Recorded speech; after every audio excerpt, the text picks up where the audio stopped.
Chapter 32:26. I made a fool of myself, Xiao Jian said with a smile. I didn't know you were looking for a map. These primordial stones are of good quality and can be exchanged for a lot of things in Copper Pillar State. You should know that. I don't have any cultivation, and these primordial stones are useless in my hands. They're even a disaster. I've long wanted to exchange these primordial stones for some elixirs and see if they can restore my cultivation. When he said the last sentence, Xiao Jian really couldn't conceal the probing in his heart. He couldn't help but glance at Xiao Hua. Unfortunately, Xiao Hua still had a smile on his face as if he didn't hear his last sentence. Instead, he said, "That's good. Since we're all going to Copper Pillar State, let's go together." Yes. Xiao Jian was slightly disappointed, but he still said, "Thanks to you, I can safely reach Copper Pillar State." Huh. At this moment, Xiao Hua slightly raised his head and looked at the road behind him. He snorted and ordered Yuanya, "Yuanya, go and pick up Lu Yi. If anyone tries to stop you, don't hold back." "Yes, I understand." Yuanya immediately turned his head and looked into the distance, but there were still a few people on the road. Where was Lu Yi? However, Yuanya still obediently agreed, but his expression was one of excitement, almost as if he was about to jump out of the room. "I'll give this to you." Xiao Hua waved his hand and took out the magic wand. "I'll give it to you in the future." "Really?" Yuanya was so happy that he scratched his ears and cheeks. He took the magic wand and rushed into the distance like a galloping horse. "Senior." Xiao Jian's divine sense couldn't go too far, so he asked tentatively, "Did Brother Lu encounter the disciples of the Cloak Gang?" "Oomph." Xiao Hua sneered. "Who else could it be? These people are really like ghosts that won't go away. They don't forget to do evil in this time of disaster." When Xiao Jian heard this, he was a little anxious and whispered, "Senior, there's nothing to say about Ya's skills. It's easy for him to deal with a dozen Cloak Gang disciples. But if there are too many people," Xiao Hua said confidently, "don't worry. Yuanya's aptitude is good. Since I've already agreed, how can I let him die? Actually, he doesn't need to go." "Oh." Xiao Jian raised his eyebrows and said thoughtfully, "Does Senior want you to get closer to Brother Lu?" "And this old man indeed has this idea." Xiao Hua smiled, "But the origin of this matter isn't as profound as you think. When this old man instructed Yuanya just now, Lu Yi did not have any help. By the time this old man finished speaking, someone had already gone to help Lu Yi. He, Junior is thinking too much. Junior is thinking too much." Xiao Jian was a little embarrassed. He stood to the side and shaded his eyes with his hands as he looked into the distance. Xiao Hua looked at Xiao Jian and no longer spoke. He treated Xiao Jian differently from Yuanya. Although Yuanya looked like an untamed wild leopard, his heart was very pure. Xiao Hua quite liked him. However, Xiao Jian was different. Not only was he very shrewd, but he was also very guarded and probed a lot. In particular, he seemed to be wearing a mask on his face. He changed it whenever he wanted, which made Xiao Hua feel really uncomfortable. The reason why Xiao Hua kept making things difficult for Yuanya was that he did not want to get involved with Xiao Jian. However, Xiao Jian did not open his mouth to talk about the past, and the matter of him secretly probing Xiao Hua just now made Xiao Hua a little wary. He had just stepped into the hidden immortal continent, and for no reason, he attracted a lot of karma, especially when the origin of this karma might not be legitimate. Sure enough, after half an incense's time, some dust rose on the road. In the air, a few sword lights fell. It was Mo Jianli and Zhu Junfeng. When the two of them landed, Mo Jianli bowed and said, "Senior Xiao, why did you leave in such a hurry? If Junfeng did not mention it just now, I felt that you would leave without saying goodbye. This junior would not be able to catch up with you even if you wanted to." "That's right, Senior." Zhu Junfeng also said sincerely, "The result of the bet between Xiao Jin Temple and River Tide Temple has not been decided yet. Why did you admit defeat so easily?" Xiao Hua helped the two of them up and said with a smile, "Actually, this old man does not care. No matter the result, this old man will leave Longevity Town. However, Just now, this old man and Xiao Jian went back to Rivertide Temple. Just like what Xingqian said, now that Rivertide Temple is worshipping Guanyin Bodhisattva, it has completely become a Buddhist temple. What's the point of us guarding that temple? Xiao Jian wanted to leave, so this old man also left. Actually, Senior played a very important role in this great calamity. Mo Jianli still wanted to persuade, but Xiao Hua waved his hand and said, "Don't mention it again. It doesn't matter who the credit belongs to. The important thing is that Longevity Town was not destroyed because of this great calamity. The villagers of Longevity Town can be grateful to Guanyin Bodhisattva or Lord Sea God. It is okay." Sigh, Senior is really open-minded. Mo Jianli sighed. If everyone was like Senior, how could there be so many disputes in this world? Hee, there are many people who are more open-minded than this old man. Xiao Hua rolled his eyes and said, "Just like today's C.I. Hang of the Buddhist sect. According to what you said, he took the water of Liao River and watched the water tribe retreat. He turned around and left, leaving only the words C.I. Hang of salvation. Isn't he more open-minded than this old man?" Indeed, Zhu Junfeng also gave a thumbs up. This ancestor C.I. Hang is 100 times more comfortable than Xingqian and the others. "Ha, Xiao Hua laughed and pointed at Xiao Jian. "Then what about Monk Ming you compare to Xiao Jian?" Zhu Junfeng laughed and did not say much. "Fellow Taoist Mo, you didn't come here just to see me off, right?" Xiao Hua narrowed his eyes and looked at the approaching dust on the road. It was a carriage with a few scholars on horseback and asked.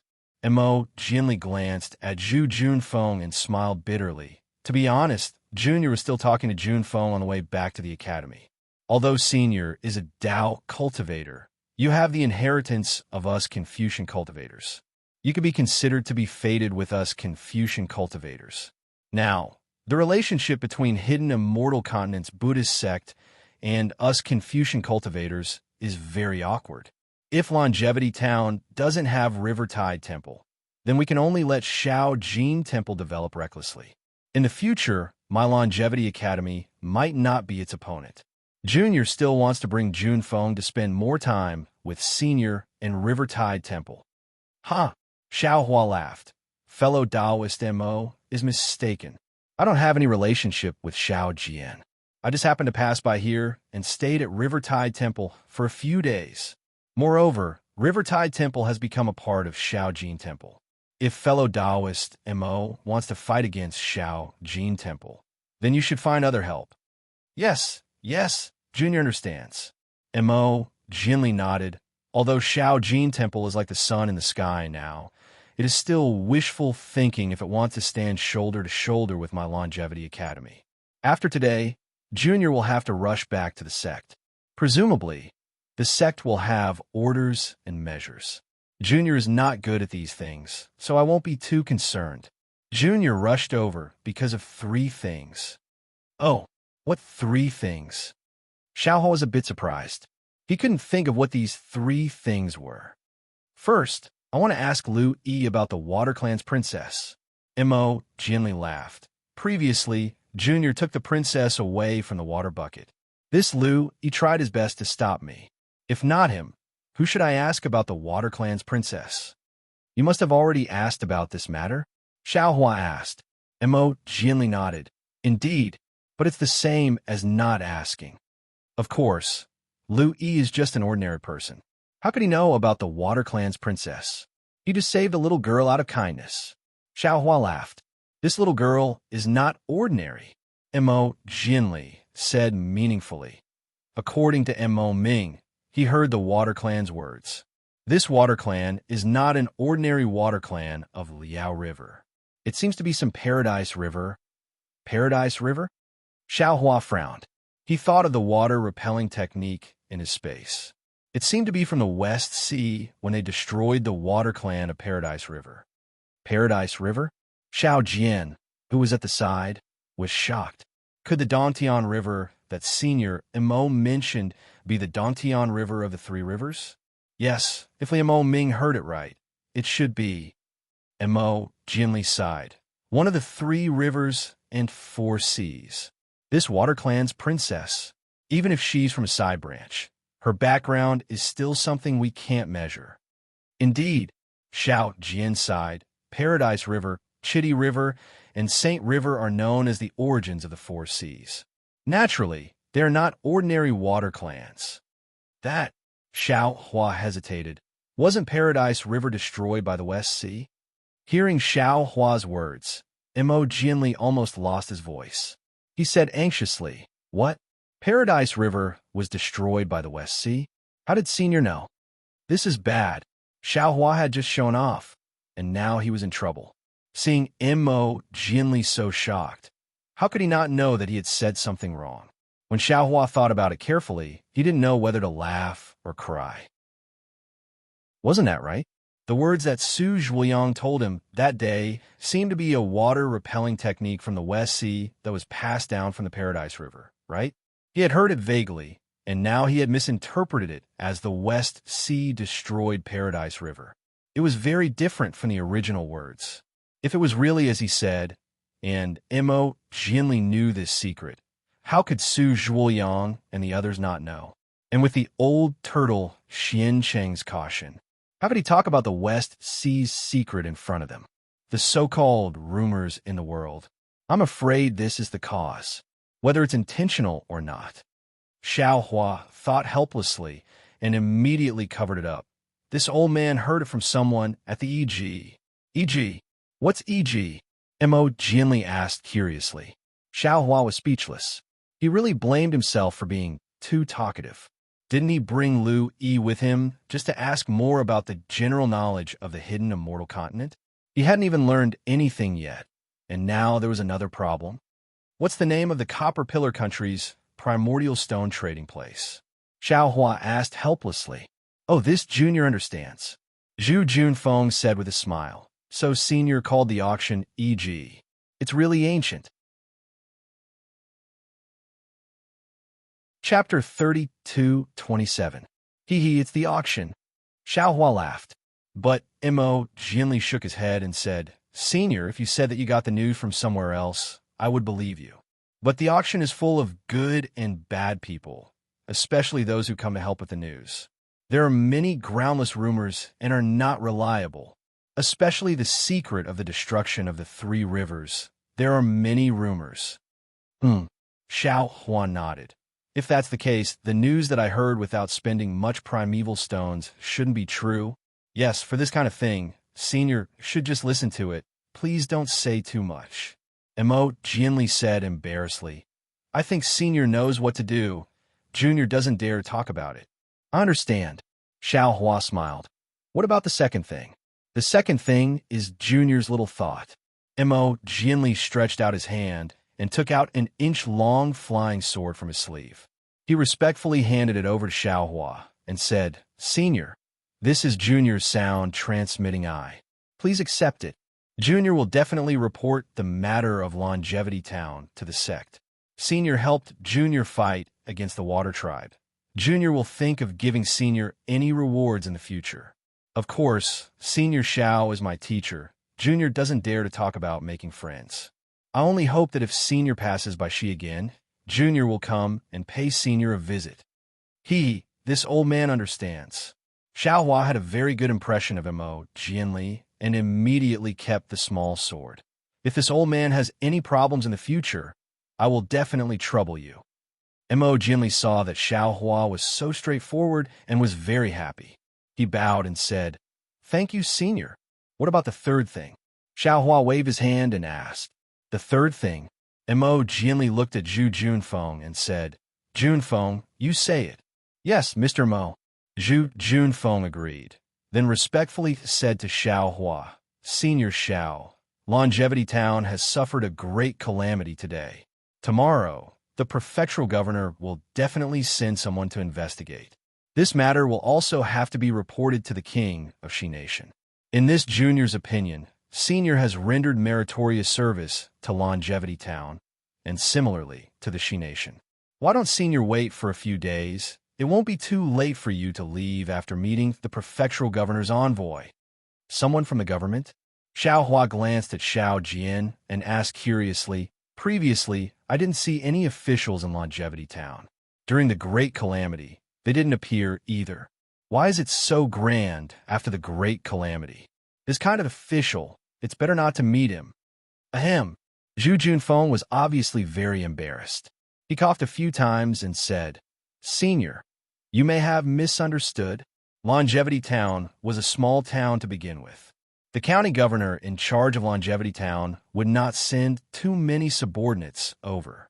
Some of his own people like Li Zheng could manage the town. And this county governor is a disciple of my Chongyan sect. Therefore, there are many matters in Longevity Town that this junior can make decisions for. Actually, wasn't the incident of the Cloak Gang's harassment at the Jiangshao Temple previously caused by the government? It's just that you don't know about it." Xiao Hua understood the moment he heard and said somewhat embarrassedly, "Turns out that this old man made a mistake. Sorry. It's all right." Zhu Junfeng smiled apologetically. "I've already committed too many sins for not being able to eliminate this great calamity. Perhaps the county governor's envoy is here to punish me." At this point, Mo Jinli raised his head sadly and looked into the distance. He smiled bitterly and said, "Although the hundreds of thousands of people in Longevity Town managed to escape, but the Water Clan destroyed all the rice planted along the river. This year, Longevity Town will definitely not have a harvest. The county governor's envoy may punish Junfeng, but the most important thing is to provide disaster relief. If he doesn't do well, it's normal for the villagers to leave their homes." That's strange. Xiaohua was very familiar with mulberry fields. After hearing this, he asked, "The villagers in other places usually grow rice. Could it be that it's farmland or terraced fields in the mountains? How could the villagers of Changsheng Town grow rice, which they rely on for a living by the riverside? The river overflows easily. Once it's flood season, wouldn't that mean a year's worth of hard work would be wasted?" Hearing Xiao Hua's words, not only was Zhu Junfeng stunned, even Mo Jinli was stunned. They didn't expect Xiao Hua to know about this. Unfortunately, they only knew about disaster relief. As for farming, how would they know about it? "Senior," Xiao Jian opened his mouth. "I've been in Longevity Town for many years, right next to the Liao River. I know a little about this." "Huh?" Mo Jinli almost vomited blood. Looking at the two Daoist cultivators, he really wanted to scream in his heart. These people, are they still cultivators? What are they doing every day? They even know about such small things? Tell me about it." Xiao Hua smiled. Xiao Jian pointed at the Liao River in the distance and said, "Senior, you should know that the Liao River rises twice a year, and each time it covers the entire Longevity Town by 2 miles. After the river water falls, the mud and other things in the water will remain on the shore, and even the barren land will become fertile soil. The rice in Longevity Town also ripens twice a year. When the river falls, it's planted. When the river rises, it's harvested. However, the Water Clan attacked yesterday. The tide rose 30 days earlier than usual, so the rice on the shore hasn't been harvested yet." Haha, so that's how it is. Xiao Hua clapped his hands and said, "Every place has its own people. I'm not from Longevity Town, so I really don't know about it." "Well, I know a lot about it too," Zhu Junfeng said embarrassedly. "In that case, the disaster that fellow immortal Zhu is worried about won't be too serious." Xiao Hua smiled and said, "Although there's no harvest this season, the villagers all have some food in their homes. Now that the flood is over, you can plant more rice on the shore.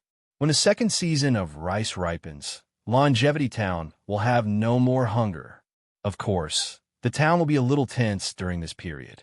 When the county governor's messenger comes, you just need to get food from other places or buy it." "I'm sorry," Mo Jinli said in a low voice. "We only know about cultivation. We really don't know about these things. Now that I think about it, I've taken it for granted. It's best to worry about the people. It's normal to take it for granted." Xiao Hua smiled and said, "It's better than taking a position without doing anything. However, since fellow immortal Zhu is so worried, why don't I help you? Xiaohua reached out his hand and said, "Fellow immortal Zhu, do you have a storage bag or storage ring?" "Ha! There's no need to trouble Senior." Zhu Juanfeng's face was slightly red. Longevity Academy still has some money. When I return, I'll immediately send some students to the neighboring town to buy food. Storage bag? Storage ring? Mo Jianli was confused again. After a while, he reached out his hand and took out a small bag from his sleeve. He asked, "Senior, are you talking about a small universal bag?" "Small universal bag? That's right. That's it." Xiaohua almost wanted to slap his own face. He had already thought about it and didn't want to talk about things that he didn't know. Now that he blurted out something about a storage bag and a storage ring, it made people feel strange again. "Senior, what do you mean?" Mo Jianli handed the small universal bag to Xiaohua and was even more confused. "Huh?" Xiaohua chuckled and didn't dare to ask anymore. He released his spiritual will. Luckily, this small universal bag was the same as a storage bag. He could open it with his spiritual will. Then, he pretended to take out a storage bag from his chest and wave his hand. He returned the small universal bag to Mo Jianli and said, "I've been in Longevity Town for a few days. I'm fated with the people of Longevity Town. This little bit of food is my farewell gift to the people of Longevity Town." "Very good." Mo Jianli was overjoyed. He reached out to take it and carefully put it away. He said respectfully, "Senior is indeed worthy of being a Confucian cultivator. You care about the world and the people. Not only did you step forward in times of danger, but you also work for the people without any fame or benefits. Although this food can't solve the problem in front of us, Senior's breadth of mind is really admirable." Xiaohua saw that Mo Jianli didn't check the amount of food in the small universal bag. He knew that Mo Jianli was worried about his reputation. After all, which cultivator would carry a large amount of food in their storage bag that they didn't need? Therefore, he didn't point it out. He looked at Lu, Yi, and Yuanya, who had already returned. He cupped his hands and said, "Fellow immortal Mo, fellow immortal Zhu, I'll see you all for 1,000 miles. In the end, we have to part. I'll leave now. You all still have many trivial matters to attend to in Longevity Town. You and I will bid farewell here. If we meet again, we'll meet again." Junior respectfully sees Senior Xiao off. Mo Jianli and Zhu Junfeng said as they saw that they couldn't keep Xiaohua. Mo Jianli and Zhu Junfeng didn't come here alone. Behind them, there were several disciples of the academy on horseback. When Lu Yi was chased by the Cloak Gang's disciples, it was these academy disciples who attacked and killed the Cloak Gang's disciples. Now that Zhu Junfeng saw that Xiaohua wanted to take a carriage, he naturally gave him a few horses. Then he waved goodbye. Xiaohua floated onto the carriage. Lu Yi drove the carriage while Xiao Jian and Yuanya rode the horses. Mo Jianli and Zhu Junfeng only turned around and returned to Longevity Town after the four of them had gone far away. The two of them didn't manage to keep Xiaohua. Although it was within their expectations, they still felt depressed. They thought that although Longevity Town was in a mess, the disaster had already passed. As long as the people slowly calmed down, they would be able to calm down. Therefore, they didn't fly on their swords. Instead, they walked on the main road with big strides. The remaining disciples also followed behind them with their horses. Seeing that the evening mist had already risen, Zhu Juanfeng's face was illuminated by a layer of orange. He looked at the floating clouds in the sky and sighed. Today's scene is no different from yesterday. We only saw the sun rise and the moon set and the stars moved. However, how can the things that happened today be described with a few words? How can anyone think of today's disaster at this moment yesterday? Mo Jianli nodded slowly. Junfeng is right. What we see now is ordinary. It is the future that the people who died today hoped for. What you feel now is the past that we can't go back to in the future. Zhu Junfeng raised his eyebrows, as if he had understood something. He almost turned his head to look at the figures of Xiaohua and the others who had already disappeared. He said, "Perhaps only someone like Senior Xiao, who turns around and leaves, leaving behind the same worries, can truly understand." Chapter 32:28. Troubles are created by people. No one can avoid them. Mo gently shook his head slightly. Senior Zhao's cultivation is powerful, but he has his troubles too. He has his past that he has never run away from. His cultivation is his. Xiao Jian's cultivation is Xiao Jian's. Our cultivation can only be ours. Ha ha ha, Mr. Mo. Zhu Junfeng laughed and cupped his hands. I've learned. Everyone's cultivation path is different in this world. The Buddhist sect has its Buddhist sect, the Confucian sect has its Confucian sect, and his Taoist sect has its Taoist sect. The Buddhist sect talks about delivering all living beings from torment. The Confucian sect talks about transcending the mortal world. We pursue righteousness, self-cultivation, family governance, and world peace. What about Senior Zhao's Taoist sect? It seems to be to clear one's heart, condense one's nature, and merge with the Tao. Mo gently didn't quite understand and whispered. Perhaps. Zhu Junfeng nodded. They don't care about the common people, but I can't. They can all leave freely, but this Zhu cannot just wash my hands of this matter. Just come, let this Zhu see what kind of great power the Buddhist sect has, able to chase away my Longevity Academy from Longevity Town. Junfeng. Mo gently knew what Zhu Junfeng was thinking. He shook his head and said, We're just doing our best to help the world. This is cultivation and saving people. If it's purely a battle between the immortals and Buddhas, it's not good. Although it's hard to cross all obstacles, it's hard to find gold after blowing sand.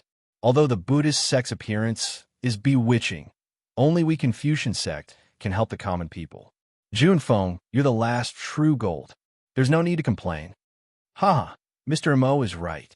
Zhu Junfeng seemed to understand. He smiled and said, I've been thinking too much. It's still early to think about the future. I'm sure the sect knows about what happened in Chongqing Town and will have a solution. I'm just thinking about how to make the people in Chongqing Town feel at ease. Indeed, Mo gently nodded and said, Now that Chongqing Town is short of food, you'd better send the academy disciples to buy food elsewhere to calm the people. The county governor's emissary will probably arrive in 2 days. They'll definitely be escorting food. Zhu Junfeng explained. The king of the kingdom of Shi is wise. He was able to consider such matters. The county governor and the others will not be negligent. At this point, Zhu Junfeng said curiously, that Senior Xiao Huaxiao is also very interesting. He doesn't seem like a Taoist expert at all. He actually knows so much about farming, and he's even more of a Confucian cultivator than me. This junior is truly surprised. Indeed, Mo gently said thoughtfully. This senior must be a descendant of the great Confucian scholar and is cultivated in the mortal world. However, due to some unforeseen circumstances, he decided to cultivate instead. Oh, you can take the food in this small cosmos sack.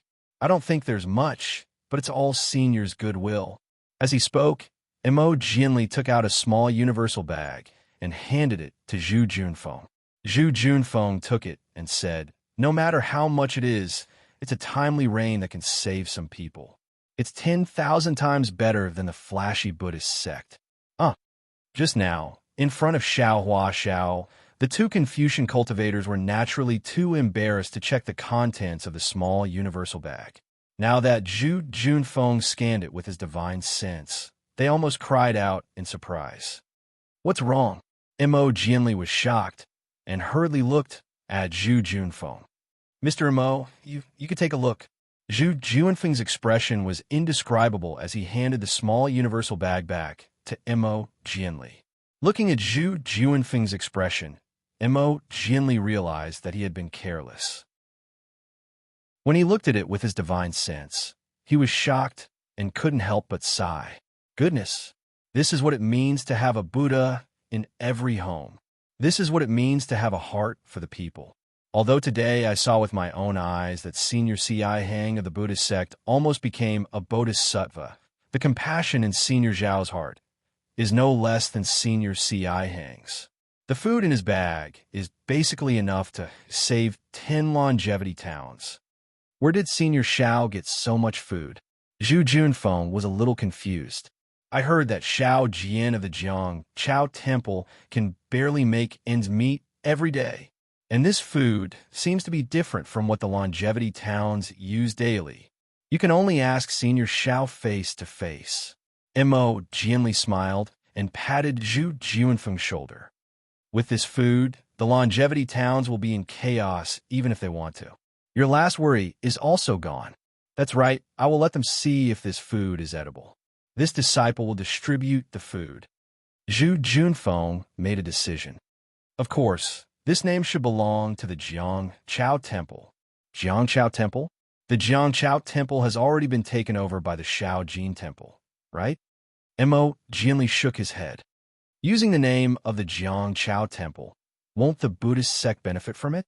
Then it's not suitable to use the name of the Taoist sect directly, right? Zhu Junfeng hesitated for a moment, then smiled and said, then use the name of Spiritual Master Xiao. Before today, this name was also very famous. Xiao Hua space originally had rice and millet seeds, but in these 100 years, not only did Xiao Hua not worry about it, even the green-robed Xiao Hua did not care about the rice and millet seeds. On the other hand, that white, fat, and cute little fruit was very competent. Whether it was rice or millet seeds, they were all planted in time and harvested in time. On the vast plains in the space, there were a lot of food piled up. 100 years of harvest, Xiao Hua was stunned when he saw it. But he did not expect that these seemingly useless food would now start the first flame of spiritual master Zhao's miracle on the hidden immortal continent. At this time, Xiao Hua was naturally sitting comfortably in the carriage and chatting with Lu Yi. Lu Yi was very clever. Although he was young, his fate was full of misfortune. His mother died early, leaving only Lu Yi and his father to rely on each other. His father's character was not good.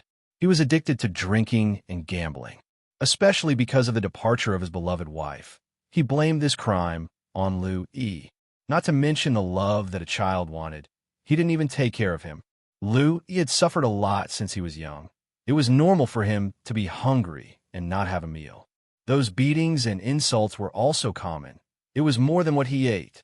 And when he was a little older, everywhere he went, he was kicked to the street by his father and begged from house to house. In the beginning, Lu Yi was too young and didn't know how to beg. He would often return empty-handed.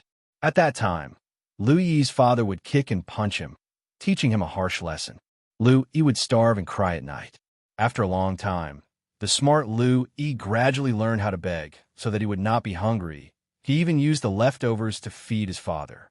Just like that, Lu Yi followed his father through city after city, town after town, and finally arrived at Longevity Town.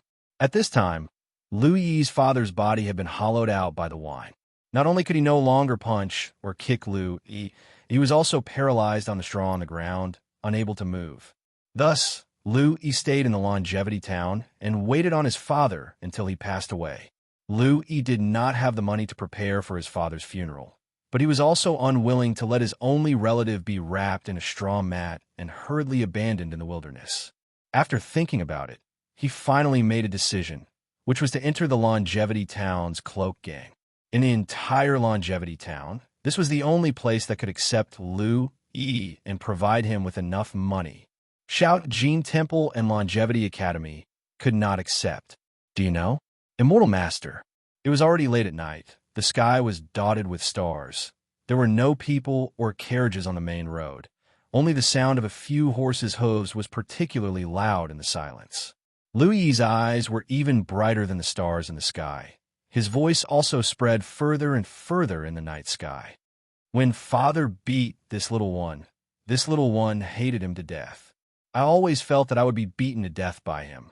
I always hoped that he would die sooner, but when he could not move, seeing his pitiful appearance, this little one could not bear it. After all, he was this little one's only relative, and also this little one's biological father. If this little one did not care, he would definitely starve to death in a day. This little one could not ignore it. However, this little one did not like him at all, wanting to return everything he had given this little one back to him. However, when this little one threw the leftovers in his face after he spoke ill of me, This little one discovered for the first time that not only was there no remorse or hatred in his eyes, there was instead a kind of gratification, a kind of peace. This little one seemed to have suddenly understood something. Father, although his character was not good, he still loved this little one. He knew that he would not live for long, but he was also worried about this little one's future. So he began to teach this little one the ways of life from a young age, but his methods were really cruel. So, from then on, this little one began to pay attention to Father's eyes, as well as the eyes of others. From these people's eyes, this little one discovered a lot of things. In particular, before Father passed away, this little one saw that kind of love, that kind of yearning, that kind of reluctance in Father's eyes. Although Lu Yi's voice was faint and his tone was flat, the sound of his rapid breathing revealed the agitation in his heart. After Father left, this little one mingled in the cloak gang again, and from the eyes of the gang members, this little one saw the disgust and fierceness that had never been seen in Father's eyes before. This little one finally understood that although Father had been harsh to this little one since young, he also had no choice. When he hit this little one, he hurt this little one in his heart. That kind of complicated look in his eyes will always be unforgettable to this little one. After Father left, there was no more life in this world in this little one's eyes.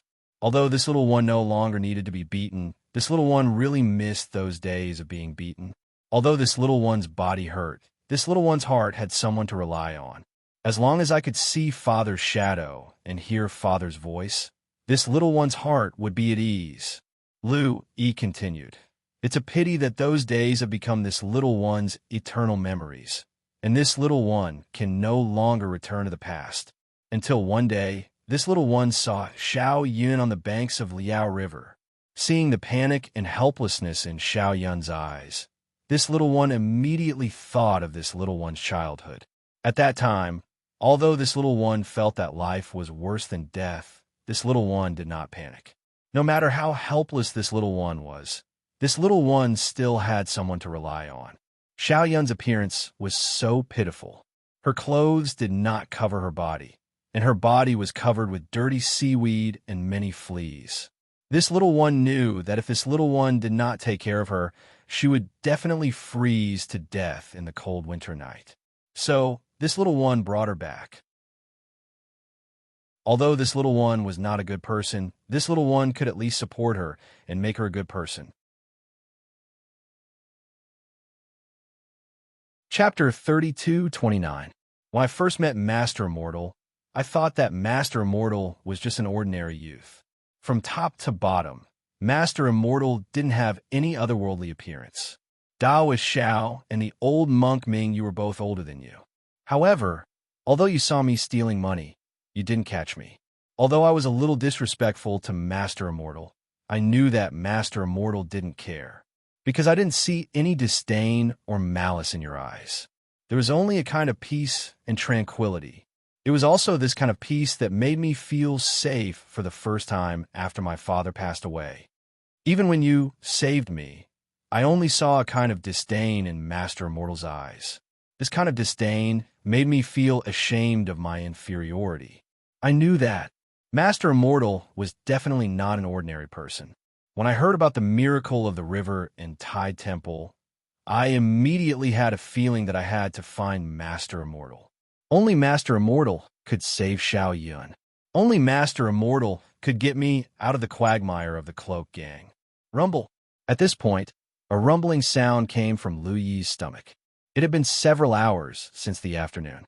Xiao Huan naturally didn't feel anything, but Lu Yi and the others hadn't eaten or drunk anything. Naturally, they were already hungry. Phew! A small black shadow flew out from Yuan Ye's horse and landed on the carriage beside Lu Yi. Xiao Hua looked at it. It was Yuan Ye's usual meat bun. Lu Yi touched it, opened it, and took a big bite. He smiled and said, "Thank you, Brother Ye, for the bun."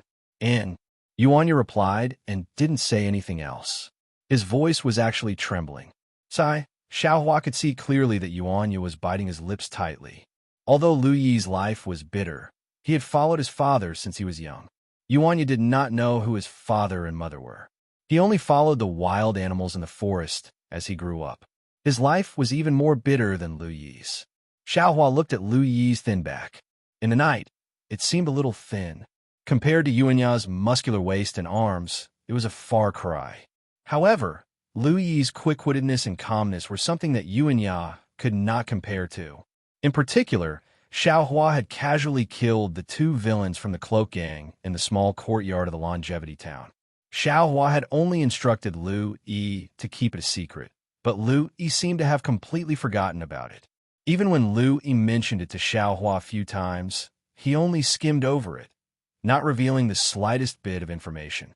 This made Xiaohua very satisfied. As for Xiaoyun's matter, Xiaohua told him not to ask about it, so he didn't ask about it. If it was Xiaohua himself, he probably would have asked the moment he left Longevity Town, right?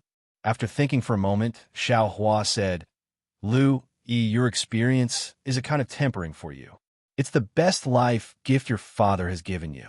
It's a pity that you met this old man too late. This old man couldn't meet your father who had such foresight. However, since you met this old man now, this is your fate. Everything that you were afraid of in the past, from today onwards, you don't have to be afraid anymore.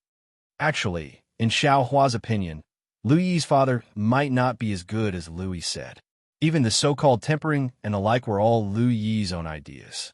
However, was the nature of Su Liuyi's father important right now? Was the original intention of scolding Lu Yi important? Everyone had their own idols. Their father was the first person they worshipped in their life. Whether good or bad, it would have some influence on them. Since Lu Yi didn't become twisted because of his past experience, why couldn't Xiaohua become the hero in Lu Yi's heart? Hearing Xiaohua's words, Lu Yi's body trembled. He resisted an indescribable intuition. Before Xiaohua could speak, he said in a trembling voice, Yes, immortal master, this little one understands. This little one serving immortal master is a great opportunity. In the future, I don't have to be afraid of anything in the world. Xiaohua laughed. It was easy to talk to a clever child like Lu Yi. However, he immediately said solemnly, But, Lu Yi, you have to know that before anyone has a great divine ability, they can't be free and unfettered between heaven and earth. To have a divine ability, you have to pay a price far beyond what you think. This price is far more difficult than what you think now. What food and clothing, what bullying, in front of this price, it's nothing but grass. As for the specifics, even if this old man told you now, you wouldn't know. Immortal master, without waiting for Xiaohua to finish speaking, Lu Yi turned around and kneeled on the carriage. He kowtowed and said, This little one earnestly asks Immortal Master to teach me the heaven-piercing technique so that this little one can laugh proudly in the hidden immortal continent and spread Immortal Master's fame. Ha ha! Heaven-piercing technique. Xiaohua's laughter seemed very loud in the night. This old man here doesn't have any heaven-piercing technique. Lu Yi leaned on the carriage and let the carriage slowly move forward. He didn't speak. You can get up. Xiaohua waved his hand and said, Since this old man wants to accept you as a servant, I naturally have the intention to borrow your strength. Of course, this old man also won't be stingy. Cultivation techniques. I will also choose some for you. As for how well you cultivate and what your future achievements will be, it will depend on your own ability. Many thanks, Immortal Master. Lu Yi forcibly restrained his excitement and said in a low voice, This disciple dares not to cultivate diligently and sully Immortal Master's fame? You can get up.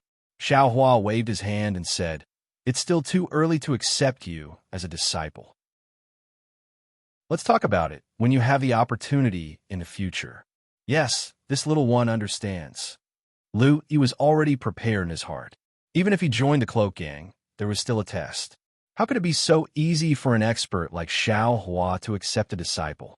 He responded and got up to continue driving the carriage. In addition, Xiaohua opened his mouth again.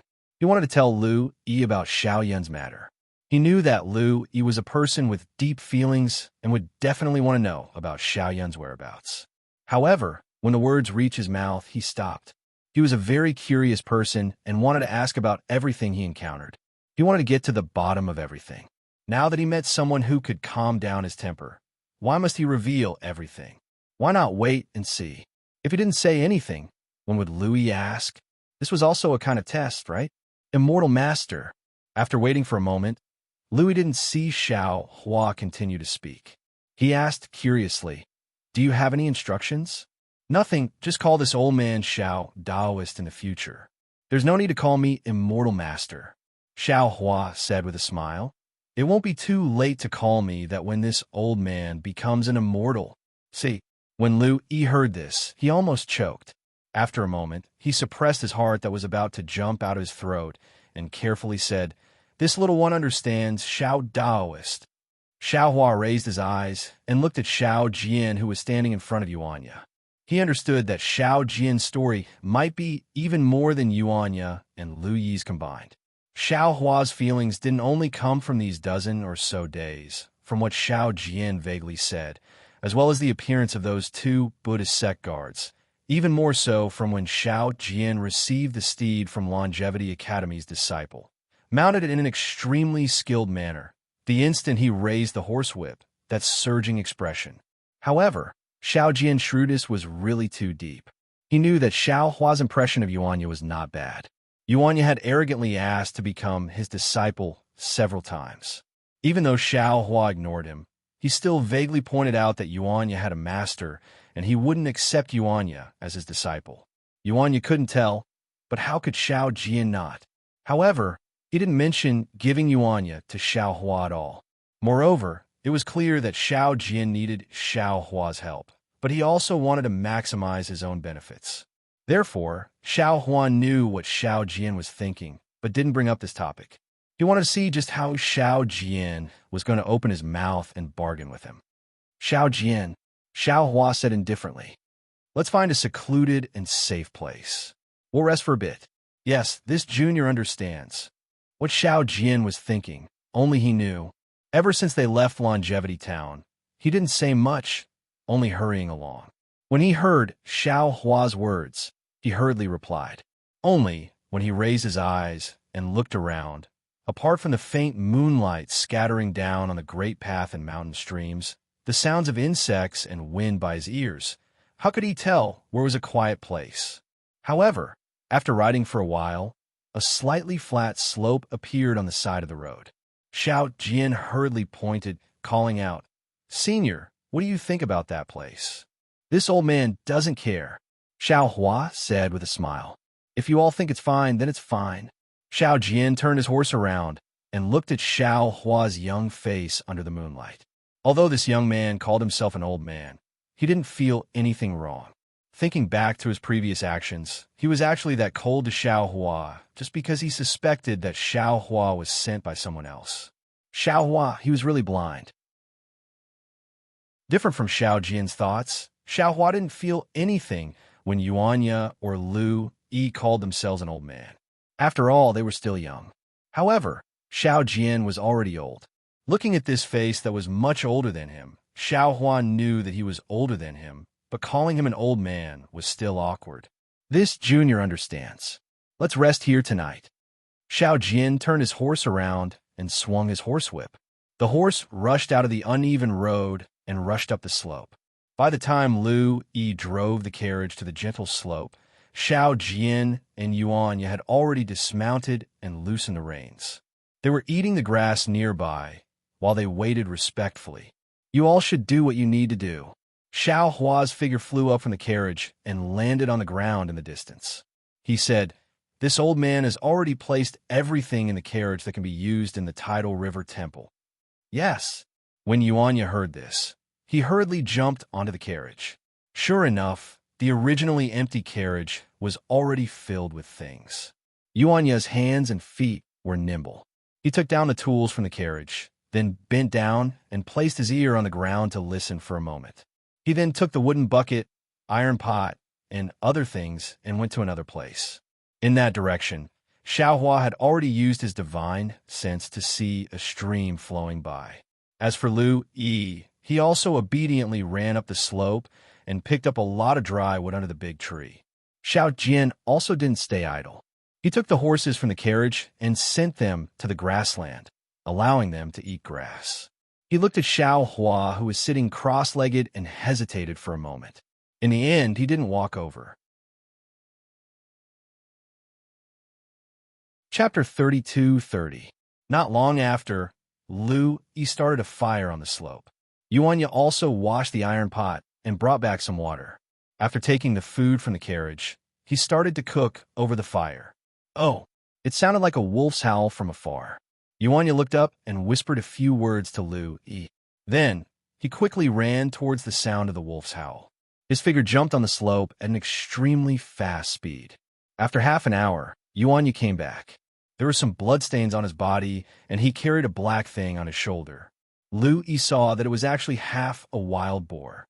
Then, Yuanya took out a short knife and skillfully cut up the wild boar. He skewered it on a branch and roasted it over the fire. Seeing the wild boar meat sizzling in the firelight and the rich fragrance coming out, Lu Yi's saliva almost flowed out. He was waiting for the boar meat to be ready so that he could eat it. Lu Yi. At this moment, Xiao Hua said, "Come here." "Yes, Taoist Xiao." Lu Yi heard and stood up without hesitation. He quickly walked over to Xiao Hua. Xiao Hua clapped his hands and took out a fasting pill. He handed it to Lu Yi and said, "This is my Taoist fasting pill. After taking it, you won't be hungry or thirsty for 7 days. Are you willing to take it? This is an immortal pill. Taoist Xiao should keep it for yourself." Lu Yi was shocked. He thought of the rumors he heard and hurriedly waved his hand.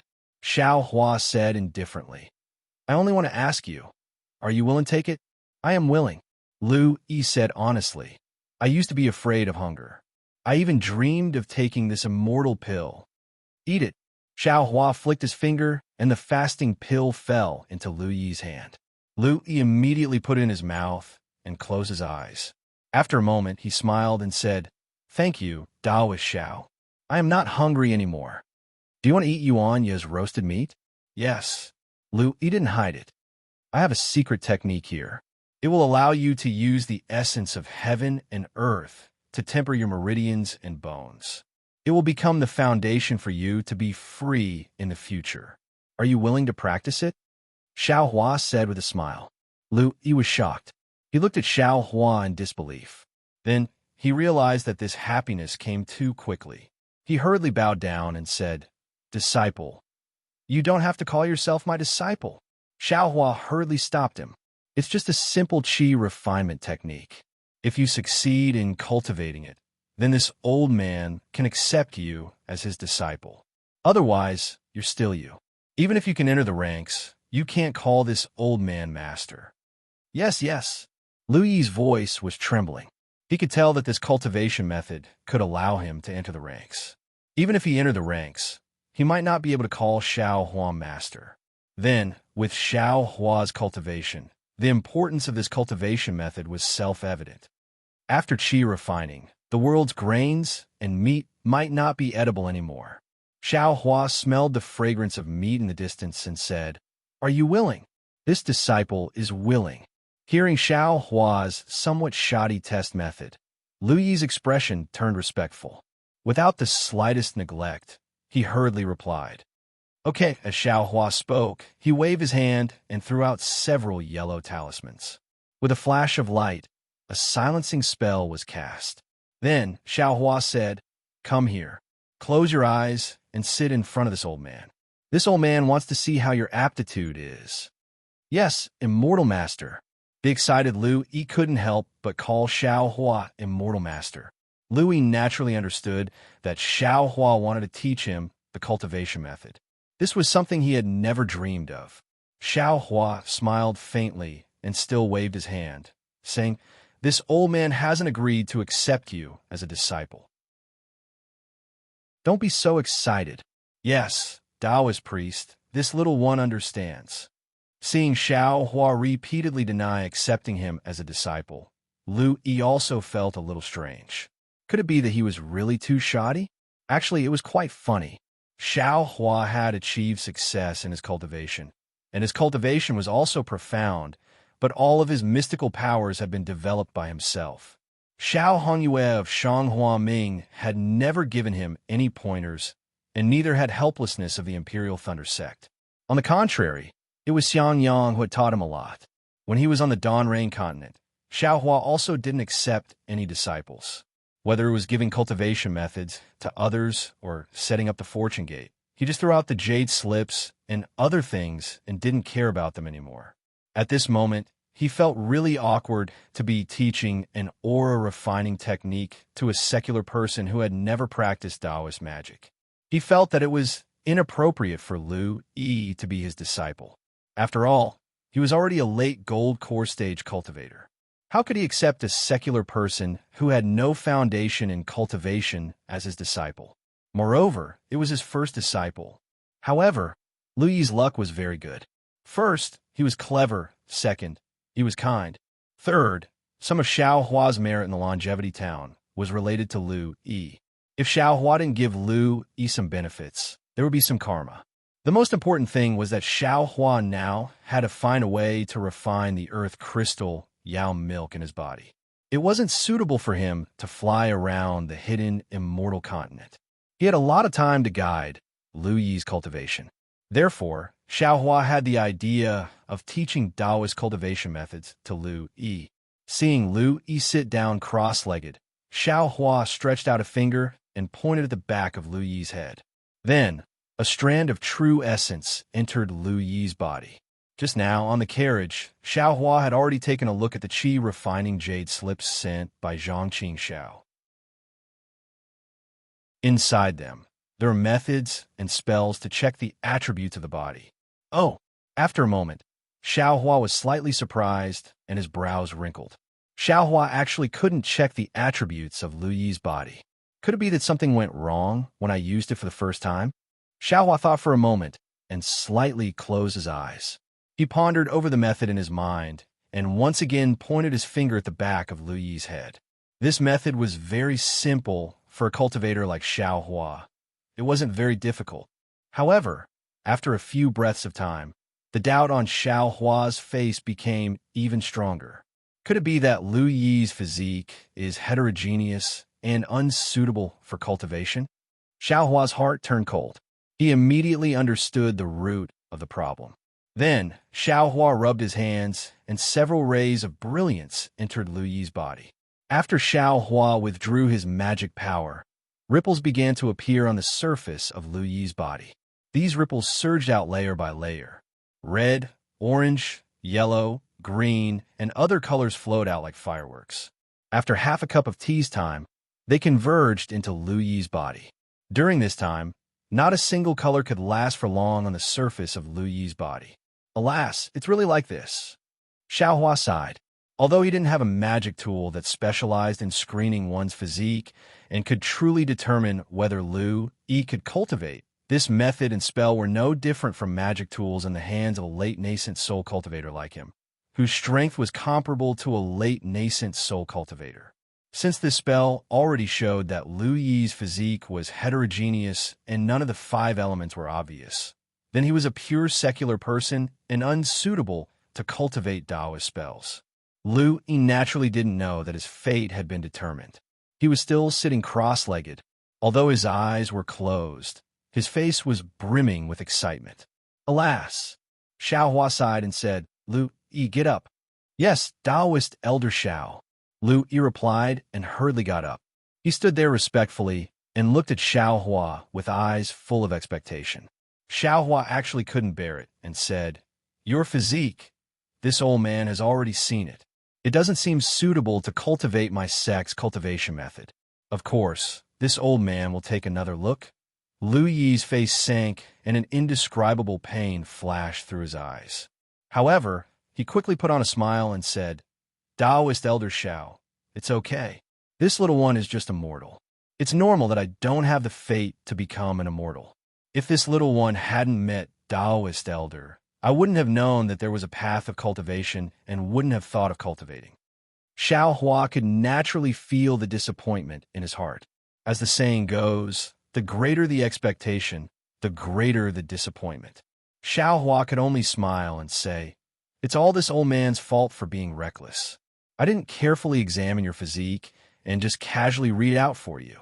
How about this? Since you can't cultivate the Taoist sect's divine ability, this old man will help you look at the Confucian sect and Buddhist sect. They don't seem to have high requirements for physique. This little one doesn't dare to ask for too much. In just a moment, Lu Yi regained his calm and said respectfully, "This little one only asked to be able to serve Taoist elder. It doesn't matter if I cultivate or not."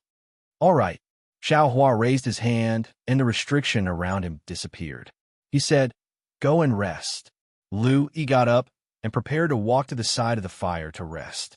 When Xiao Jian and Yuanya heard Xiao Hua calling Lu Yi over, their eyes were already looking over there. Their ears also straightened. Unfortunately, other than the first few words, they didn't hear anything else. The two of them naturally knew that this was Xiao Hua's technique and couldn't help but secretly regret it. However, when they were disappointed, Lu Yi's body actually emitted a faint brilliance in the dark night, attracting their attention again. At this time, Lu Yi left Xiao Hua's side and returned to the side of the fire. Although he didn't say anything, his face was filled with depression. After all, he was still a teenager. Although he said he didn't care, how could he not have thought about it after pondering for a long time? "Brother Lu," without waiting for Lu Yi to sit down, Yuanya handed him a piece of roasted wild boar meat and said in a low voice, "Did the immortal master teach you a supreme divine ability?" Yuanya was originally this boring. This time it was okay. He actually handed over a piece of meat before speaking. Lu Yi looked at Yuanya unhappily. He bit his lip, waved his hand, and said with a forced smile, "Brother Ya, Taoist elder gave me a medicinal pill. I'm not hungry now. You can eat this wild boar meat yourself." "Ah, an immortal pill?" Yuanya's eyes flashed with fanaticism. He looked at the roasted meat that he was drooling over just a moment ago. Now, he seemed to feel that it didn't have the same fragrance as before. Then, he asked again, "Brother Lu, your luck is really good. The immortal master actually gave you an immortal pill. Also, then what did the immortal master teach you? Can you tell me?" Hearing Yuan Ya's repeated questions, Lu Yi almost wanted to cry. It wasn't easy to encounter an immortal opportunity, but he actually couldn't cultivate. That kind of disappointment was really unbearable.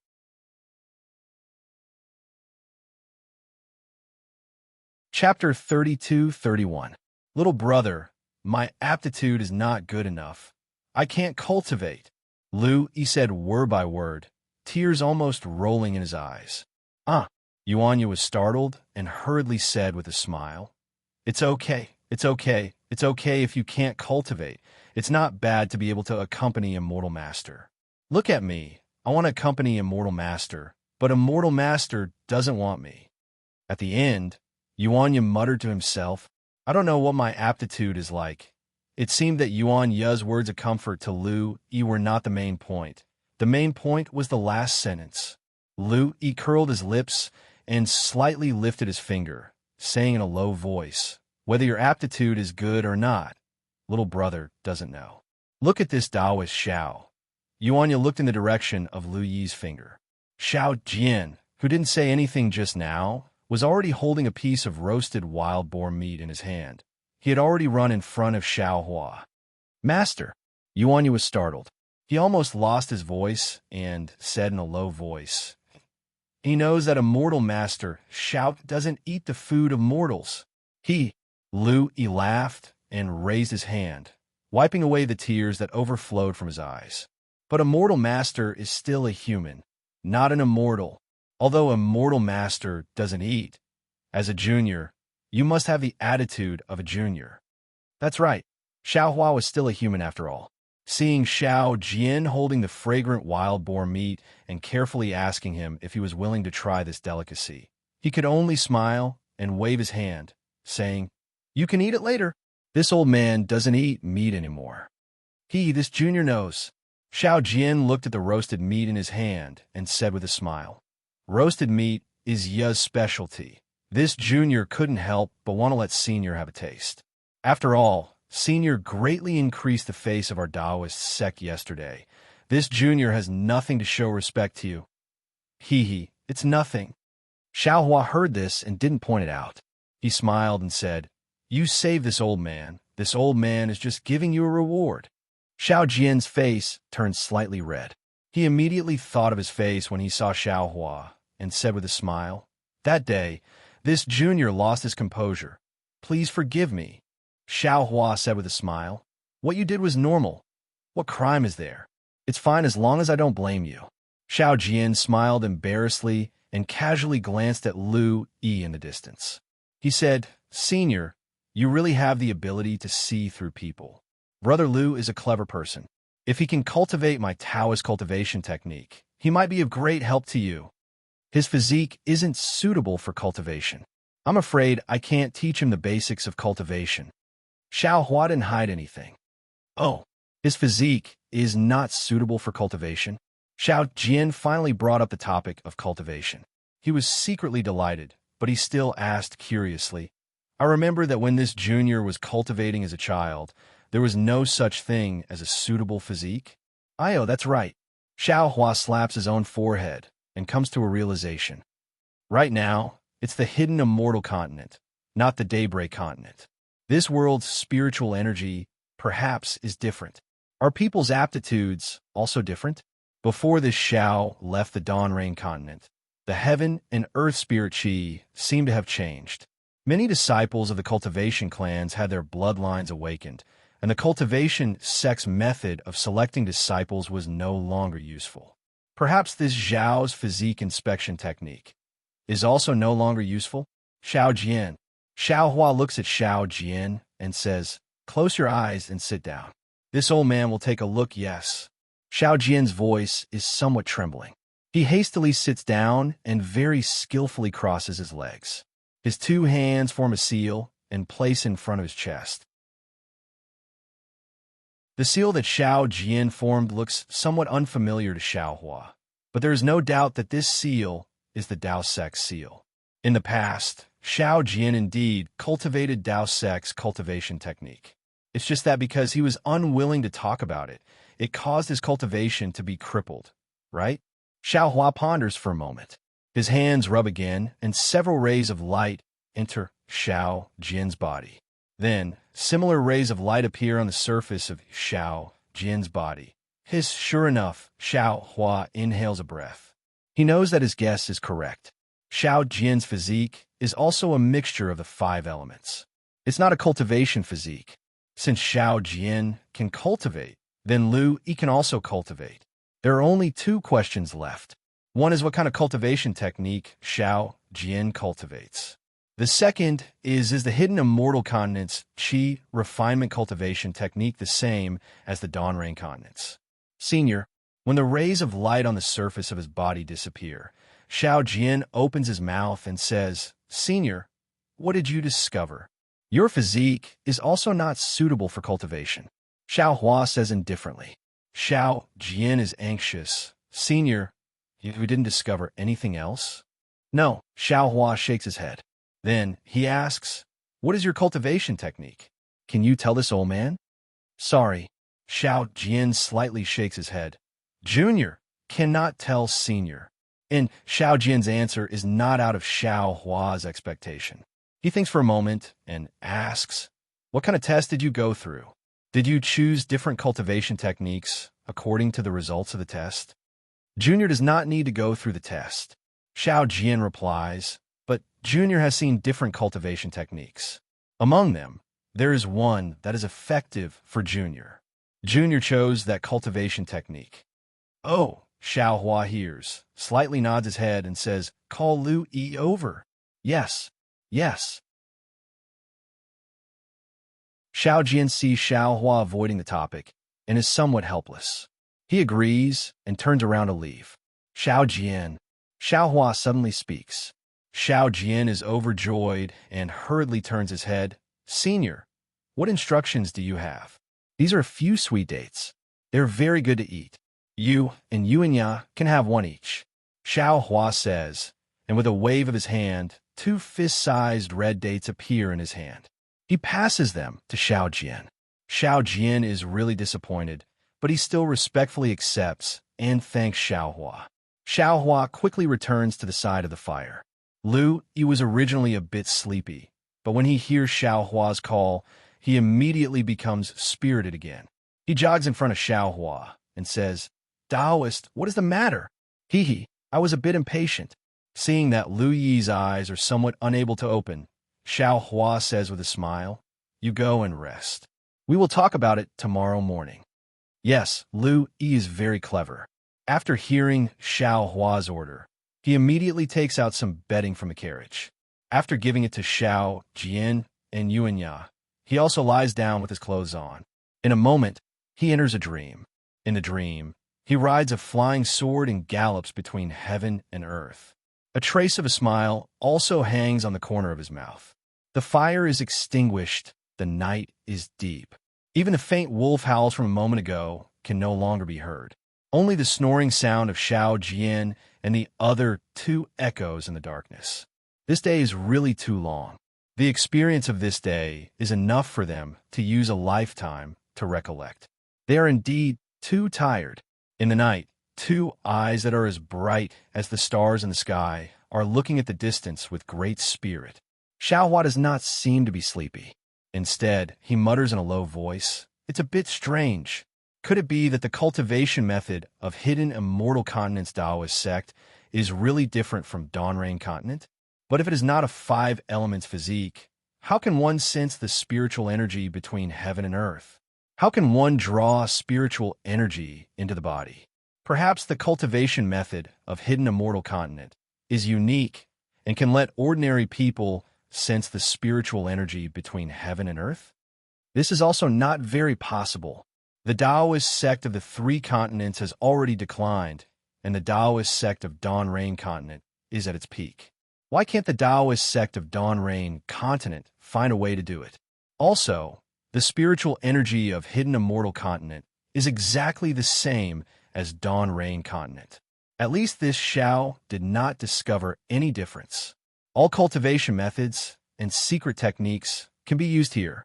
Even the spiritual energy of heaven and earth here is denser than Dawn Rain continent. I can only look for some Taoist Qi refining cultivation methods first.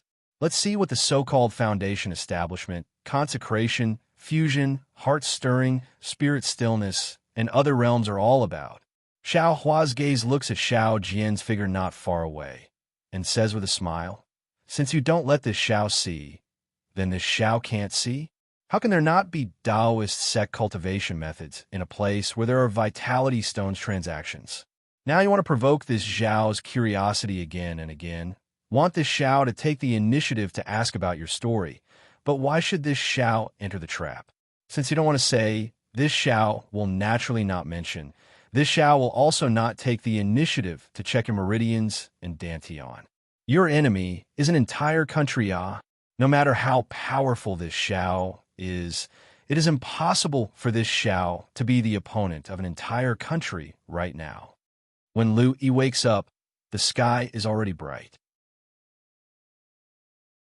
He wipes away the saliva at the corner of his mouth with a very red face, then looks regretfully at Xiao Hua, who is already using the Big Dipper God Fist in the distance, secretly hating himself for waking up too late. About 10 zhang to Lu Yi's left, Yuanya has already assumed a posture and is practicing with Xiao Hua. It looks like he also has the appearance of a master. Lu Yi habitually touches his stomach. Sure enough, it is as Xiao Hua said, the intense hunger that he usually feels when he wakes up in the morning did not attack him today. He still feels full like yesterday. Looking around, it seems that other than flying in the sky and burrowing into the ground in his dream last night, everything is like a dream. Lu Yi, Xiao Hua calls from afar. Follow this old man's movements. See if you can learn it. Yes, this little one understands. Lu Yi is overjoyed. He hurriedly stares at Xiao Hua's movements. His hands and arms dance at the same time. After half a meal, Xiao Hua asks, "Lu Yi, do you have any special feeling?" Special feeling? Lu Yi is slightly dazed. He does not know what Xiao Hua is talking about. Oh, that means there is no special feeling. Xiao Hua looks at Lu Yi's blank expression. He knows that he did not really practice the Big Dipper God Fist. He says again, "You stop, this old man has something to say to you." Yes, Lu Yi hurriedly stops his movements. he stands there very respectfully. But Yuanya, who is about 10 zhang, looks at Xiao Hua. He opens his mouth to say something, but when he sees a flash of brilliance around Xiao Hua and Lu Yi, he can only see Xiao Hua's mouth moving. He can no longer hear Xiao Hua's voice. Yuanya closes his mouth again. Inside the silent restriction, Xiao Hua frankly and sincerely says to Lu Yi, "This old man has never accepted a disciple before. You are the first one. This old man has never had the experience of teaching other people a cultivation technique from the beginning. Therefore, yesterday's test seems to have some problems."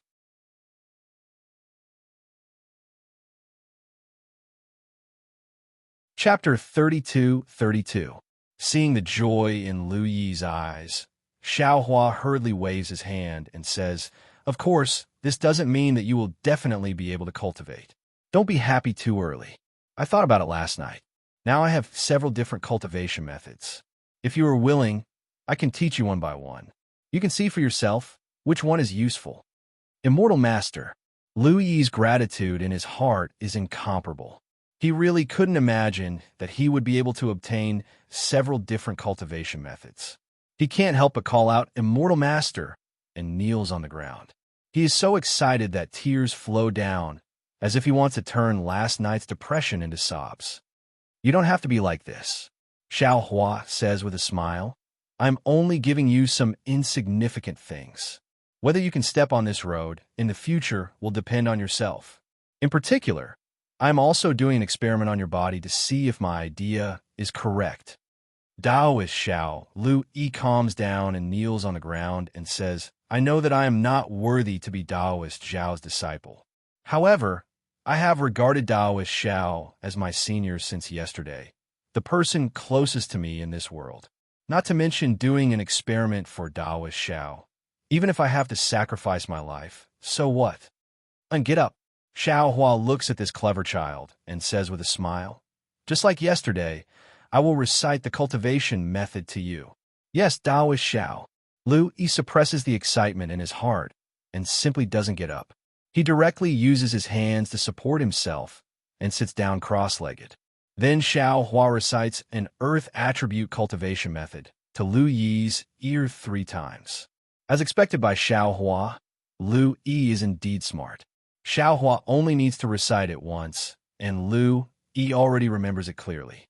However, although this cultivation method is simple and crude, it is after all the real cultivation method of the Taoist sect. Lu Yi doesn't understand the meaning of it.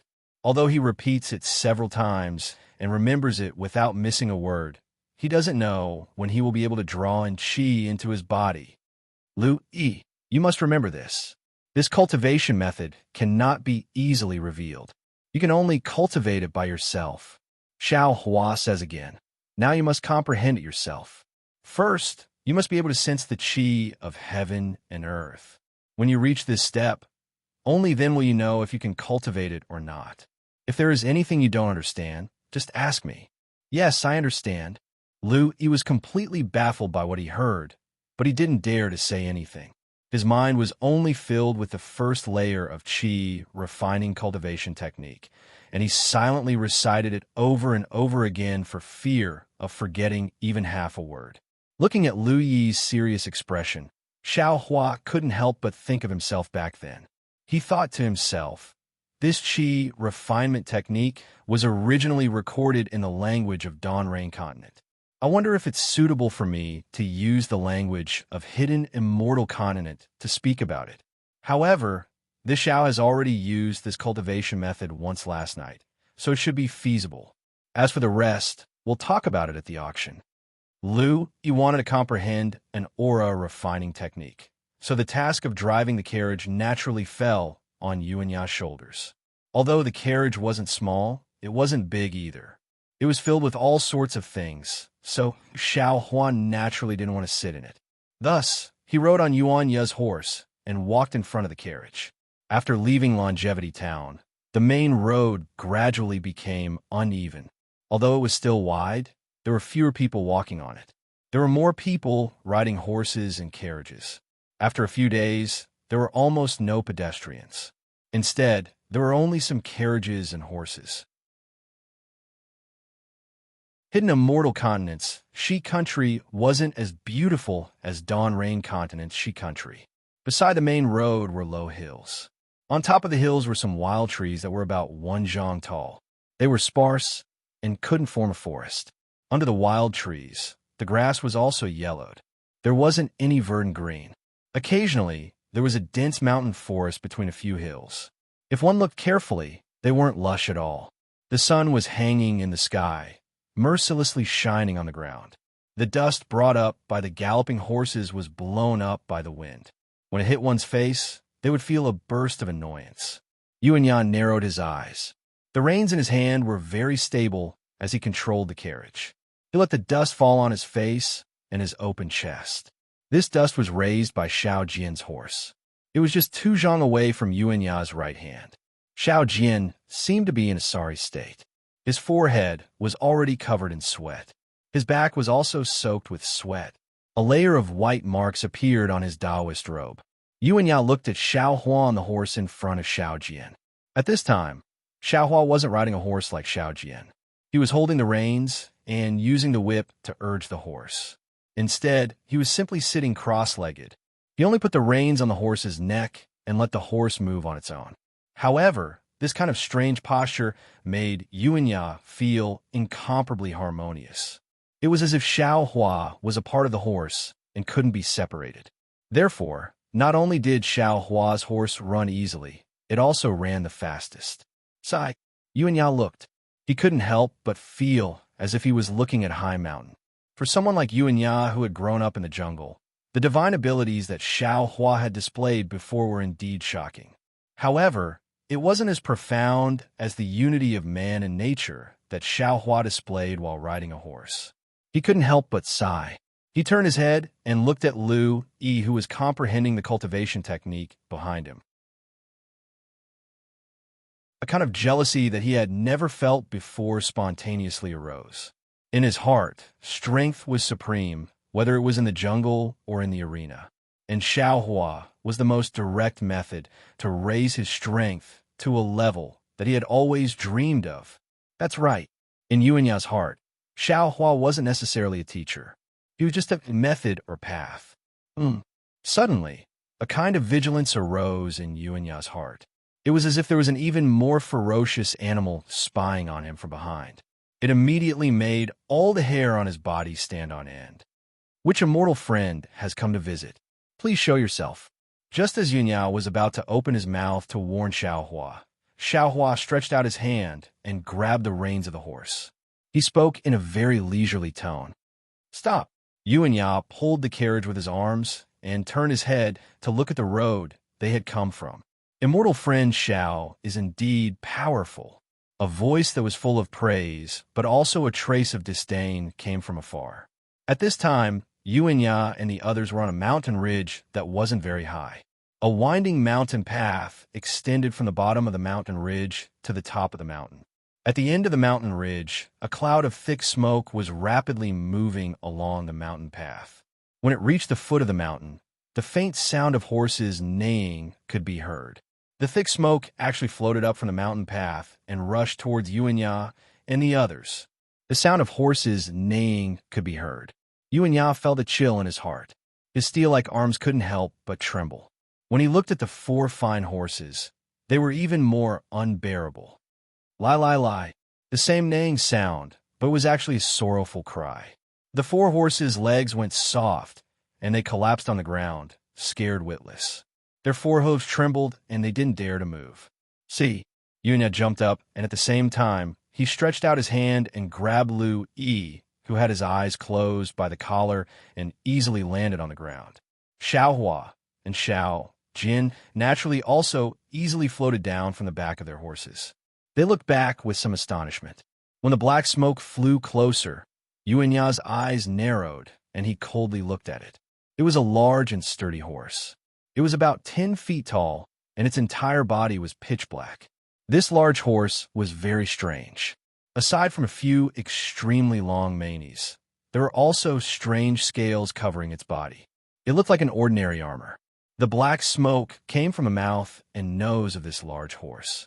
The black smoke rolled and brought with it countless sparks, enveloping the entire large horse. Looking at this strange black horse, there was a 10 feet tall strong man sitting upright. This strong man was as arrogant as the black horse. He was also covered in pitch black armor. Even the armor was emitting wisps of black smoke that enveloped his entire body. It was impossible to see this person's true appearance. The black horse fell from the sky without making a sound. Looking at the place where the black horse landed, the sparks from the black smoke had already melted the mountain rocks on the mountain path. The 4 hooves of the black horse seemed to be floating there. This one is Xiaohua. Greetings, fellow immortal. Xiaohua didn't release his divine sense. He calmly looked at the black horse and the person landing and cupped his hands. You are the Taoist, Xiaohua? A loud and clear voice came from the black smoke, carrying a trace of surprise. That's right, it is this one. Fellow immortal has chased me for so long from the immortal town. How should I address fellow immortal? Xiaohua nodded and said. He. That person coldly laughed. The black smoke on his face scattered. His body slightly leaned forward and said in a low voice, This old man was sent by the small gold temple to kill you. With that, taking advantage of his body, slightly leaning forward, that person stretched out his hand and actually took a 10 feet long snake spear that was as thick as a duck egg from a hook on the black horse. His 2 legs clamped on the black horse. The black horse jumped up from the ground. Black smoke and sparks filled the air. At the same time, that person waved his hand. The 8 feet long snake spear was like a bolt of black lightning that streaked across the sky.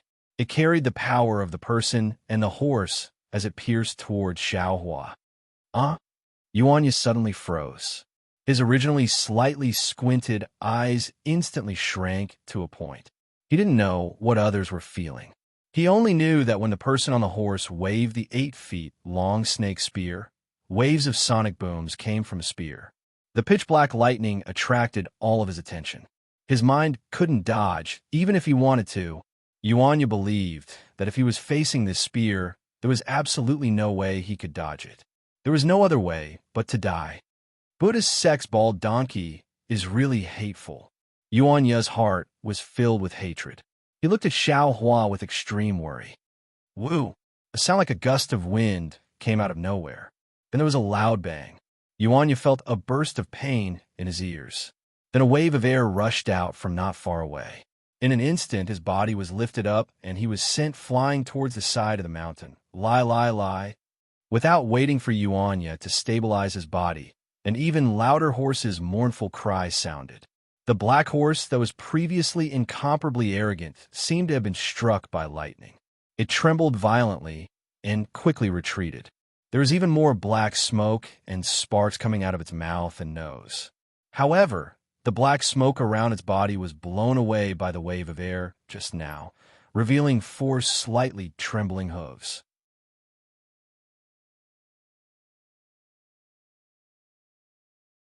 Chapter 32-33.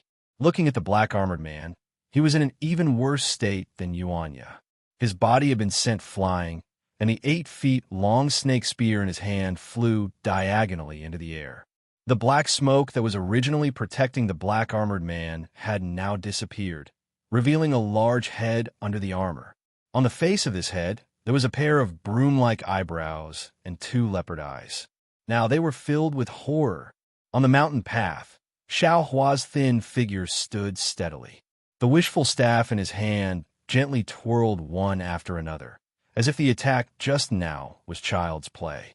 He looked at the embarrassed man in black armor with a smile that was not a smile. Xiaohua said very easily, If fellow immortal wants to test this Xiao's skill, then say it as soon as possible. If this Xiao didn't know that you don't have Buddhist telekinesis, your life would be left here today. Humph! The black-armored person coldly snorted. Black smoke rose from his body and seeped out from within the black armor, supporting his body that had lost its balance. Immediately, he waved his hand. The black smoke rushed out like a tentacle and wrapped around the snake spear that was about to land on the ground. At the same time, the black horse that he was sitting on stabilized and appeared below him. This old man just want to see how strong you are. If we talk about fighting, he, How can this old man directly compete with you? The black-armored man straightened his back. With a loud bang, several feet of black flames rushed out from his black armor. Amidst the black flames, a strange skeletal horse and skeleton flashed before disappearing. What was special was that the skeleton's eyes flashed with two pitch-black dots, and there was a kind of terrifying brilliance. Looking at the powerful black flames, Xiao Jian and the others couldn't help but tremble, and a kind of fear appeared in their eyes. Fortunately, the black flames on the man's black armor flickered in the air for a few breaths, and then quickly disappeared, slowly revealing the true face of the man in black armor. The man in black looked at Xiao Hua with extreme dissatisfaction. Fellow immortal and this Xiao are not enemies. There is no reason to fight to the death. A strange look flashed across Xiao Hua's face. He looked at the man's weathered face and said with a smile, "This Xiao doesn't know why fellow immortal chased me all the way here from the immortal town. Is there something you need this Xiao for?" "I'm Shui Ping." The black armor man's face turned serious as he hung his snake spear on the hook. He cupped his fists and said, "I'm the left general of the country of Xi's Nanpu County. I'm currently the county governor's envoy in charge of disaster relief for the Longevity Town." "Oh, so it's General Shui." Xiao Hua raised his eyebrows and cupped his hands. "I wonder, what advice does General Shui have?" "This Shui has come for 3 matters." Shui Ping's gaze was like lightning as he shot a glance at Xiao Jian, who was standing by the side. He said coldly, "The water race flooded Longevity Town on Liao River. This matter infuriated the county governor, and he wishes to investigate the root of the problem. He wants to know which demon is so arrogant. As for that so-called princess of the water race, she came from the River Tide Temple. I, Shui, want to bring this Xiao Jian back to meet the county governor. If the king is enraged, I will bring this Xiao Jian before the king." "General Shui, you are mistaken." Xiao Jian was somewhat fearful, but he was abnormally calm in front of Shui Ping. Without waiting for Xiao Hua to speak, he immediately pointed at Lu Yi, who was standing by the side, and said, "Although this old man is considered the abbot of the River Tide Temple, that girl was brought to the River Tide Temple by this young man named Lu Yi. This old man doesn't know the origin of that girl, so this matter has nothing to do with me." "Oh." Shui Ping raised his eyebrows and snorted coldly. 2 wisps of black smoke spewed out from his nostrils as he said loudly, "Is this true? If you dare to deceive this general can kill you right now." "My lord." Although Lu Yi's eyes were filled with fear, he still gritted his teeth and said, "Taoist Master Xiao is right. Little Yun was indeed brought to the River Tide Temple by this lowly one. However, this lowly one doesn't know the origin of Little Yun. She was only picked up by this lowly one from Liao River." Lu Yi's voice was trembling as his teeth slightly chattered. Clearly, Shui Ping's terrifying black flames had frightened him. "All right then." Shui Ping laughed sinisterly. "Since you are the source, then follow this general back to Longevity Town." Seeing Lu Yi's footsteps moving towards the black horse despite his fear, Xiao Hua sneered. "General Shui, if this Xiao hadn't left Jiangqing City, this Xiao wouldn't have cared how you treated Lu Yi. However, after leaving Jiangqing City, this Xiao has already taken Lu Yi in as a servant. His coming and going isn't up to him. You need to ask for this Xiao's opinion." "Fellow immortal Xiao." Shui Ping was stunned. He didn't expect Xiao Hua to stand up for Lu Yi. He asked curiously, "Is this true?" "Whatever this Xiao says is true," Xiao Hua replied proudly. "Fellow immortal Xiao." Shui Ping hesitated slightly, as if he didn't want to fall out with Xiao Hua. He said faintly, "Liao River's water tribe flooded Longevity Town. This is something that has never happened in Nanpu County in the past 50 years. The prefectural governor is furious. I believe that the monarch's imperial edict will arrive soon. Lu Yi is the person involved. This matter is of great importance. This general came to Longevity Town on the orders of the prefectural governor to investigate the truth of the matter. I must bring Lu Yi back to Nanpu County." "Taoist," Lu Yi said timidly. please tell me where you are going. I will follow General Shui to Nanpu County and then look for Daoist. You are only my servant. You have no right to speak here. Xiaohua waved his hand and ignored Lu Yi. He looked at Shui Ping and said, this old man has already told Mo Jianli the cause of this matter. Even if Lu Yi returns with you, the matter will still be the same. There won't be another word. This old man has a use for Lu Yi. I won't let you take him away. Hearing Xiaohua's words, Lu Yi silently lowered his head. He took a few steps back and stood beside Yuanya again. Fellow immortal Xiao, Shui Ping was displeased. This general sees that you are also of the Daoist lineage. That's why I'm talking nicely with you. If it were anyone else, fellow immortal Shui, Xiaohua's tone was the same. This old man also sees that you are a Daoist itinerant cultivator. It's not easy for you to cultivate, so I won't argue with you. Lu Yi is my servant. How can he leave with you just because you say so? If fellow immortal insists on letting Lu Yi go with you, then there's no need to talk about the other two matters. Shui Ping's eyes widened as he stared straight at Xiaohua. The black horse beneath him snorted and spewed out a lot of black smoke and sparks. Its front hooves kicked the mountain path and melted several deep marks in the ground. For a moment, the entire mountain path was silent. Even the wind had stopped. Xiaohua, you are making things difficult for this old man. Shui Ping finally spoke. Shui Ping, if something belongs to this old man, let alone a servant, even if it's a primordial stone, if this old man doesn't agree, no one can take it away. Xiaohua didn't back down and said indifferently, this old man isn't making things difficult for you. This old man. You call yourself this old man in front of me? Shui Ping chuckled as if he was about to fly into a rage. Why would Xiaohua be afraid of him? He looked up and down. The wishful staff in his hand was still waving slowly. He looked completely lazy. General Shui, Xiao Jian hurriedly said from the side. From what I know, Longevity Academy's Principal Zhu Junfeng and the prefectural governor are old friends. Since Principal Zhu knew about this and didn't keep Lu Yi, then Mr. Zhu should be able to explain it to the prefectural governor. Moreover, Mr. Mo Jianli and the others from the Chongyun sect didn't mention this matter. General, there's no need to fuss over this matter. General, you came here for 3 matters. The first matter, I'm afraid it's not the most important, right? Let's talk about the 2 important matters first. Forget it. Shui Ping thought for a moment after hearing Xiao Jian's words. He waved his hand and said, Longevity Academy is in charge of Longevity Town. The prefectural governor basically doesn't interfere. It's just that this matter is too terrible and the prefectural governor can't ignore it. Since Mr. Mo knows about this matter, this general can also report this matter to the prefectural governor. Xiaohua only smiled faintly and didn't even say a word of thanks.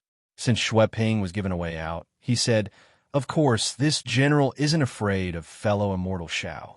It's just that this general came to Longevity Town not only to investigate the truth of the matter, but also to take charge of the disaster relief of Longevity Town. When this general arrived, I heard from Principal Zhu that fellow immortal Xiao had donated 100,000 dan of rations. Not only did this solve the famine in Longevity Town, it also allowed this general to bring the remaining rations back and distribute them to other disaster areas. Therefore, this general chased after you to thank Daoist Xiao. As for the matter of your servant, this general won't pursue it on account of the rations. I'll have the trouble, General Shui. Hearing that Shui Ping chased after him to thank him, Xiaohua cupped his hands. This matter involves the people of Longevity Town. This Xiao is duty-bound, so there's no need to thank me. 100,000 dan of rations. Xiao Jian was so shocked that he couldn't close his mouth. On the other hand, Yuanya and Lu Yi didn't have any concept of 100,000 dan, so they didn't have any reaction. Shui Ping touched his black armor and took out an inch-long vermilion jade pendant. He threw it to Xiaohua and said, "This is a reward personally issued by my Nanpu Prefecture's prefectural governor. Fellow immortal Xiao has contributed to the people of Longevity Town and donated rations. You can receive this reward. Also, this item has some uses in my country of Shi." All right. Xiaohua glanced at the ordinary jade pendant and nodded, keeping it in his pocket. What's the third matter, General Xue? Xue Ping glanced at Xiao Jian and the others on his left and transmitted his voice. Fellow immortal Xiao, this old man came here for official matters, but this last matter is a private matter. Oh, fellow immortal, please speak. Xiaohua was slightly stunned and transmitted his voice back. This old man will first ask, does fellow immortal Xiao hold a position in other countries of hidden immortal continent? Xue Ping asked somewhat urgently. No. Xiaohua seemed to understand Xue Ping's thoughts and shook his head slightly. This Xiao is a rogue cultivator. I like to be a free cloud and a wild crane. I don't like any restrictions.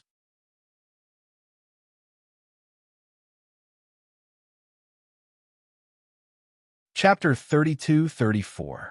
Great! Xue Ping was about to clap his hands as he exclaimed. It's great that fellow immortal Xiao is a rogue cultivator. I wonder if fellow immortal Xiao is interested in the position of Nanpu County's right general? Hee. Xiaohua laughed as he waved his hand. This Xiao has already said that I am an idle cloud and wild crane. I am used to being free and do not like any restrictions. Sigh, fellow immortal Xiao. Xue Ping laughed bitterly. 30 years ago, this old man had the same thoughts as you. I wanted to practice Tao techniques and refine my divine ability so that I could be free and unfettered between heaven and earth. However, reality is cruel. Our Taoist sect is already in the middle of the hidden immortal continent. Confucian cultivators and Buddhist sects are not fond of us.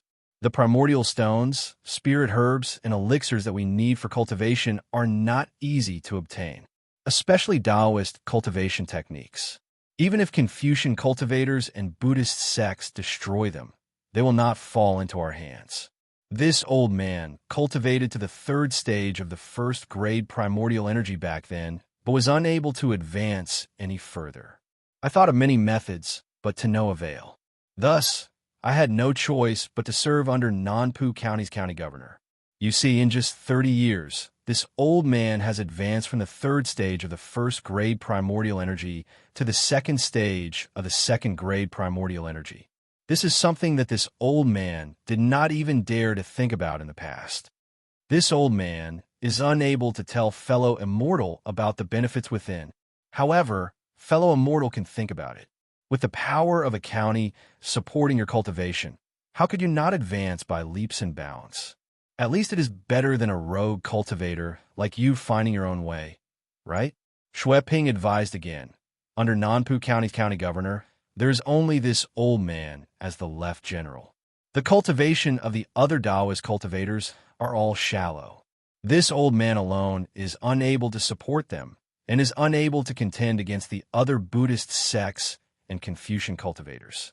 When this old man arrived at Longevity Town, I heard Zhu Juanfeng's words and knew that fellow immortal strength is immense and that you have the courage to defeat 10,000 men.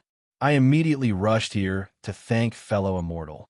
If this benefit is not given to my Taoist fellow immortal, who else can it be given to? Secondly, I wish to ask fellow immortal to lend this old man a helping hand and become the right general of Nanpu County. With the two of us working together, we will definitely be able to make a name for ourselves in Nanpu County and even request for the position of general from the king. Not only will it make a name for itself in the country of Xi, it will also be extremely beneficial to our cultivation. When he spoke up to here, Xue Ping sighed again. Actually, in the end, it's because I've seen too few Taoist disciples, and it's even rarer to see a disciple who can charge in a battle like fellow Taoist. I can't let go of this opportunity. Xiaohua doesn't know whether to laugh or cry. He only chuckles and says, many thanks for General Xue's good intentions. This Xiao really can't go back with you. This Xiao has more important things to do. General Xue, please pay more attention to the right general. Fellow immortal Xiao, are you really not going to reconsider? Xue Ping seemed to have the intention of recruiting him. That strike from the first time they met had left an extremely deep impression on him. No need. If General Xue has nothing else, then this Xiao will take his leave. We will meet again someday. Xiao Hua cupped his hands and said, "Fellow immortal Xiao." Seeing Xiao Hua's resolute reply, Xueping knew that he couldn't keep Xiao Hua, so he hurriedly said, "Since fellow immortal isn't willing to be the right general, then this Xue doesn't dare to force it. However, this Xue has something to ask fellow immortal for help next year. I wonder if fellow immortal is interested?" Xiao Hua frowned and immediately thought of the treasure hunt in the West Sea. He looked at Xueping and smiled bitterly. "General Xue, could it be that you've discovered another lost treasure somewhere?" Fellow immortal." Xueping was shocked and asked curiously, "Fellow immortal knows? What does this Xiao know?" Xiao Hua waved his hand and said, "This Xiao isn't interested in treasure hunting. General Xue should find someone else." Sigh. "Fellow immortal, do you think this old man doesn't want to find someone else?" Xueping smiled bitterly. This old man is familiar with some Taoist disciples, but they are all useless. The one with profound cultivation is a Confucian disciple, and that place happened to be a Taoist ruin. I heard that there are ancient elixirs hidden inside that are extremely beneficial for breaking through bottlenecks. This old man also needs to prepare for the bottleneck of the second grade of essence force. Second grade of essence force? Xiao Huan muttered to himself and thought, "This hidden immortal continent is very strange. How could Taoists be exterminated by them? What is the truth behind it? If this Xiao wants to return to the Dawn Rain continent, these Taoist ruins are probably the same as the Buddhist ruins on the Dawn Rain continent. I have to take a look, right? If a mere second-grade essence force cultivator can take a look, then what's wrong with this Xiao going? After all, the Taoist sects in the hidden immortal continent have already declined. It's good to be able to help a Taoist disciple." "All right." Xiao Hua thought for a moment and nodded. "This Xiao can lend you a hand. However, this Xiao also has a matter to trouble General Xue." "Please speak." Xueping didn't find it strange at all and smiled. "If fellow immortal Xiao has any conditions, feel free to state them." "You and I are villains before gentlemen." Xiao Hua waved his hand. "It's not much of condition.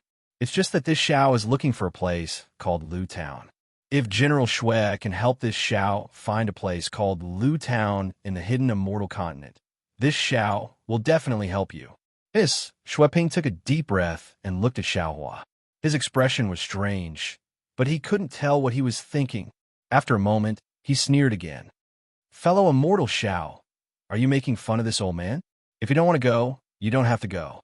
Why make such a boring condition? Who knows how many countries there are in the 9 great provinces of the hidden immortal continent? Who knows how many villages and towns there are? How can this old man find the Lu town you're looking for in the vast sea of villages and towns?" Sigh.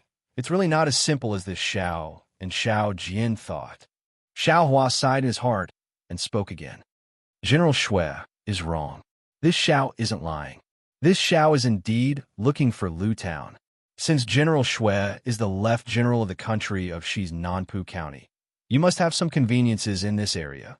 "All right." Xueping saw that Xiao Hua wasn't speaking nonsense and nodded slightly. "This Xue can help you search, but this old man is powerless. I'll search as much as I can, right? In that case, many thanks to General Xue." Xiao Hua cupped his hands and added another sentence. "How about this? If General Xue is only searching in Yuzhou, then how about adding a sect called Misty Sect?" "Misty Sect? What sect is that? Confucian or Taoist?" Xueping frowned again and asked patiently. "This Xiao also doesn't know." Xiao Hua spread his hands and smiled bitterly. "This Xiao is also helping others search. Since you can help this Xiao can also help General." "All right." Xueping nodded. "If it's only Yuzhou, this Xue can give a try." Since General Xue has promised this Xiao, then this Xiao will also promise General Xue. When this Xiao is free next year, this Xiao will go to Nanpu County to look for you. How about that?" Xiao Hua didn't dawdle and agreed very swiftly. "Great." Xueping clapped. "With fellow immortal Zhao's help, this matter will be settled." As he spoke, Xueping took out a pitch-black token from his armor and handed it to Xiao Hua. "Fellow immortal Xiao, this is this old man's token. When you come in Nanpu County next year, you can use this to find this old man. This old man will return today and make preparations. I will quietly await Immortal Senior's arrival in my residence. All right. Xiao Hua grabbed the token and said, when this Xiao is free next year, this Xiao will go look for General. All right, this Shui will take his leave. Shui Ping bowed on the horse and patted the back of the black horse's neck. The black horse raised its head and neighed. Black smoke and sparks spewed out from its nose and mouth. Black fog also appeared from its four hooves. It carried Shui Ping and charged into the air towards Longevity Town. This Shui Ping didn't dare to jump off the black horse from start to finish. Xiao Hua sneered as he watched the black fog fly away. It's not only because he's wary of this Xiao, but also because his cultivation is connected to this black horse. This kind of cultivation method seems to be somewhat similar to Huan Country's beast cultivation method. Seeing Shui Ping fly away with the black horse, Xiao Hua retracted his gaze. The four horses that had collapsed on the ground due to the black horse's arrival now stood up again. They all snorted and sweat dripped from their bodies. It was obvious that they were extremely frightened. Damn it, what kind of monster is this black horse Shui Ping? Could it be a demon from the Thousand Beasts Sacred Realm? With this horse, is there still a need to fight on the battlefield? As long as this horse neighed a few times, wouldn't the other horses collapse on the ground? His title of Left General is truly a waste. Xiao Hua didn't know whether to laugh or cry when he saw that the horse couldn't even pull the carriage. You and Ya, pack up. We'll rest here for a while. Xiao Hua saw that there was no way to leave and could only instruct. Yes. Yu Enya's reply was always concise. Lu Yi walked over with a nervous expression and said in a low voice, Daoist priest, this little one thanks you. Go. Uncomprehended. Xiao Hua rolled his eyes at him. If you can't even comprehend such a simple incantation, you might as well have been taken away by that charcoal head. Being this old man's servant is truly shameful. Yes, this little one will continue to comprehend. Lu Yi's somewhat long face immediately smiled and hurriedly went to help Yunya tidy up the horses. However, how could Yunya allow him to do so? He was still chased to the side and sat there, closing his eyes to continue his interrupted comprehension. Senior Xiao Jian walked over and said with a smile, although Shui Ping's actions are somewhat reckless, what he said is extremely true. Senior Xiao should agree to head to Nanpu County. Oh, Xiao Hua raised his brows and said with a smile, if what fellow Daoist Xiao said is the same as Shui Ping, then there's no need to say anything. This Xiao has his own plans. This Xiao doesn't care about the few conditions he mentioned. If you have other ideas, feel free to say them. Xiao Jian was somewhat embarrassed. He knew that Xiao Hua was very dissatisfied with him for pushing Lu Yi out. However, in reality, Xiao Yin was brought to the Tidal River Temple by Lu Yi.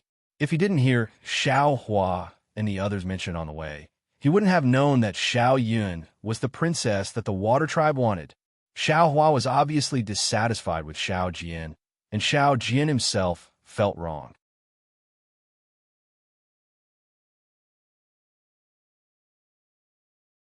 Chapter 32-35. Junior doesn't know about the Thousand Demons' sacred realm and the Pure Land. Xiao Jian smiled. But on the hidden immortal continent, if one wants to make a name for himself, whether it's a Confucian cultivator or a Taoist, one must have a strong backing. Otherwise, it's impossible to step into the ranks of cultivation, especially my Taoist.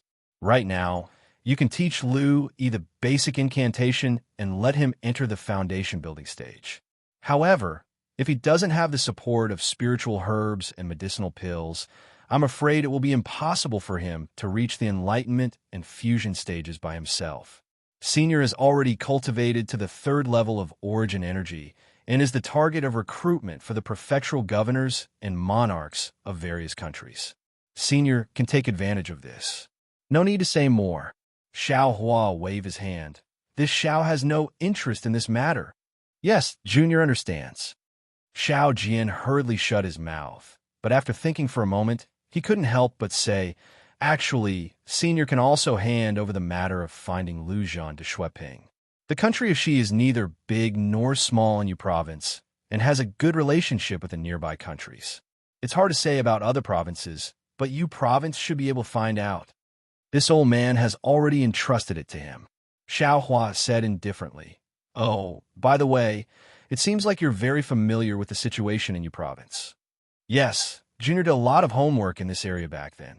Xiao Jian's eyes flashed with joy. He finally got the words he wanted to say. Oh, then let this old man ask you. Xiao Hua seemed to be interested. How many Taoist sects do you know? How many Taoist rogue cultivators do you know? This. Xiao Jian didn't expect Xiao Hua to suddenly ask this, and was somewhat caught off guard. However, he hesitated slightly and smiled bitterly. Senior, you know that Taoist sects are not allowed to be established on the hidden immortal continent. How do you want Junior to answer? Hiss. Xiao Hua was slightly surprised. To be honest, for the past 10 days, he had been trying to find out the specific situation of the Taoist sects in the hidden immortal continent. However, until now, he hadn't seen a cultivator with a cultivation level that could directly talk to him. Not to mention Xiao, Jian, even Xueping, just now, was only at the Foundation establishment realm. Their strength determined their vision. They wouldn't give Xiao Hua a real answer. However, Xiao Hua still did not expect that on the hidden immortal continent, the situation of the Taoists was so bad. Of course, this situation was much better than when the Buddhist sect and Confucian cultivators were on Donrain continent. Xiao Hua's eyes turned again, and he said with a smile, not on the surface, but in the dark. I don't know. Xiao Jian smiled bitterly. When I stepped into Taoist cultivation, I was already warned. He could cultivate, but he absolutely could not establish a sect. If he did, the Confucian cultivators would definitely send people to exterminate him. This was the iron law of the hidden immortal continent. Is that bullshit immortal Buddha grand ceremony supposed to be like this? Then why do you still want to cultivate Tao techniques? Why didn't he choose Confucian cultivation? Even the Buddhist sect is better than the Taoist sect. Xiao Hua asked with a smile that was not a smile. I'll let Senior know. Xiao Jian smiled bitterly. This isn't something that Junior can choose. My single Yang kingdom was founded on Taoism, and I was chosen to be the crown prince since young. Of course, I have to cultivate Qi and cultivate Taoism. Xiao Hua stared blankly and asked curiously, what? Taoism is not allowed to establish a sect, but if you establish a country with Taoism, you can? That means there are many countries supported by Taoism in the hidden immortal continent? Indeed, Xiao Jian nodded, but Senior is too optimistic. In the hidden immortal continent, most of the countries are established by Confucian cultivators, and there are very few Taoists. And now, there are a few replaced by the Buddhist sect. That's really strange. Xiao Hua was especially puzzled. This was somewhat illogical. Could it be that it's okay for this old man to support a country? Of course you can. There is no doubt. Xiao Jian's eyes lit up, and he said with certainty, with Senior's current cultivation, you can barely be the state teacher of country. If your cultivation is a bit higher, you can naturally control a country with your own will. Xiao Hua smiled. I'm afraid it's not that simple, right? Is the king willing? Xiao Jian showed some awkwardness and said with a smile, of course it has to be mutually willing. Moreover, being the state teacher is different from being the left general. You have to contend with the nearby countries, and you have to help the king expand his territory. Forget it. It's not tiring enough. Xiao Hua waved his hand, seeming very dull. But if you stop the state teacher and control a country, you can easily get all the things you need for cultivation. Xiao Jian was a bit anxious and quickly explained. My cultivation is still shallow, so I don't dare to think too much. Xiao Hua raised his head and said, Yuanyu's already prepared the carriage. Let's hurry. Yes, Xiao Jian was a little dejected. It was not easy for him to say some of his thoughts in the conversation just now, but he was mercilessly interrupted by Xiao Hua again. He really did not know why Xiao Hua, who looked very approachable, was so good to the ruffian Lu Yi and was equally good to the uneducated Yuanya. Why didn't he want to listen to his thoughts? In the following few days, the the number of carriages and carriages decreased, as if they had entered a remote village. Xiao Hua thought that next, the main road would be replaced by a small road, and the small road would be replaced by a wasteland. He was afraid that he could only ride a horse and walk. However, in less than 2 days, the number of carriages and carriages increased again.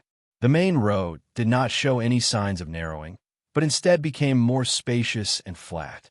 While Xiao Hua was feeling a bit strange, before he could ask Xiao Jian, he saw that several li away in front of him was a large and magnificent river.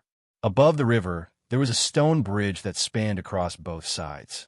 Soldiers that had never been seen in the past 10 days were now standing on both sides of the bridge, wearing neat armor and holding bright weapons in their hands. They were valiant and high-spirited. Xiao Jian, where is this? What kind of bridge is this? Why is it so important? Xiao Hua was a bit puzzled. When he got closer, he asked Xiao Jian, "You actually need to send so many soldiers to guard it?" "I'll let Senior know." Xiao Jian looked up. "This is the border of the country of Xi. This river is called Family River, which is the border between the country of Xi and the country of Jiasa. The people of Xi call this bridge Fanji Bridge, while the country of Jiasa calls it Li Bei Bridge. This bridge connects the country of Xi and the country of Jiasa, so the two countries naturally have to send a large number of soldiers to guard it. As long as we cross this bridge, we will reach the border of the country of Jiasa." Xiao Hua almost cried out. This is the border of the country of Xi? Xiao Jian, tell this old man, this country of Xi, how big is it? At this moment, Xiao Hua finally realized that he was a country bumpkin. He always thought that the country of Xi was as big as the country of Xi in the cultivation world. Who would have thought that after walking for a few days, he actually walked, yes, walked, not flew, and reached the border of the country of Xi? Thinking back to a few days ago, when he casually brushed off Xue Ping didn't suspect him at all.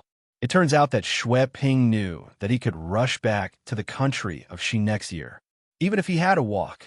Xiao Jian clearly didn't understand Xiao Hua's astonishment and replied curiously, "Previously, this junior has already told Senior that the country of Xi is considered a medium-sized country in the Yu province.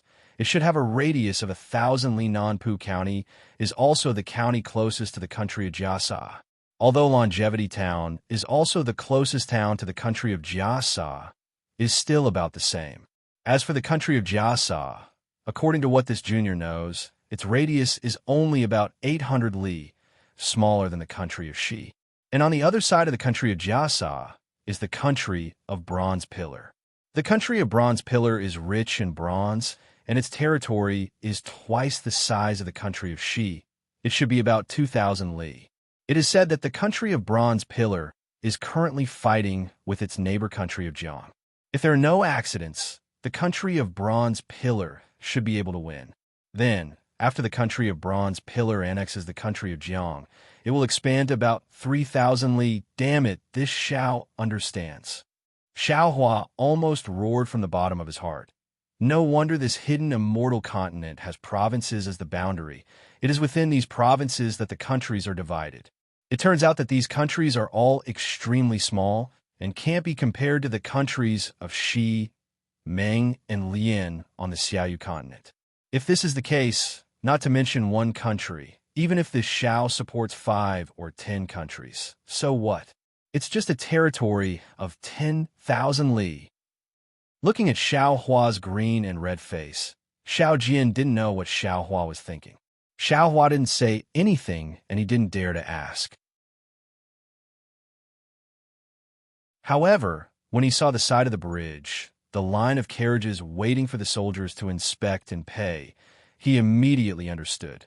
He hurriedly explained, "Senior, although we need to pay taxes to cross the border between the two countries, we are Taoist disciples. Yuanya and Lu Yi are considered our servants. There is no need to pay for them. Senior, you don't need to worry. Am I that stingy?" Xiao Hua unhappily glared at Xiao Jian, but he was still very surprised. It was just a short period of 10 days. How could Xiao Jian know that he was stingy?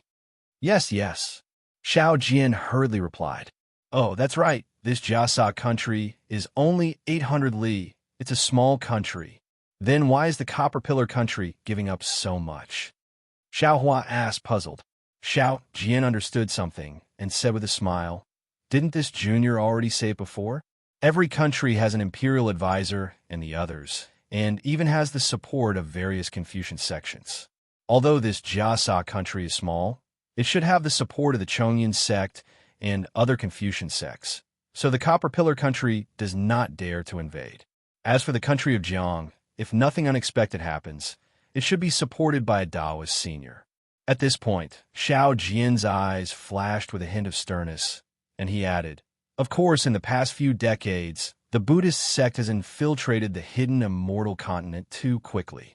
Perhaps the situation in the country of Xi has long exceeded this junior's knowledge, and there is a high possibility that there is an expert from the Buddhist sect secretly presiding over the country of Jiang. No matter where you go, power, benefits, and strength cannot be separated. Xiao Hua sighed and did not ask any more questions.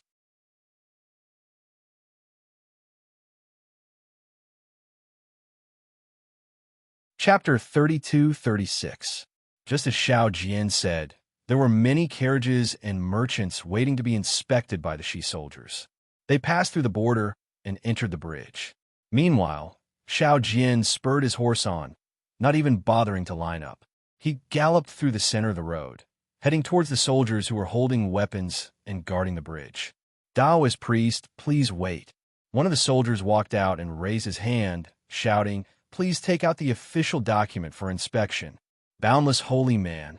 Xiao Jian called out his Taoist name. He reached into his bosom and took out a square jade clip. He handed it over and said with a smile, this is my official name. Please check it, General. Taoist priest, please wait a moment. The soldier took the jade clip without looking at it and hurried towards the side of the bridge where several tents were located. Not long after, a strong man wearing armor with a sword hanging from his waist quickly walked over with the jade clip in his hand. He bowed and said, this general, Li Xianyu, greets Taoist priest Xiao. I, Xiao Jian, greets General Li. Xiao Jian's face was indifferent. He raised his left hand and saluted, saying, I brought my disciples and seniors to travel around Yu province. At this moment, we are heading towards Jiasa country. Please make an exception for us. Taoist priest Xiao, you can naturally bring your disciples to Jiasa country. This general only needs to inspect the carriage.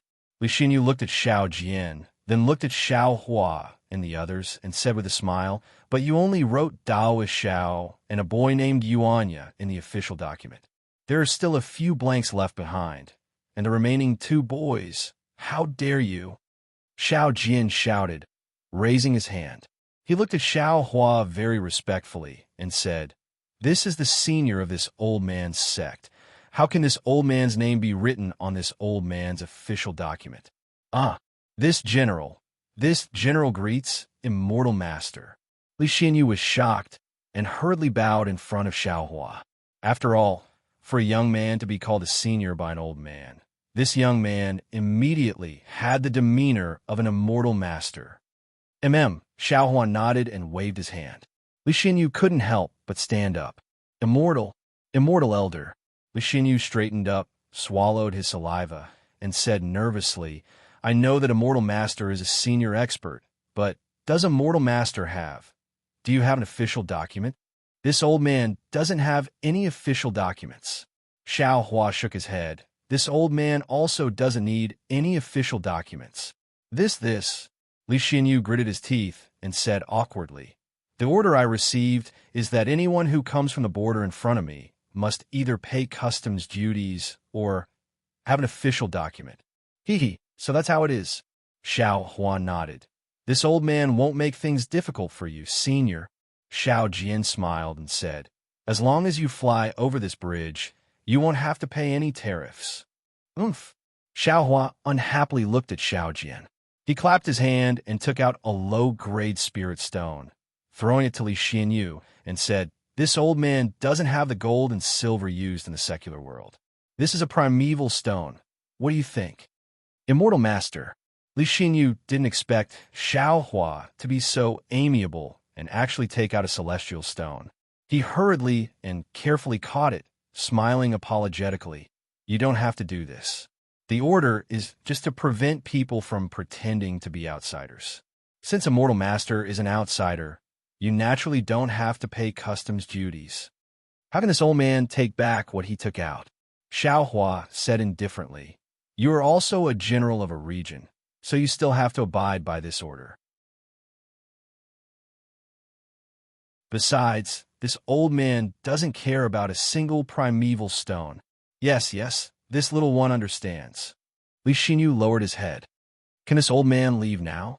Xiao Hua asked politely again.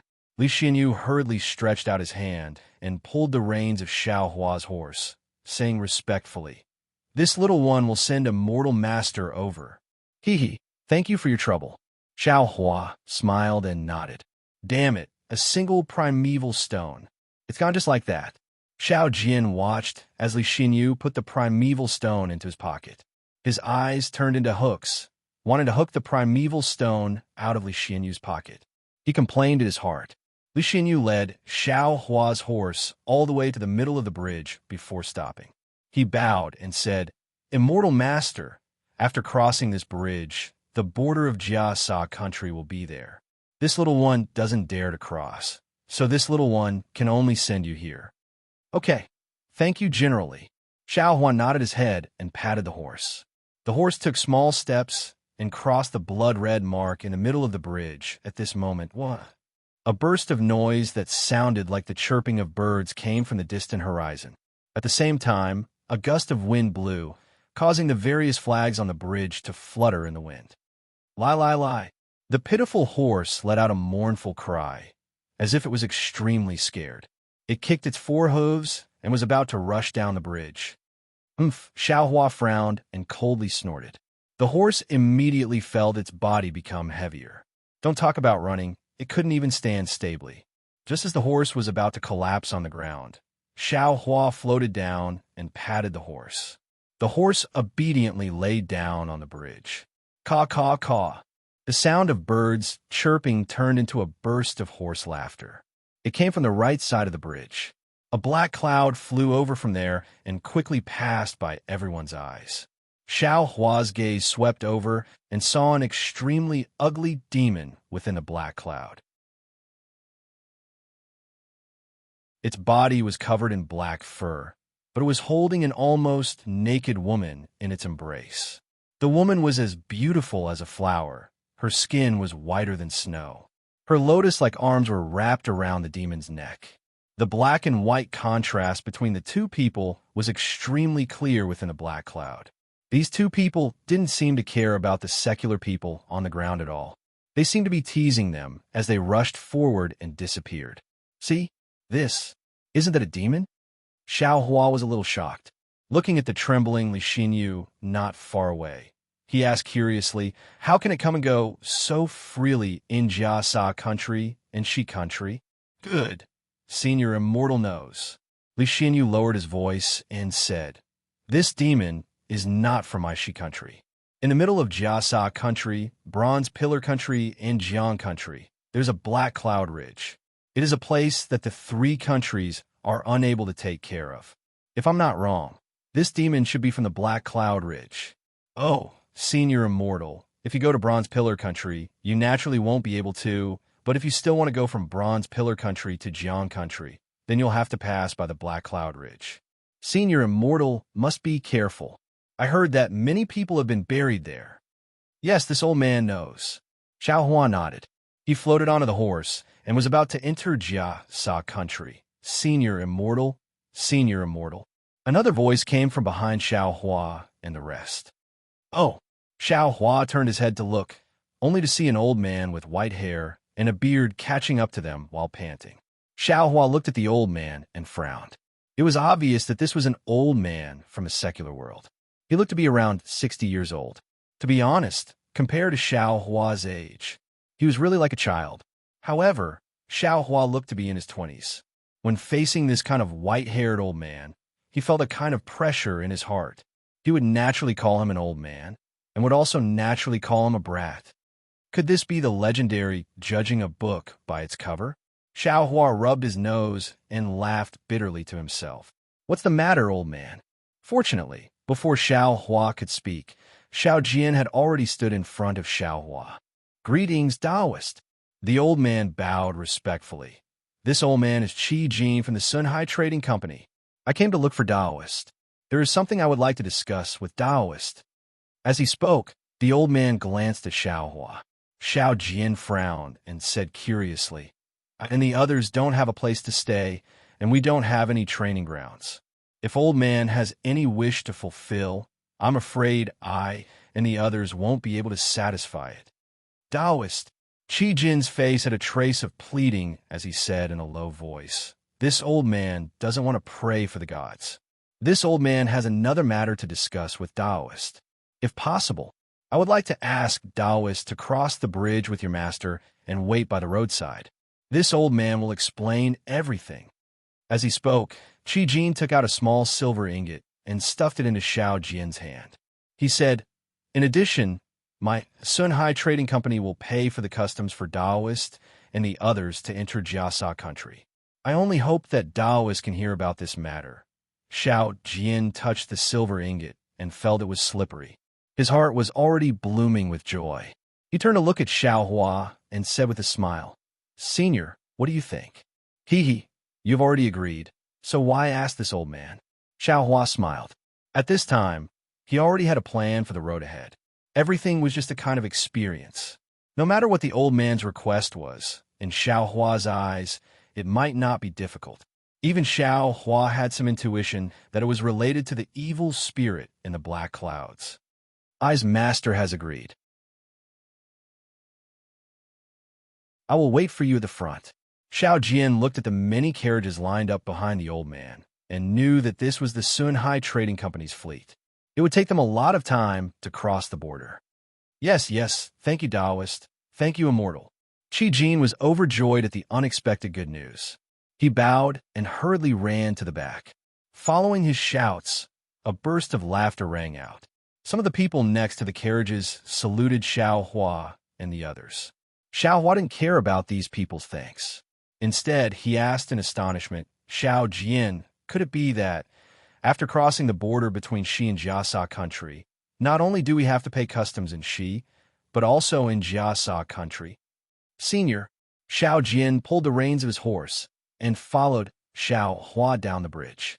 He explained, that's right. However, people and goods are different. People only have to pay 10 copper coins for crossing the border, while goods have to pay according to the value of goods. Isn't this robbery? Xiao Hua immediately thought of the perverted sea beast he encountered in the West Sea. What was the difference between this and a sea beast? If there was any difference, it would be that they were openly using the banner of righteousness, making it impossible for people to avoid.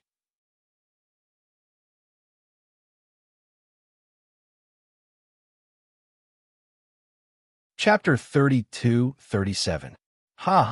Senior, this is different. If the goods of Sunhai Trading Company are bought in Xi, there must be an official document to pay the tax. Here, there is no need to pay. If the Sunhai Trading Company is passing through Xi, they have already paid the tax when entering Xi. When leaving Xi, there is no need to pay again. Xiao Jian explained with a smile. However, looking at Qi Jin's appearance, it seems that they have traded in Xi. Moreover, there is no official document to pay the tax. At the border, they must pay a certain percentage of the tax. Then when they enter Jiasa country, they must pay the tax. Xiao Hua asked, that is natural. This tax is from Xi, the other side is from Jiasa country. Xiao Jian nodded. Xiao Hua sighed with emotion. Alas, this business is not easy. The tax is an important part of a country's income and expenditure. It is impossible to exempt it. Xiao Jian said with familiarity, of course, it is not only for business, but also for anything in this world, even if it is to be the ruler of a country. While speaking, several people went down the bridge. Sure enough, under the bridge, there were some people similar to the soldiers of Xi. However, their armor and flags were completely different. Everyone entered the border of Jiasa country. Half a mile away from the bridge, there was a tea shed. Xiao Hua looked at the scorching sun above his head and ordered them to rest near the tea shed. After waiting for a full meal's time, they saw nearly 20 carriages led by Qi Jin coming out of the soldiers' blockade. When Qi Jin saw the carriages parked in front of the tea shed, the disappointment on his face immediately disappeared. He urged the horse under him and hurriedly brought a man dressed in martial arts clothes to the tea shed. There were not many people in the tea shed. Xiao Hua and the other three were sitting at a shabby table. Except for Yuanya, who was drinking cup after cup of tea, the other three closed their eyes and did not speak. Taoist. Qi Jin rushed into the tea shed. He originally wanted to talk to Xiao Hua, but after thinking for a moment, he walked to Xiao Jian and cupped his fist. Our humble trading company has too many goods. It is a bit troublesome to pass the customs. Sorry for the long wait. No matter. Xiao Jian opened his eyes and smiled. We are just traveling. Whether we walk or lie down, it is all cultivation. This wait is nothing. Taoist is really a master. What you said is really profound. Qi Jin looked at Xiao Jian with an extremely admiring gaze. This old man and the others have worked so hard for Adu's item. I don't know when we'll be free. When it's time to be free, you'll definitely be free. When you can't be free, just say it. Xiao Jian was much more familiar with these words than Xiao Hua. Yes, this old man understands. Qi Jin put his palms together sincerely. However, when he saw Xiao Jian's unfriendly expression, he immediately understood. He put his palms down awkwardly and pointed at the burly man beside him. Escort Chun, this is the Taoist Xiao I mentioned just now. Come and meet him. I'm Chen Kai from Fu Wei Escort Agency. Nice to meet you, Taoist masters. The burly man stood up and cupped his fists in greeting. His voice was loud and clear, but there was a valiance and unwillingness in his eyes. Boundless holy man, Chen Zhuang, greetings. Xiao Jian seemed to understand something and returned the greeting with a smile. He then looked at Qi Jin and said, Elder Qi, what do you mean by this? This. Qi Jin was a little embarrassed and explained his intentions. It was as Xiao Jian had expected. The distance from the border of Jiasa country to the nearest city was about 100 miles. There was a section of the mountain road that was quite dangerous. There were 3 groups of mountain bandits alone. These mountain bandits often went down the mountain to rob, and the merchants passing by were all terrified. Jiasa country had sent troops to kill them several times, but they returned without success. In the end, they simply ignored them and let these mountain bandits fend for themselves. Since the mountain bandits were born, how could they be destroyed? Although the leader and number of the mountain bandits were constantly changing, these mountain bandits had become a malignant tumor at the border of Jiasa country. Unfortunately, there is only one main road from the kingdom of Shi to the kingdom of Jiasa. On the left side of the mountain road, there was an impassable forest. Therefore, even if a merchant like the Sunhai Trading Company knew that there were bandits here, they could only brace themselves and pass through. At best, they could hire more armed escorts like the Fu Wei Escort Agency to protect their own trading company. Qi Jin had just seen the Shi general's unusual respect for Xiao Hua, so he had a sudden idea to ask Xiao Hua and the others to protect him through this section of the mountain road where the mountain bandits were rampant. Although Xiao Hua and the others were not escorts, Qi Jin's lack of trust in Fu Wei Escort Agency and his behavior of seeking medical treatment halfway through the journey made Escort Chen extremely dissatisfied. Chen Kai didn't say anything, but how could Xiao Jian not see the disdain and even a faint hostility in his eyes? He had seen this kind of look in Zen Master Ming Yu's eyes more than once. If I had known, I wouldn't have collected Qi Jin's silver. Xiao Jian was somewhat regretful. After listening to Qi Jin's explanation, he already understood that these mountain bandits couldn't have appeared out of nowhere. Moreover, they lived so freely at such a close distance to the border. If it weren't for the fact that they had nothing to do with the border guards of Jiasa country, Xiao Jian wouldn't believe it even if he was beaten to death. As for Qi Jin's intention, Xiao Jian was even more aware. Qi Jin didn't necessarily want to rely on their martial strength. What he valued was Li Xianyu's respect for Xiaohua. Qi Jin thought that since they were familiar with Li Xianyu and the others, when they encountered the mountain bandits ahead, they would definitely make the mountain bandits hesitate. As for this reason, Qi Jin couldn't tell Chen Kai or Xiao Jin directly. He could only use a probing tone to ask Xiao Jin and the others to protect them. Damn it, we're all smart people. After Xiao Jin felt regretful, he subconsciously looked at Xiaohua. It was obvious that they couldn't have any relationship with the border guards. Li Xianyu's respect was for Xiaohua and that piece of vitality stone. Facing the mountain bandits, not to mention himself, even Yuanya might not be able to protect himself. How could Xiao Jin dare to make a decision? Oh, escort Chun. Contrary to Xiao Jin's expectations, a trace of joy flashed across Xiaohua's face. He asked, "Let this old man ask you, do you know the Lotus Escort Agency?" Lotus Escort Agency? A trace of vigilance flashed across Chun Kai's eyes. He asked curiously, "Taoist knows the people of the escort agency? Tell this old man, do you know the Lotus Escort Agency?" Hearing Chun Kai's answer, Xiaohua's eyes flashed. He seemed to be somewhat ecstatic as he asked hurriedly. Chun Kai shivered. Xiaohua's gaze was like lightning, as if it pierced into his heart, giving him a big fright. The dissatisfaction in his heart had long been thrown out of the highest clouds. He hurriedly replied, "Good, immortal elder knows. This one has never heard of the Lotus Escort Agency." "Oomph." Xiaohua snorted coldly, appearing extremely dissatisfied. Immortal elder. Chun Kai's forehead was somewhat sweaty. Facing Xiaohua's dissatisfaction, he felt an indescribable feeling of oppression and powerlessness. It was as if facing Xiaohua was a huge mountain that could crush him into meat paste at any time. Now he truly knew how powerful Xiaohua was.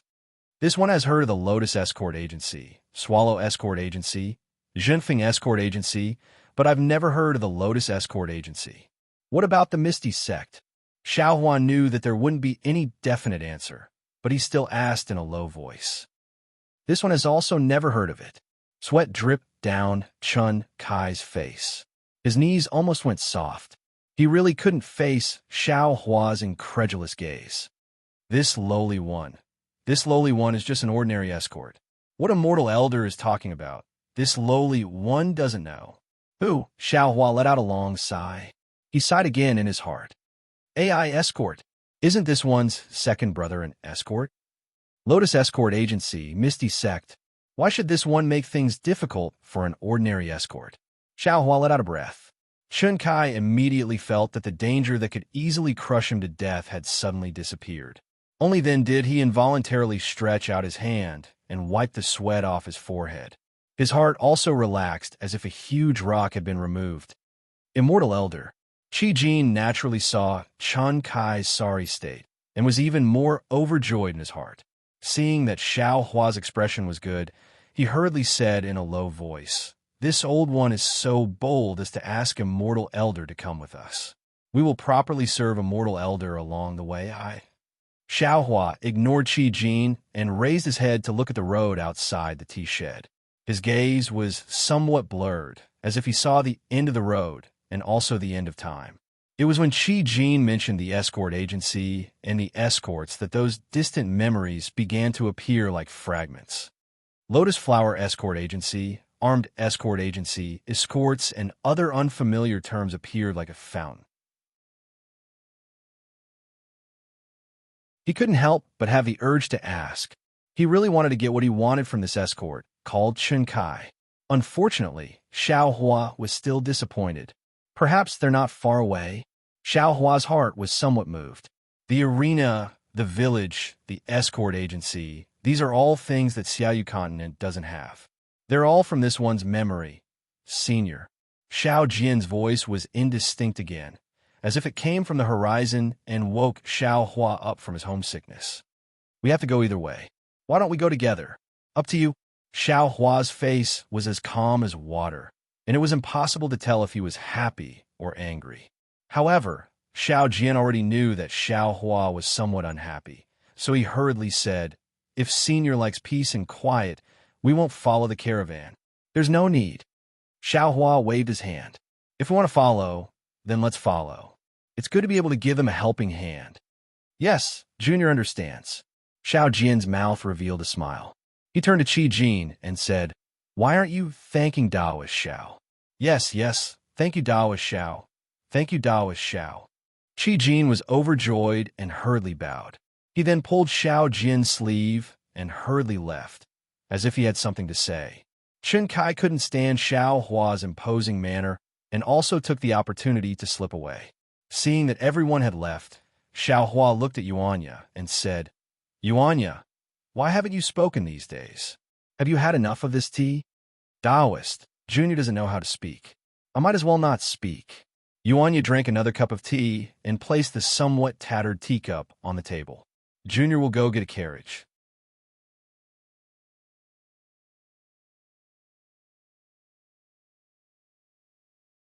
Chapter 32-38. With that, Yuanya hurriedly got up and hurriedly walked out. Xiao Hua looked at Yuanya's back, and then looked at Lu Yi, who was sitting beside Yuanya and had closed his eyes to think after drinking a few mouthfuls of tea. Xiao Hua brought Lu Yi out of the tea shed. The carriages of Sun Hai Trading Company had already started to move. Qi Jin and Xiao Jian came out from behind a big tree. Both of them had a satisfied expression and seemed to be chatting happily. As for Chen Kai, he was already riding a horse in front of the carriages. Lu Yi. Xiao Hua's gaze swept across the tea shed. The owner of the tea shed was lowering his head to clean the tables while secretly glancing at the carriages.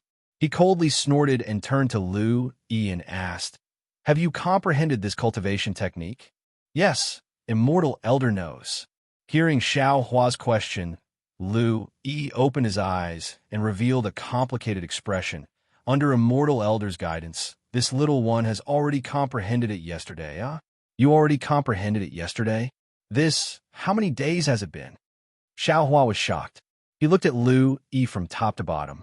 After all, Xiao Hua was not a competent master and didn't know how to teach other people cultivation methods. Lu Yi was just an ordinary person and had never come into contact with Daoist cultivation methods before. Lu Yi was a little shy, but his eyes revealed a trace of pride. He whispered, "If it is as Immortal Elder said, this little one has already comprehended it. Then, can you sense the spiritual energy of heaven and earth?" Xiao Hua asked impatiently. Lu Yi shook his head regretfully. "This little one cannot sense the spiritual energy of heaven and earth that Immortal Elder spoke of.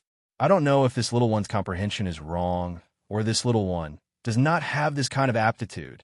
Xiao Hua nodded. "Get on the carriage. This old man wants to hear your comprehension."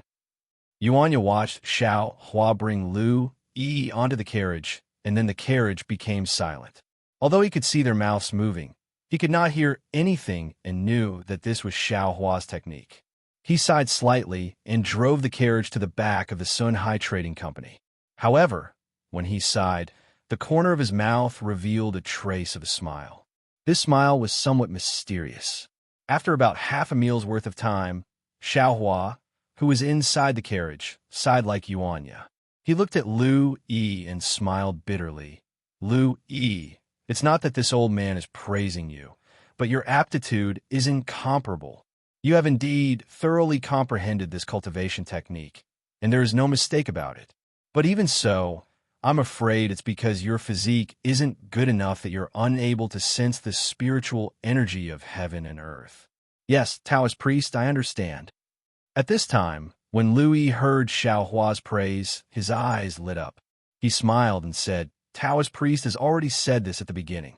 This little one has a plan in mind. This lowly one is already fortunate enough to have a glimpse of the immortal cultivation technique. As for whether or not I have the fate to cultivate, this lowly one doesn't care anymore. Yes, it's great that you have such intentions. I'm just afraid that you're too ambitious." Xiao Huan nodded and said, "Since that's the case, this old man will teach you another cultivation technique. You could try it again." "Yes, I'll listen to Taoist priest's instructions." Lu Yi nodded vigorously.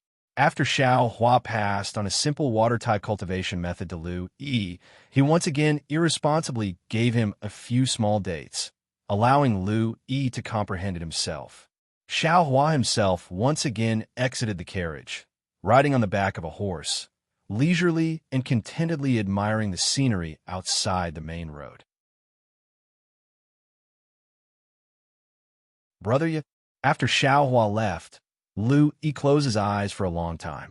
After carefully memorizing the cultivation technique, he walked to the front of the carriage and sat down cross-legged. He whispered, "You've worked hard these past few days. It's not hard at all." When Yuanya heard this, he didn't turn his head. He shook the reins and stabilized the horse, pulling the carriage. He said, "Now that you have an opportunity, you must properly grasp it. The immortal is a good person. It's our great fortune to have met him. He won't be able to stay with us for too long. You must cultivate well and strive to have the immortal accept you as his disciple and take you away. It's easier said than done. It's too difficult." Lu Yi sighed. "Since I was young, I boasted that I was smart and had a photographic memory. But look at the hundreds of words the immortal gave me." Yuanya, who didn't know much about the ways of the world, was suddenly shocked and hurriedly said, "Brother Lu, you can't say this anymore. Only you know it." "Yes, I understand."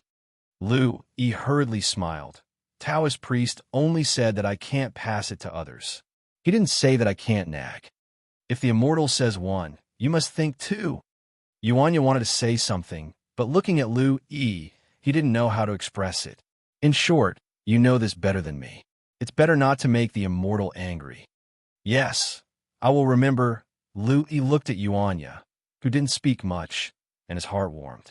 He handed the spirit dates in his hand to Yuanya and said, "This is the date given by the immortal. I haven't eaten it yet. Try it." "Okay." Yuanya didn't hesitate. He reached out and took it. He threw it into the air and was about to use his mouth to catch it. "If you don't want to die, then don't eat it like this." Xiao Hua's voice drifted over.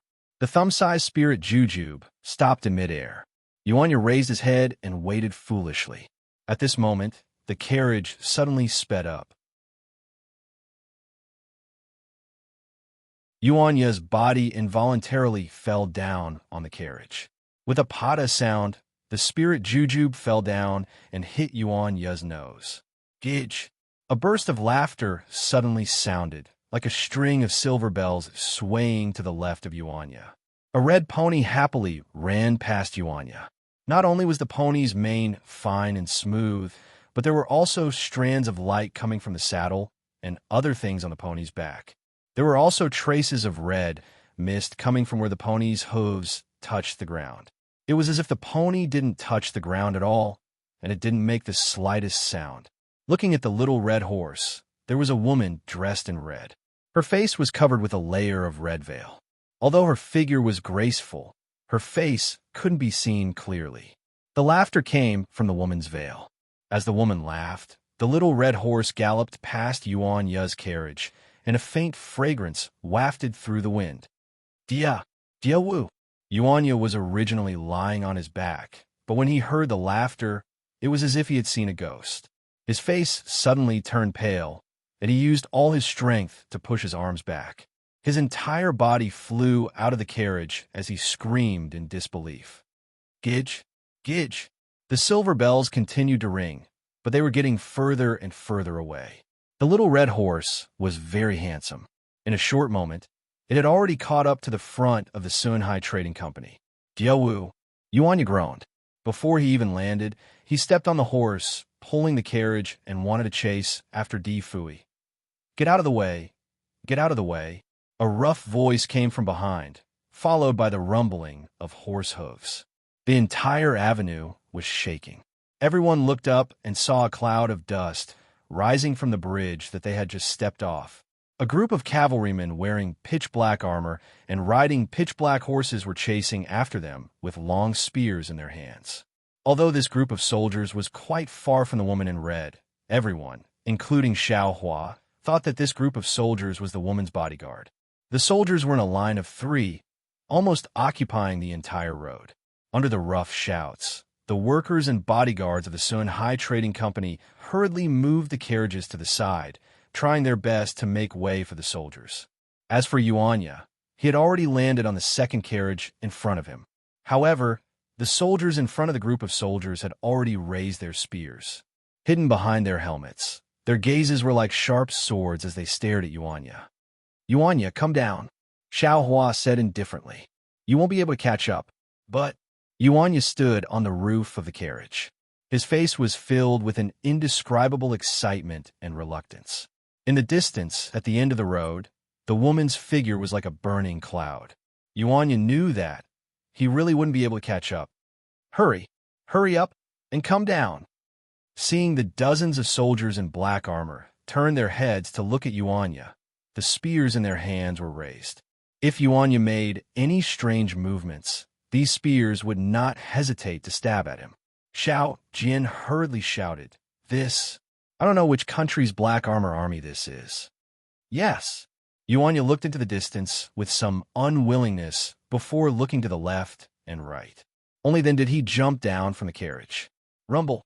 The black armor army quickly galloped past under everyone's gaze. There were more than 100 of them, and their movements were uniform. Even the hooves of the 100 black horses were almost the same. When the black armor army was far away, the workers of the Sun Hai Trading Company urged the carriages to move again. The dozens of carriages slowly moved again, leaving Yuanya standing on the side of the road in a daze as he lightly bit his lips. "Yeah?" Xiao Jian asked curiously. "This is the Jia we were talking about. She doesn't seem to know you." She was only around 3 years old at that time. "How did she know me?" Yuanya suddenly understood something and smiled bitterly.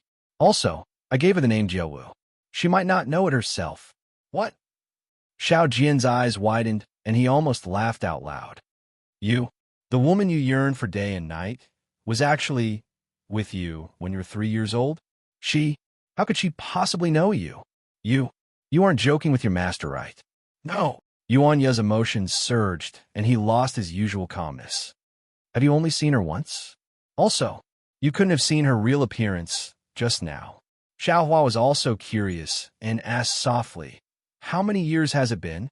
The Jiawu of 3 years old and the Jiawu now. How could they be the same? How could you recognize her?" "All right, immortal elder knows."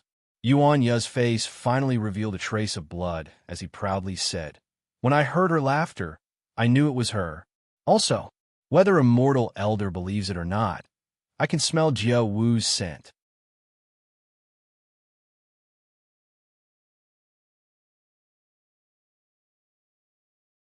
Chapter 32-39. In Xiao Hua's heart skipped a beat as he recalled the first time he saw Fairy Hong Xia. Didn't the red mole at the corner of Fairy Hong Xia's mouth give him a familiar feeling? Xiao Hua nodded slightly. "Jiawu is pretty good looking," Xiao Hua said softly as he looked at Yuanya's dazed expression. "Furthermore, this old man has already left a mark on her body. As long as it's within 100 li, this old man will definitely be able to detect it." "Really?" Yuanya's eyes were filled with ecstasy as he clenched his fists tightly. His arms were trembling. Xiao Hua laughed, but did not reply. "Ha!" Yuanya jumped up and somersaulted a few times in the air before landing on the ground. He was clearly extremely happy. Looking at Yuanya's appearance, Xiao Hua rubbed his nose and smiled bitterly. "Damn it, it's good to be young. No, this old man can't take advantage of his seniority in the future. There's no reason for me to be so lifeless. It's really boring." Yes, wasn't Xiao Hua the same as he was in the past? However, after coming out of seclusion for 100 years, he felt that he was old for no reason. He kept calling himself this old man. It really felt like he was past his prime. This Xiao is just over 200 years old. If I reach nascent soul, my lifespan can reach 2,000 years. Compared to an ordinary person, I'm only around 10 years old. Damn it, this Xiao is still underage. Ha! Xiao Hua couldn't help but laugh. "Senior?" Xiao Jian looked at Xiao Hua strangely. This senior had beaten Xiao Hua from the peak to the bottom of the valley in an instant. "It's nothing." Xiao Hua's face immediately became as cold as ice. Then, He raised his eyebrows and unhappily looked towards the horizon 100 jong away. There were a few pigeon-like birds that were quickly flying past. Oomph! Xiao Hua snorted coldly. Those birds suddenly fell down and fainted when they landed on the mountain rocks. As the saying goes, snakes and rats are in the same nest. It's really like that. Xiao Hua's gaze turned and looked at the tea shed in the distance. Brother Ya, seeing Yuan Ya happily land on the carriage, Lu Yi was also happy for him. He carefully handed the spirit jujube that had fallen on the carriage to him. You're really amazing. You've already decided on a marriage at the age of 3. I really envy you. Slap. Yuan Ya raised his hand and slapped the back of Lu Yi's head. He scolded. How am I as despicable as you think? I was only 7 or 8 years old at that time. Tell me, what is going on? Just as Yuan Ya finished speaking, another person appeared out of thin air. That person's voice was extremely wretched. Old. Yuan Ya was furious. Just as he was about to scold him, he saw who it was and immediately smiled apologetically. Immortal Elder, why are you here? Tell me, Xiao Hua said with a smile. I've heard you play the sun in the River Tide Temple. At that time, I didn't see Diao Wu, but now, this old man knows what Diao Wu looks like. If you don't tell me... Yuan Ya helplessly looked at Xiao Hua's disrespectful appearance. He then looked at Xiao Jian, who was riding a horse and pretending not to care. However, his ears were already perked up. Yuan Ya could only drive the carriage and tell the story of what happened. Yuan Ya had lived in the mystic Jade Dark Forest since he was young. He danced with the wild wolves in the forest. When he was 5 years old, the black wolf that raised him was bitten and seriously injured when it was fighting for territory with another wolf. The night the black wolf died, Yuan Ya took the black wolf's corpse into the depths of the Wolf Valley. He wanted to bury the black wolf. However, on that full moon night, Yuan Ya heard the faint cry of a baby. This was the first time Yuan Ya had seen a human baby. It was the first time he had seen a human like himself. Therefore, after burying the black wolf's corpse, he brought the baby back to the wolf's den. However, the arrival of the baby attracted the attention of the pack of wolves. Perhaps because they no longer had the black wolf's protection, the pack of wolves wanted to chase Yuan Ya away. Thus, a fight broke out between Yuan Ya and the pack of wolves again. The 5-year-old Yuan Ya was naturally no match for the pack of wolves. After being bitten and covered in cuts and bruises, he carried the baby, whose left arm was also injured, out of the wolf's den. At that time, the baby should have just been born. It cried loudly and had a high fever after being attacked by the pack of wolves. Yuan Ya naturally did not understand this. He only thought that the baby was hungry, so he caught rabbits and roasted them for the baby to eat. How could a newborn baby eat these things? Just as Yuan Ya was helpless and the baby was on the verge of death, a group of colorful butterflies fluttered their enchanting wings in the morning light and flew past Yuan Ya and the baby. The baby seemed to be attracted by the colorful butterflies. Perhaps it had run out of strength and stopped crying hysterically. This made Yuan Ya very happy. Ignoring the cuts and bruises all over his body, he carried the baby and followed the butterflies to the side of a lake. At the side of the lake, there was a doe that had just given birth. It was mournfully licking the dead baby. It was in so much pain that it wished to die. Looking at the lifeless baby and the milk dripping from the doe's mouth, Yuan Ya suddenly understood something. He quickly caught the doe and used its milk to feed the baby. After eating its fill, the baby fell asleep and slept for half a day. After half a day, it cried loudly and ate the milk again. After a few days like this, the baby's fever subsided and the wounds on its left arm healed. However, the wolfsbane had left a long scar on the baby's arm. Other than a small blanket and a sun, the baby had nothing else. Yuan Ya himself did not have a name, but he gave the baby the name Diao Wu. Just like this, Yuan Ya, Diao Wu, and the doe that had lost its baby lived by the side of the butterfly pond. Diao Wu gradually grew up, from swaddling clothes to learning to walk, and then to babbling. They lived there for 3 years. During these 3 years, Yuan Ya would go hunting during the day, and Diao Wu would stay with the doe. At night, Yuan Ya would accompany Diao Wu and play the sun for her. Every time he played the sun, Diawu would obediently lie in Yuanya's arms and look at him with sparkling eyes that were like the stars in the sky. These happy days lasted until one day. Yuanya remembered it very clearly. It was a stormy day. Yuanya woke up early to hunt, as usual, but before he could catch any prey, he suddenly felt uneasy. It was as if they had a telepathic connection. Yuanya hurriedly ran back to Butterfly Lake. As expected, the side of Butterfly Lake was covered in blood. The doe had been killed on the ground, and there were light footprints beside it. Yuanya angrily followed the footprints out of Butterfly Lake. Unfortunately, under the heavy rain, Yuanya quickly lost track of the enemy. Helpless, Yuanya left Butterfly Lake and searched the entire mystic Jade Dark Forest to find Diawu. Unfortunately, Yuanya had underestimated the mystic Jade Dark Forest. He had spent 5 years and had not even explored half of the forest. The remaining areas were filled with fierce beasts that Yuanya could not deal with. Yuanya had gathered his courage and tried to deal with a fierce beast that he thought he could handle. However, he was heavily injured by the fierce beast and was captured by a hunter who had entered the mystic Jade Dark Forest. After that, Yuanya was taken out of the mystic Jade Dark Forest and sold to the arena.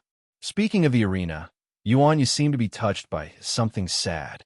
His face revealed a sorrowful expression as he raised his hand and placed the spirit jujube in his mouth. Just as he was about to fiercely chew on it to relieve the dryness in his mouth, Xiao Hua's interested voice sounded out again. What an unforgettable love between childhood sweethearts. This old man advises you to eat it bit by bit. Otherwise, you will never see your Jiawu again. Xiao Hua's words were naturally not as fast as Yuanya's actions. However, before Yuanya heard Xiao Hua's words, he seemed to have lost all his strength. No matter how hard he tried, he could not bite down. Only after Xiao Hua finished speaking did he regain consciousness. Yuanya laughed embarrassedly and lightly bit down on a piece of spirit jujube. In an instant, his mouth was filled with a sweet fragrance. This sweet fragrance was something that Yuanya, who had lived in the forest since young, had never tasted before.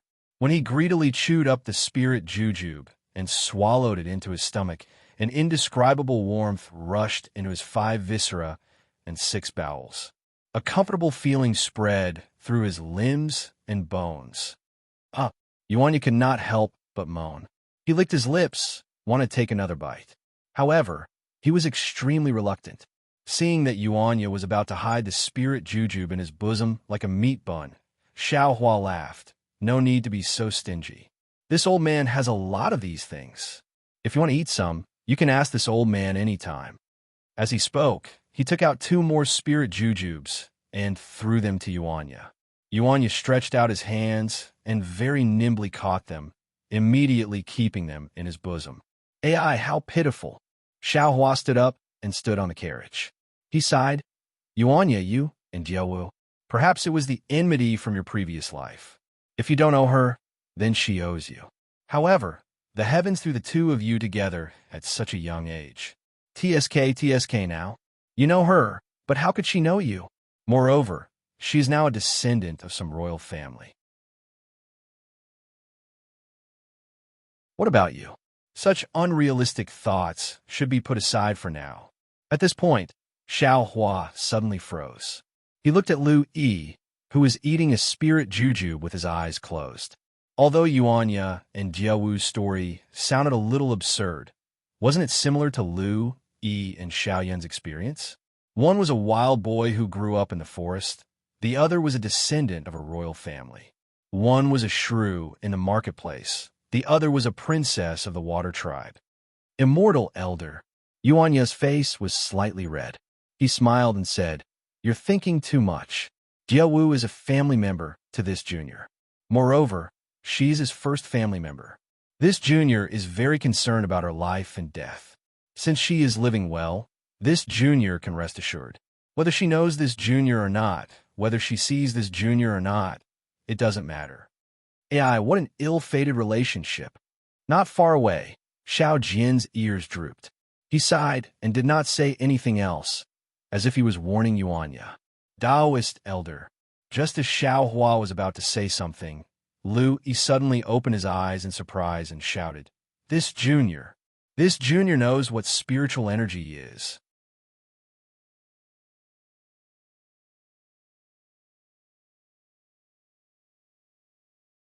Chapter 3240. A strange expression appeared on Xiao Hua's face. He didn't dare to give Lu Yi too many spirit fruits, and only gave him the lowest grade spirit jujube. Firstly, it was to let him eat until he was full. Secondly, it was to let him experience the spiritual items of Taoism. Xiao Hua didn't place too much hope on the spirit jujube. However, Xiao Hua still underestimated the spirit jujube in his space, and also underestimated Lu Yi's aptitude. Just this one spirit jujube was enough for Lu Yi to grasp the spirit jujube as a small foot. And you should first experience it and don't do anything else. Xiao Hua thought for a moment and instructed, My Taoism's divine abilities all rely on the spirit jujube of heaven and earth. If you can't experience the spirit jujube of heaven and earth, just relying on these spirit fruits, it's impossible for you to step onto the path of Tao. Yes, this little one understands. Lu Yi was very happy. He took another bite of the spirit jujube and closed his eyes to experience it. Looking at Lu Yi's excited appearance, Xiao Hua inwardly sighed. Lu Yi's aptitude was indeed not bad. Not only was he able to comprehend a qi refining cultivation method that he had never cultivated before, he was also able to keenly sense the faint spiritual energy within the spirit jujube. This was absolutely impossible for the previous Xiao Hua. Unfortunately, Xiao Hua was even more clear that if Lu Yi couldn't sense the spirit jujube of heaven and earth, it would be impossible for him to step onto the threshold of cultivation. Without the spirit jujube of heaven and earth, all of Taoism's cultivation was just a castle in the air. After entering Jia Sa country, other than encountering the Black Armored Army led by Jia Wu at the bridge, there were no other unforeseen events. The caravan of Sunhai Trading Company moved forward in an extremely orderly manner. When night came, someone led them to a spacious mountain ridge to rest. The caravan was prepared. Not long after, Qi Jin led 2 people and brought some food to Xiao Hua and the others. What made Xiao Jian depressed was that other than his own stomach being hungry, Lu Yi and Yuan didn't feel hungry or thirsty at all. They didn't even drink a mouthful of water. Compared to Xiao Jian's depression, Qi Jin was so happy that he couldn't close his mouth. Otherworldly, what does this mean? This means that the immortal in front of me is really an immortal. As for the Taoist priest who took his silver coins, he was just like him, a layman. After Qi Jin left, Xiao Jian gnawed on a stewed pig trotter. Although the pig trotter was very fragrant, Xiao Jian's eyes were filled with hidden bitterness as he looked at Xiao Hua, who was cultivating with his eyes closed. His mouth was tasteless. Xiao Hua ignored him and seemed to have fallen asleep. After the meal, a bonfire was lit in the middle of the group of carriages. The escorts and some of the workers from the trading companies took out food and wine and even gambling equipment. They started to make a ruckus.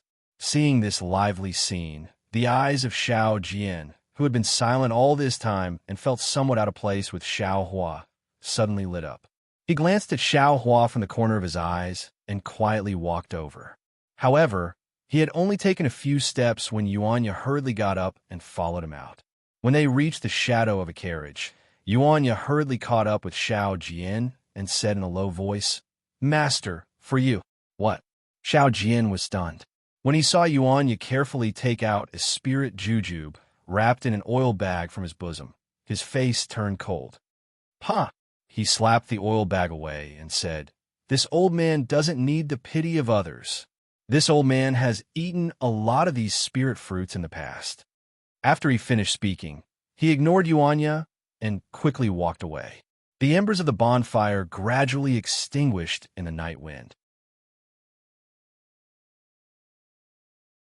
Xiao Jian happily walked back while humming a tune. He lay down near the carriage and quickly fell asleep.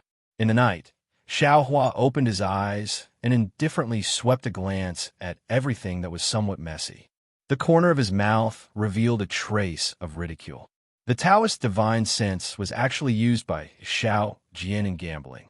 I'm afraid that if the Tao sovereign above the ninth heaven knew, he would fly down in anger to punish Xiao Jian, right? On the second and third days, they didn't encounter the bandits that Qi Jin was worried about. Everything was normal. Moreover, there were more carriages on the road. Not only were there bodyguards from the Sunhai Trading Company, there were also bodyguards from other trading companies. It seemed that even if bandits came out, there was no need for Xiao Hua and the others to make a move. These bodyguards could handle it. Qi Jin and the other managers of the trading company were happy. But on the other hand, Xiao Jian couldn't be happy. His divine sense was originally weak. On the first day, it was exhausted. This divine sense won him a lot of money. However, on the second and third day, there were more bodyguards participating in the gambling. Xiao Jian no longer had any means to cheat. He didn't know if it was because of bad luck or other reasons, but Xiao Jian lost again and again. At the beginning, Xiao Jian wanted to withdraw in time. Unfortunately, he won too much on the first day. How could the bodyguards who lost money let him go? After he lost all the money he had won in the past to others, even with Qi Jin's reminder, the red-eyed Xiao Jian simply couldn't listen. He even said that he would get angry with anyone who didn't allow him to gamble. This kind of gambling behavior was the favorite of all gamblers. The gambling continued until dawn. Under the morning light, Xiao Jian walked to the front of the carriage, somewhat tired. In the distant shadows, a group of bodyguards and some shop assistants who participated in the gambling secretly poked their heads out. They were afraid of the otherworldly Xiao Hua, and even more afraid of Yuanya, who was more ferocious than a beast. However, they couldn't let go of the vitality stones that Xiao Jian lost to them. Losing a game wasn't scary. What was scary was, the more you bet, the more you lose, and the more you lose, the more you gamble.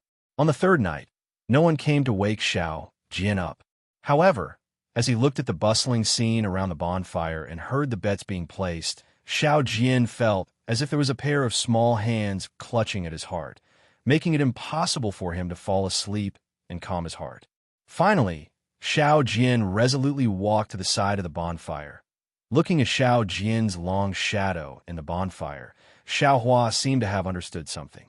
Xiao Hua felt that he understood, but in reality, what he understood was still too little. When the moon was high in the sky, Xiao Jian came back and took away the last portion of the vitality stones. However, Xiao Jian didn't come back to rest. He followed his own vitality stones to the bonfire. This time, Xiao Jian didn't stay for long. Soon, the bonfire was abnormally noisy. Xiao Jian staggered back. Although the darkness of the night was a very good layer of protection, Xiao Hua could clearly see that Xiao Jian's face was bruised and swollen. When Xiao Hua's divine sense swept over, he already understood everything. Xiao Jian actually began to cheat after losing all his primeval stones. If you want to cheat, you can cheat, but you're discovered by others. If it wasn't for Xiao Hua and Yuanya behind Xiao Jian, this guy would have been beaten to a pulp by a group of bodyguards. Perhaps one could see true feelings in difficult days, but one's true nature would never be seen. Perhaps only when one was comfortable and relaxed could one see one's true nature. How many loving couples could help each other when they were in poverty, but when they were rich, they couldn't help each other. This was what people often said, being able to share hardships, but not happiness. When Xiao Jian didn't have money, he could bring Yuanya along. No matter if it was divination or running a training hall, he was able to keep his loneliness. However, when he was comfortable and his life was secure, the bad side in his heart immediately revealed itself. No matter how much he pretended, it couldn't hide it. The morning wind blew, blowing away the darkness of the night. Everyone stood up in high spirits, their faces filled with smiles as they faced a new day. That's right. How could a few boxes full of vitality stones be compared to ordinary gold and silver? But it was Xiao Jian who lost it all. Everyone who received vitality stones was abnormally happy. This was something that they couldn't even dream of. Even if they went home now, in this lifetime, no, several lifetimes, they wouldn't be short of money. This world was like this, there was only so much happiness. If you were happy, others wouldn't be happy. If you weren't happy, others would take away your happiness. Xiao Jian was like this. Others completely robbed him of his happiness, leaving him with only bitterness. Other than frowning, he was listless. Yesterday at dusk, he still had wealth comparable to a rich man. Today at dawn, he had become a pauper with nothing left.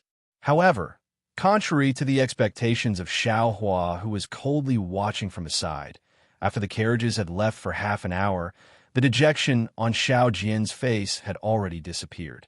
It was as if he didn't go to the bonfire gambling house, and even more so, as if he didn't receive any vitality stones at all. Hee, how interesting. Xiao Hua looked at Xiao Jian, who was in a good mood. He really didn't understand. He was very clear about the value of those spirit stones. If he lost those spirit stones, Xiao Hua would definitely not forgive himself and would definitely be heartbroken. Oh, there are interesting things every year, but it seems like there are a lot of them this year. Xiao Hua's gaze had just moved away from Xiao Jian and immediately looked at a few tall mountains in the distance.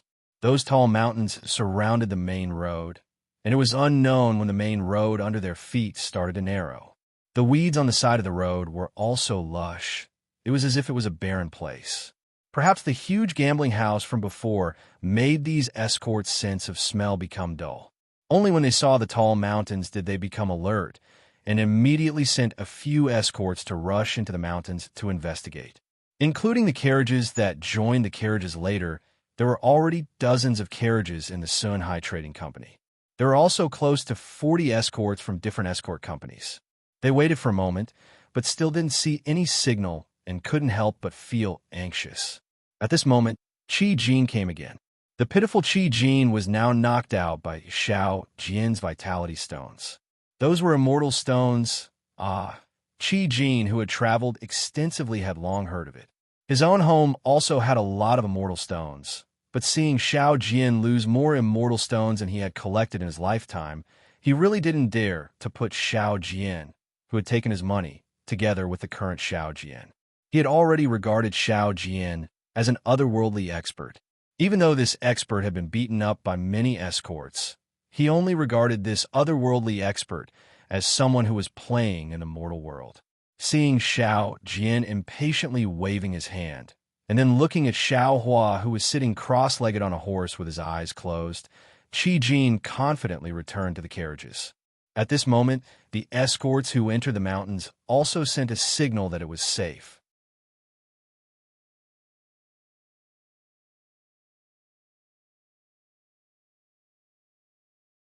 Chapter 32:41. Dozens of carriages started moving again. Although the escorts were nervous, they still urged their horses forward. This was the only way to enter the capital of the Jiasa Kingdom. Beyond these mountains was a sprawling forest filled with wild beasts. There was no way to go. The only thing they prayed for was that the mountain bandits would not come down the mountain to rob them. They were either drunk, had robbed enough, or had seen that there were enough escorts in their carriages. Unfortunately, these escorts' luck had already been used up a few days ago when they gambled with Xiao Jian. They had only been on the mountain path for about 2 hours when their extreme joy turned to sorrow. After a series of loud gongs, hundreds of bandits dressed in different outfits swarmed out from the side of the mountain ridge where the carriages were located, surrounding the carriages like dumplings. Even if the group of escorts wanted to escape, there was no way for them to do so. Ha! While everyone's expression changed, Xiao Jian was covering his mouth and laughing. That's right, he had nothing on him now. His primordial stones had long been used up. He was the only one who wasn't afraid of the mountain bandits. Nay, a loud roar came from the front left of the carriages. A yellow horse turned out from the mountain ridge. The man on the horse was 20 feet tall. He held a long saber in his hand and shouted, "This road is opened by me." Then there was another loud roar that was even louder than before. A bull-like mount came out from the back of the carriage. There was also a valiant person sitting on it, and he shouted with a ferocious face, "This tree was planted by me." Soon after, the man stopped talking again. Only some of the bandits on the left were beating their gongs with all their might.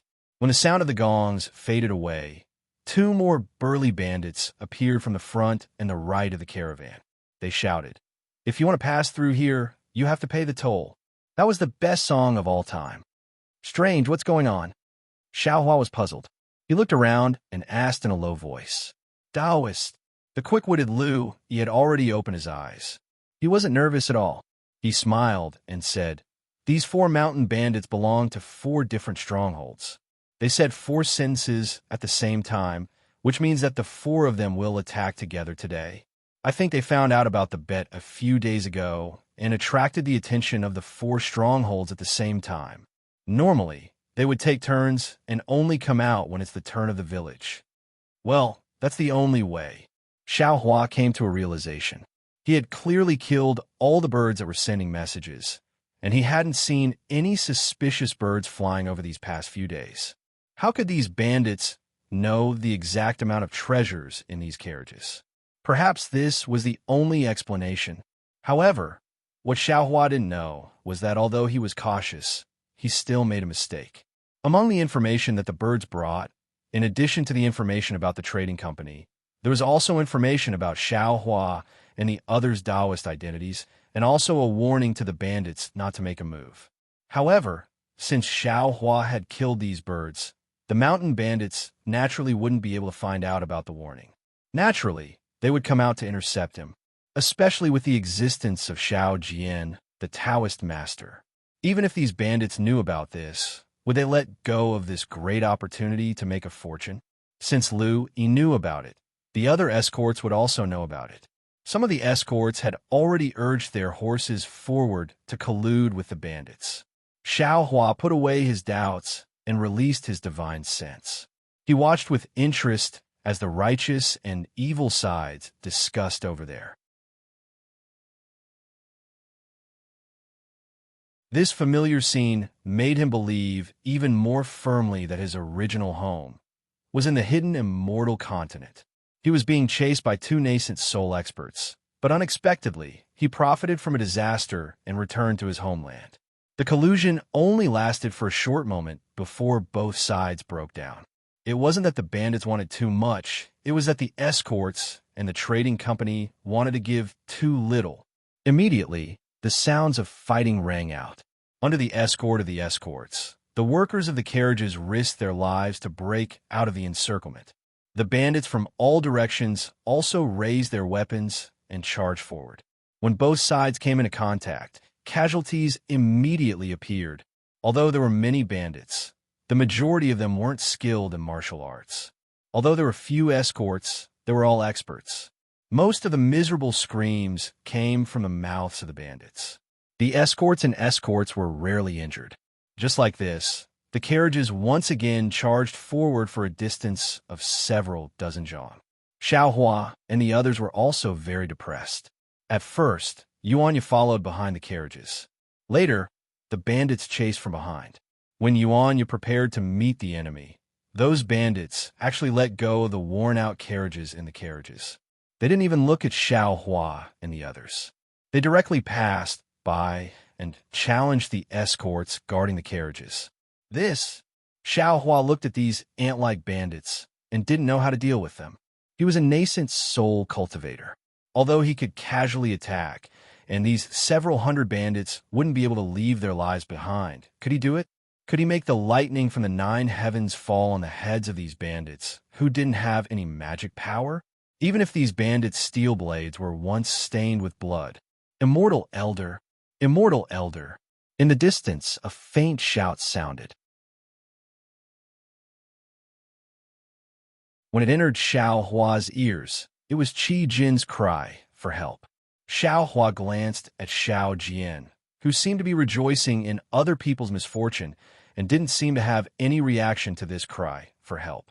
Xiaohua instructed, "Yuanya, go. Help Elder Qi." Yes, Yuanya had long wanted to move. Now that he heard Xiaohua, he immediately jumped up from the carriage. "Take the weapon." Xiaohua waved his hand and threw the magic wand to Yuanya. With the magic wand in his hand, Yuanya was like a tiger with wings. He leaped into the air among the bandits. Every shadow of the wand would break the bones of the bandits. He was like a tiger in a flock of sheep. He was invincible and was about to reach Chi-Jin. You brat. At this time, on the mountain ridge to the right of the carriage, a fat monk holding a crescent moon spade roared. He urged his donkey-like mount to rush down the mountain ridge. The monk's chest was bare. His 2-inch long black hair danced in the mountain wind. When he waved the crescent moon spade, it made a woo-woo. Sound like a ghost cry. The donkey was even more strange. When it wagged its tail, it was actually twice as fast as a horse. It rushed down the mountain ridge as if it was flat ground. In a few breaths, it had already arrived in front of Yuanya. Have a taste of my staff. The fat monk roared again. With a woo sound, the crescent moon spade smashed down with earth-shattering force. Clang! Yuanya did not dare to be negligent. He hurriedly waved his magic wand to meet the attack. With a deafening sound, the fat monk and the donkey were stopped and almost moved back half a foot. Yuanya was shaken off the mountain path.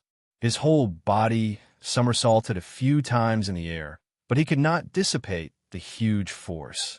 After landing on the ground, he was pushed back several feet before he could stabilize himself.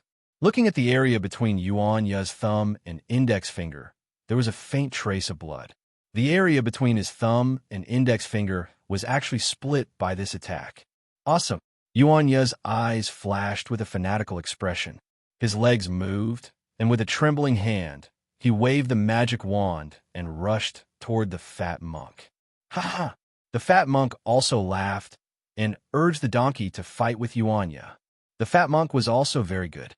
The crescent moon spade flew up and down. It was a match for Yuanya. In the time it took to drink a cup of tea, there was no clear winner. However, Xiaohua could see that Yuanya did not have many moves, but each of his moves was dangerous, forcing the fat monk to be tired.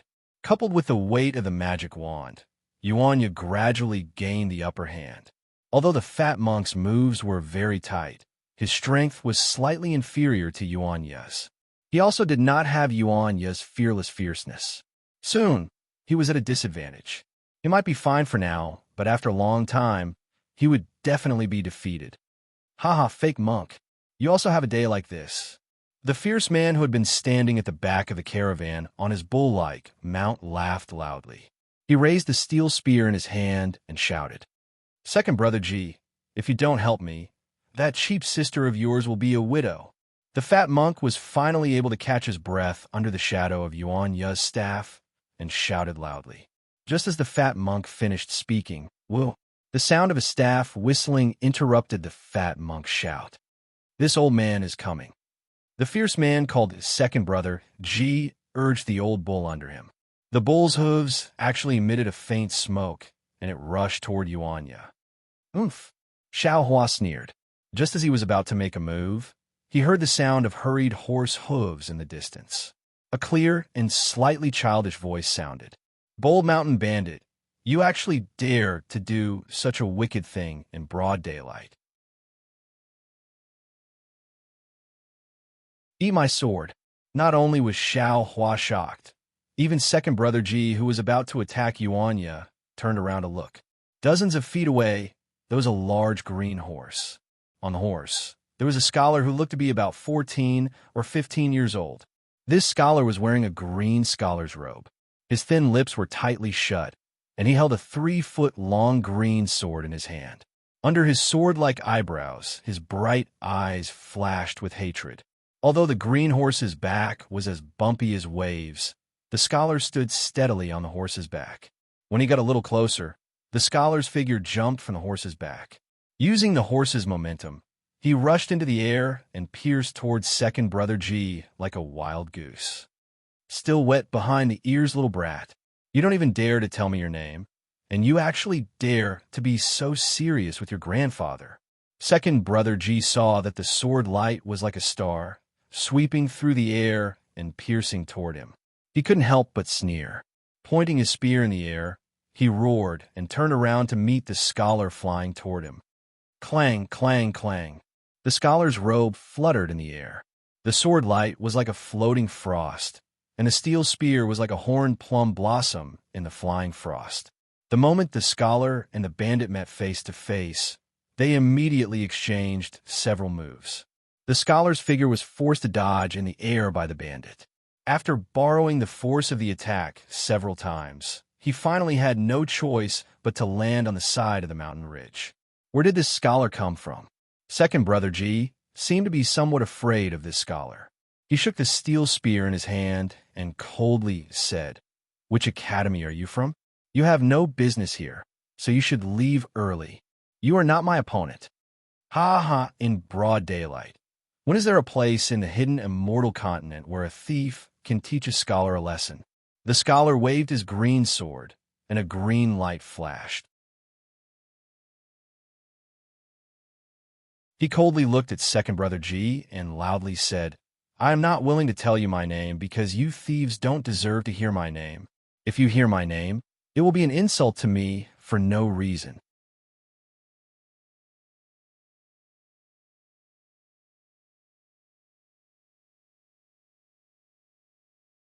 Chapter 32:42.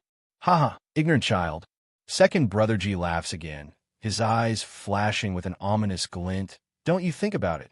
I and the others have been here for several years. How many people more powerful than you have yet to make a move? How could a child like you know about this? I don't know about the actions of others. I only know that the people of the world care about the world's affairs. We wanderers naturally have to care about the world's injustice. Get rid of the world's evil deeds. The scholar is not afraid at all. He coldly snorts and says righteously, "I boast that I'm not good at learning, but I read books, practice etiquette, cultivate righteousness, and hold a 3-foot-long sword.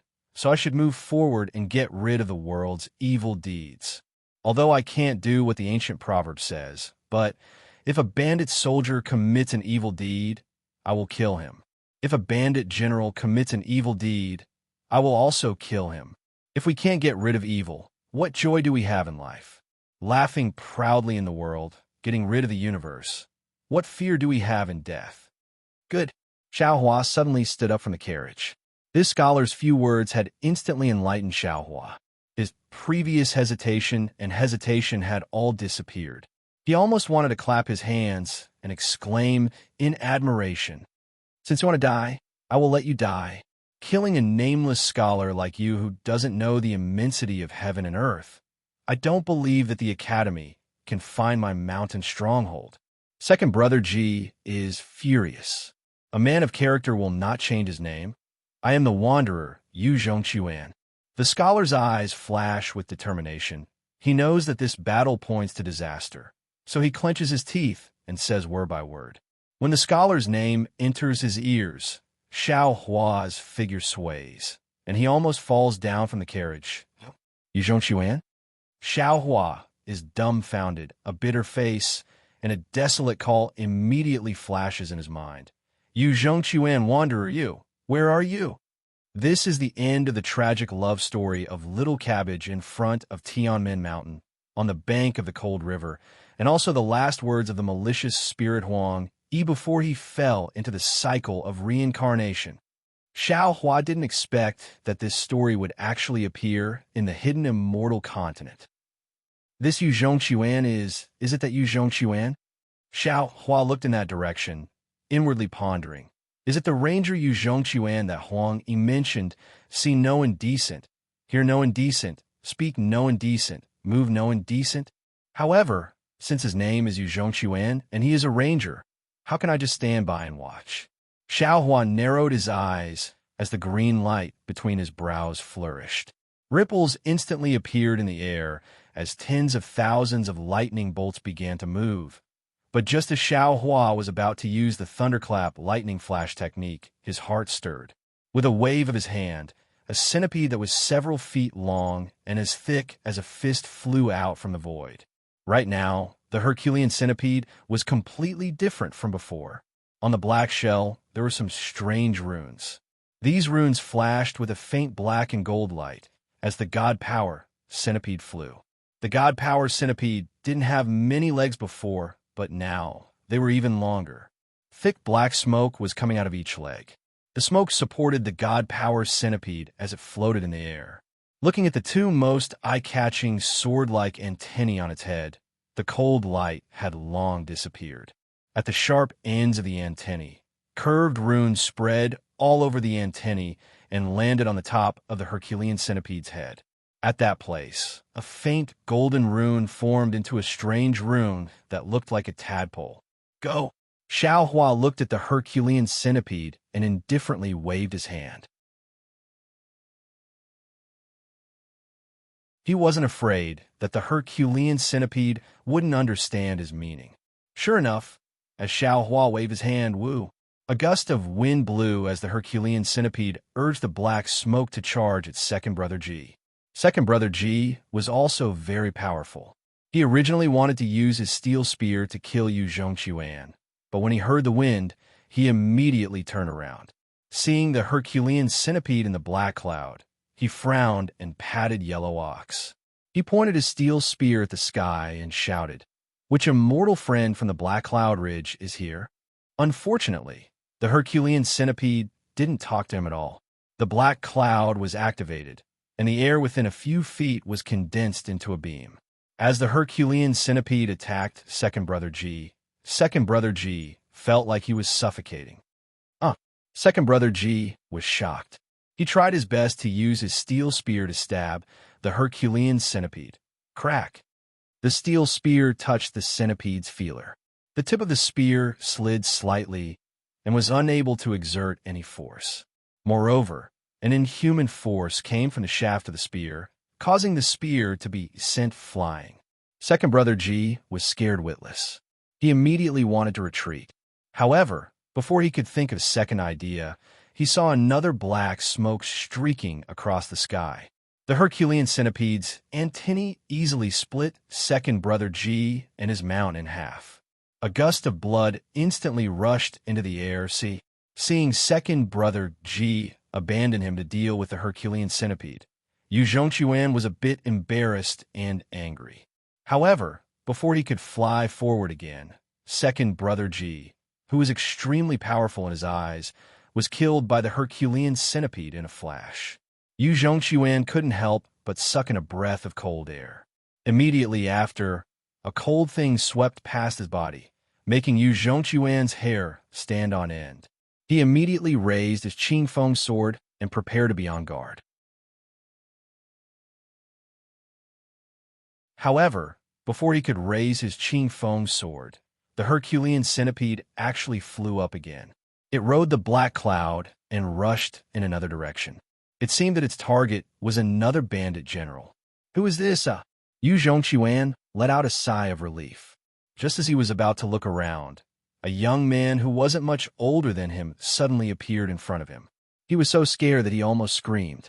This young man stood in front of Yu Zhongquan and didn't say anything. He only looked at Yu Zhongquan from head to toe.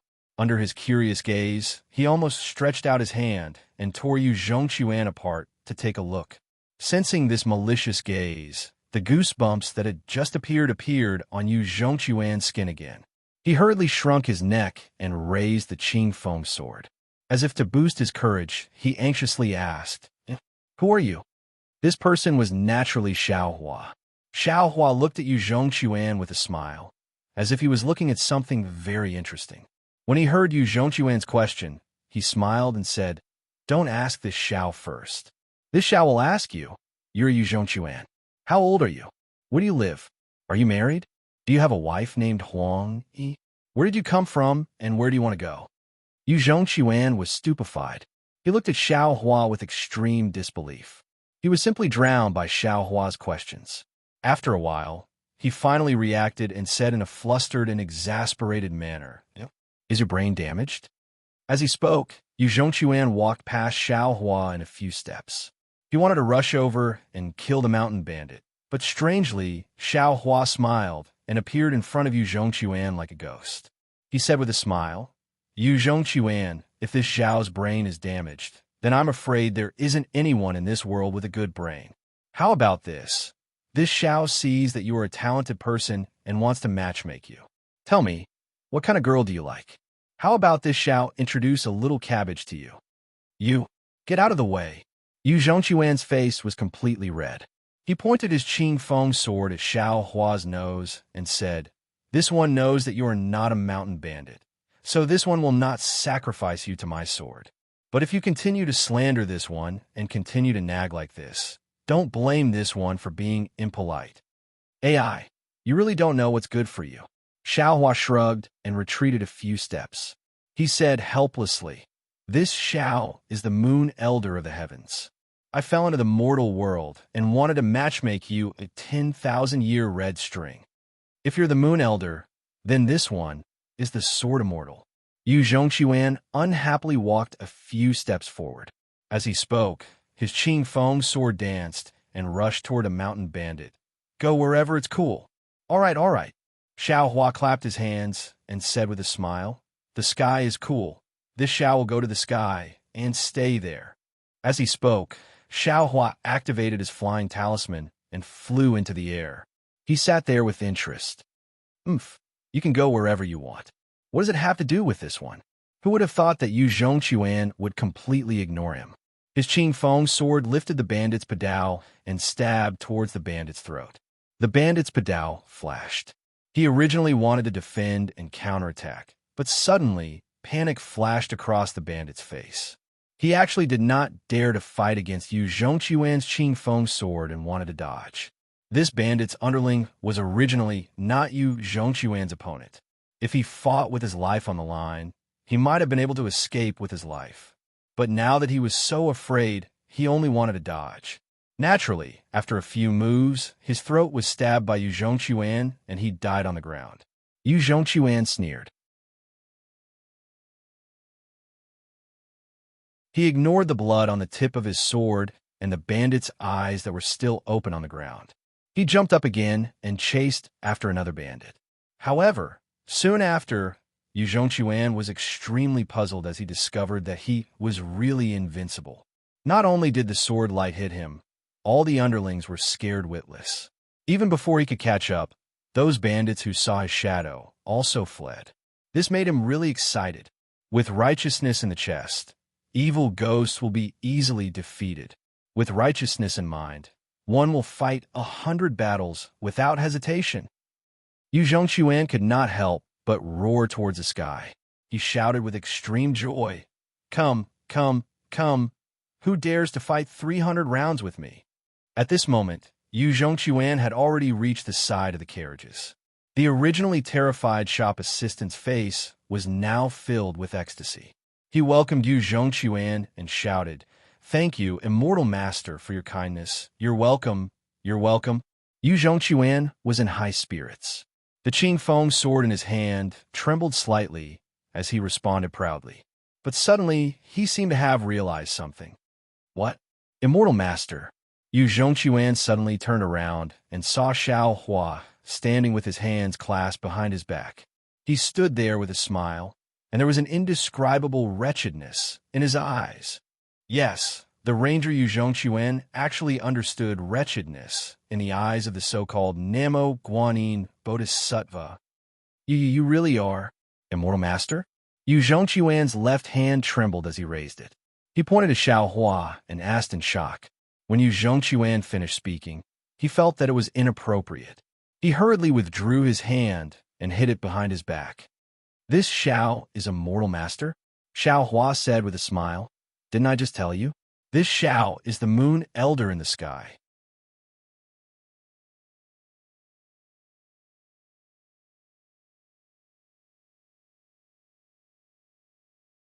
Chapter 3243.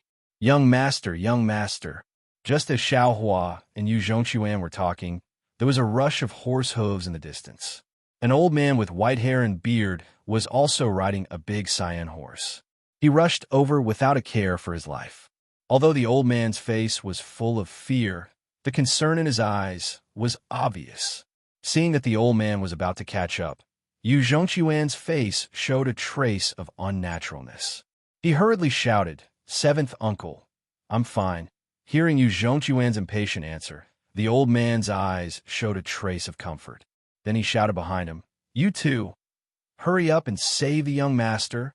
If anything happens to the young master, this old man will peel your skin and pull out your tendons." Behind the old man, there were also 2 large green horses. Riding on the horses were two men dressed in tight clothes. These two men held the same green sword as Yu Zhongquan. Although these two men urged their horses with all their might, their horses were clearly not as spirited as the old man's horse. Although the two men said yes, they were still unable to surpass the old man. You two don't want to live anymore? Seventh uncle was furious. He was respectful to Yu Zhongquan, but he was not polite to these two family guards. Seventh uncle, the guard on the left, smiled bitterly. You are chasing the young master without a care for your life. This little one is also worried about the young master, but you gave the most handsome Jue Feng to the young master. This little one can't catch up. That's right. Seventh uncle, the guard on the right whispered. Didn't you see that there is an immortal next to the young master? With that old man, wouldn't he be 100 times more useful than us? Fart, fart. Seventh uncle shouted. Taoists are all deceiving things. Even if that person has some skills, how can he be more assured than our you family? If you two don't go and protect him, this old man will break your legs. The two family guards smiled bitterly and hurriedly urged their cyan horses. Unfortunately, no matter how hard they tried, the horses were not enough. In the end, they only arrived with seventh uncle. At this moment, Yu Zhongquan was no longer in high spirits like before. He was somewhat listless as he drooped his head and stood beside Xiaohua. Xiaohua had already landed, but he could clearly see that it wasn't because of him, but because of the old man who hadn't arrived yet. Sure enough, when the old man arrived before them, he didn't even bother to greet them. Instead, he immediately leaped to Yu Zhongquan's side and ran his hands all over Yu Zhongquan's body to make sure that he wasn't missing an arm or a leg. Only then did he let out a long sigh of relief and said earnestly, Little young master, you are the precious treasure of our Yu clan, a piece of meat in our old ancestor's heart. Once you go out, seventh uncle, Yu Zhongquan's face turned red. He stole a glance at Xiaohua, who was still standing in the air, and complained, There's a senior expert here. You should speak less. Sigh, young master, it's not that this old servant wants to criticize you. Who would have thought that once Yu Zhongquan spoke, seventh uncle would become even more long-winded. This old servant has eaten more salt than you have eaten rice. This old servant has walked more bridges than you have walked on roads. What kind of swindler has this old servant not seen? In the past, there were many Taoist priests who came to our Yu clan to eat and drink. Which one of them didn't bow to this old servant when they saw him? This old servant is very clear about their tricks. You sneaked out without telling your family. If this old servant hadn't discovered you early, seventh uncle, Yu Zhongquan's face turned completely green. His deception of claiming to be a ranger was inadvertently exposed by seventh uncle. Yu Zhongquan's face suddenly disappeared. He didn't even have the courage to look at Xiaohua. He quickly walked towards his cyan horse. Little young master, little young master. The two family guards hurriedly stood in front of Yu Zhongquan and pleaded, If you return home, we will serve you on your horse. If you don't return to see your wife, we won't dare. Scram. Hearing his wife, Yu Zhongquan's face turned completely black. He angrily said, This Jue Feng is this young master's mount. You dare not let this young master get on his horse? Seventh uncle, a fat family guard anxiously said, If little young master gets on Jue Feng, we won't be able to catch up. Cough, cough. Seventh uncle coughed twice. He glanced at Xiaohua beside him and lightly said, This Taoist priest, this is my Yu clan's private matter. It seems you can't stay here and watch, right? Although you're not a Confucian cultivator and don't know about seeing and hearing indecent things, there's no need for you to stay here and watch the show, right? Ha ha, indeed, indeed. Xiaohua looked at Yu Zhongquan with interest. It seemed the difference between what he thought and Yu Zhongquan was too far. He laughed several times and flew away. Humph, swindler. Seventh uncle glanced at Xiaohua and then turned to Yu Zhongquan and said, Little young master, if you want to hide for a few days, we can just treat it as playing. Xiaohua, who had been reprimanded as a swindler, was flying in the air. Everywhere he looked, there were bandits fleeing in a sorry state. Behind these bandits, there were dozens of bodyguards shouting and chasing after them. They seemed to be extremely happy. Above these bandits, the god power centipede was riding a black cloud. From time to time, it would swoop down. If it wasn't a flash of black light cutting the bandits into pieces, it would be like a black arrow piercing through the bandits' bodies. Wherever the black cloud went, it was truly invincible.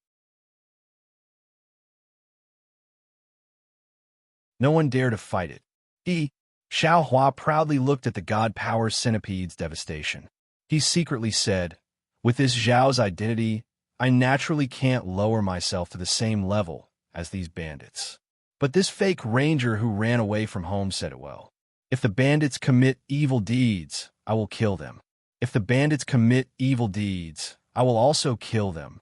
Although these bandits can't take a single blow from this Xiao, how can I easily let them off with their evil deeds? This god power centipede, and Little Black and Little Yellow can help this Xiao. Anyway, there are a lot of evil spirits in this hidden immortal continent. Adding a few more of them won't make a difference." At this time, 3 of the 4 strongholds leaders had already been killed by the god power centipede. The last one was still fighting with Yuanya. However, looking at the panic on the fake monk's face and his scattered moves, it was likely that his mind had already collapsed. It was only a matter of time before he was defeated by Yuanya. The managers of the several companies, including Qi Jin, had already ordered the workers to tidy up the carriages and check the goods. They were ready to wait for the escorts to come back. As for Xiao Jian, his eyes followed the god power centipede as it flew up and down. He stared at it without blinking. It seemed that he was both confused and envious. Woo! With a sharp cry, the god power centipede seemed to have lost its target. It turned a few times in the air and rushed to the fat monk's head. The fat monk's face immediately turned pale. Taking advantage of this moment, Yuanya rushed close to the fat monk. He waved his magic wand and hit the fat monk's shoulder. Bang! With a muffled sound, the fat monk screamed miserably. Under this attack, the fat monk's shoulder bone was broken. He no longer had the strength to lift the weapon in his hand. The fat monk hurriedly shook the donkey and wanted to escape with the donkey. "Where are you going?" Yuanya roared. He jumped up and waved his magic wand at the fat monk's back. The fat monk was about to be killed by Yuanya. Pfff. The sound of a fart as loud as spring thunder came from the donkey's tail. An incomparably foul smell mixed with black gas rushed towards Yuanya. Even the donkey's tail was like an iron rod that struck towards Yuanya's chest. Bang! Yuanya was scared out of his wits. He only had time to use his magic wand to block the donkey's tail. He himself fell to the ground with a fart that he had never heard before. His face turned black and green. Damn it, they are all weirdos. Xiaohua was unable to stand steadily in the air again. The incomparably powerful Yuanya was actually knocked out by the fart of the donkey. I wonder what he will think when he wakes up. Ouch, slow down. Since Yuanya was knocked out, the god's powered centipede naturally couldn't stand it. Without waiting for Xiaohua's orders, it immediately rushed down. The fat monk, who was already weak and numb, couldn't resist the god's powered centipede at all. Xiaohua still wanted to keep the strange little donkey, but it was already too late. Of course, Yuanya was poisoned by the strange little donkey and not simply fainted.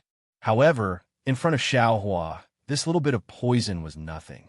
A detoxification pill was enough to wake Yuanya up. However, contrary to Xiaohua's expectations, Yuanya's face wasn't more interesting than Yu Zhongquan's face. Instead, it was calm, as if being fainted by the fart of the donkey wasn't an extremely embarrassing thing. Ouch, this old man understands. Yuanya himself grew up in the forest. In his eyes, donkeys. Are there any differences between humans and donkeys?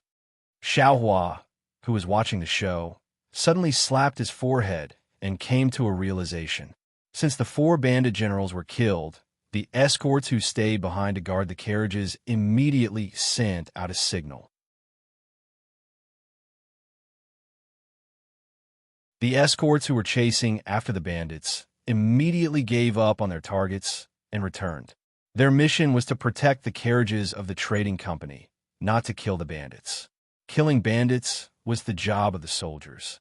The king of Jiasa country didn't pay them any money.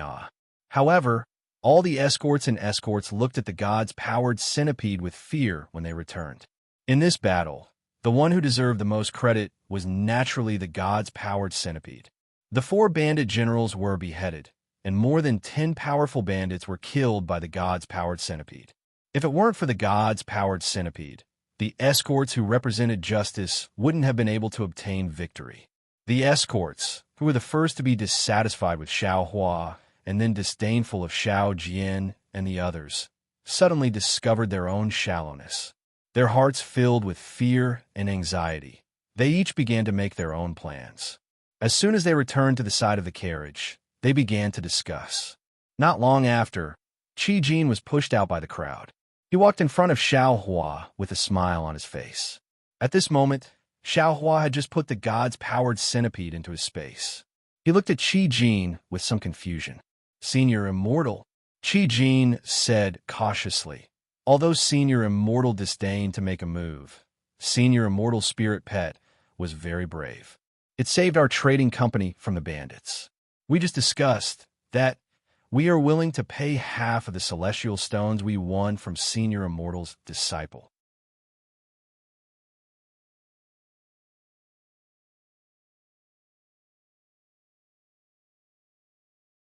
Chapter 3244. No need. Xiao Hua smiled faintly. This old man has no disciple. The evil in this world must be dealt with by the righteous people. This old man killed these bandits because of this old man's actions. There's no reason for me to ask you for a reward. Yes. Seeing that Xiao Hua didn't accept it, Qi Jin was a bit embarrassed. He knew that Xiao Hua didn't want to interfere with their matters with Xiao Jian, so he answered while walking to Xiao Jian's side. As for how Xiao Jian would respond, Xiao Hua didn't care, because at this time, the so-called Ranger Yu Zhongquan seemed to have reached some agreement with the Yu family's 7th uncle. Under the 7th uncle's lead, he came to Xiao Hua. 7th uncle cupped his hands and said, "This old man is Yi Feng country's Yu family's servant, Yu Qi. Greetings to Taoist Xiao. From what my family's young master said, it was you who saved him. This old man was a bit slow in treating you. May I know where your Taoist temple is? This old man will report this matter to my family's head and ask him to send people to your Taoist temple to rebuild the Taoist temple and reconstruct the Taoist golden body." Seeing 7th uncle flaunting his seniority and hearing 7th uncle call himself old man, Xiao Hua smiled and returned the greeting. Old man is too polite. This Xiao doesn't deserve such a great reward. Moreover, this Xiao is also a wild crane with no place to stay. This Xiao appreciates old man's kindness. How can that be? 7th uncle didn't give up. He shook his head and said, "My Yu family is a great scholarly family.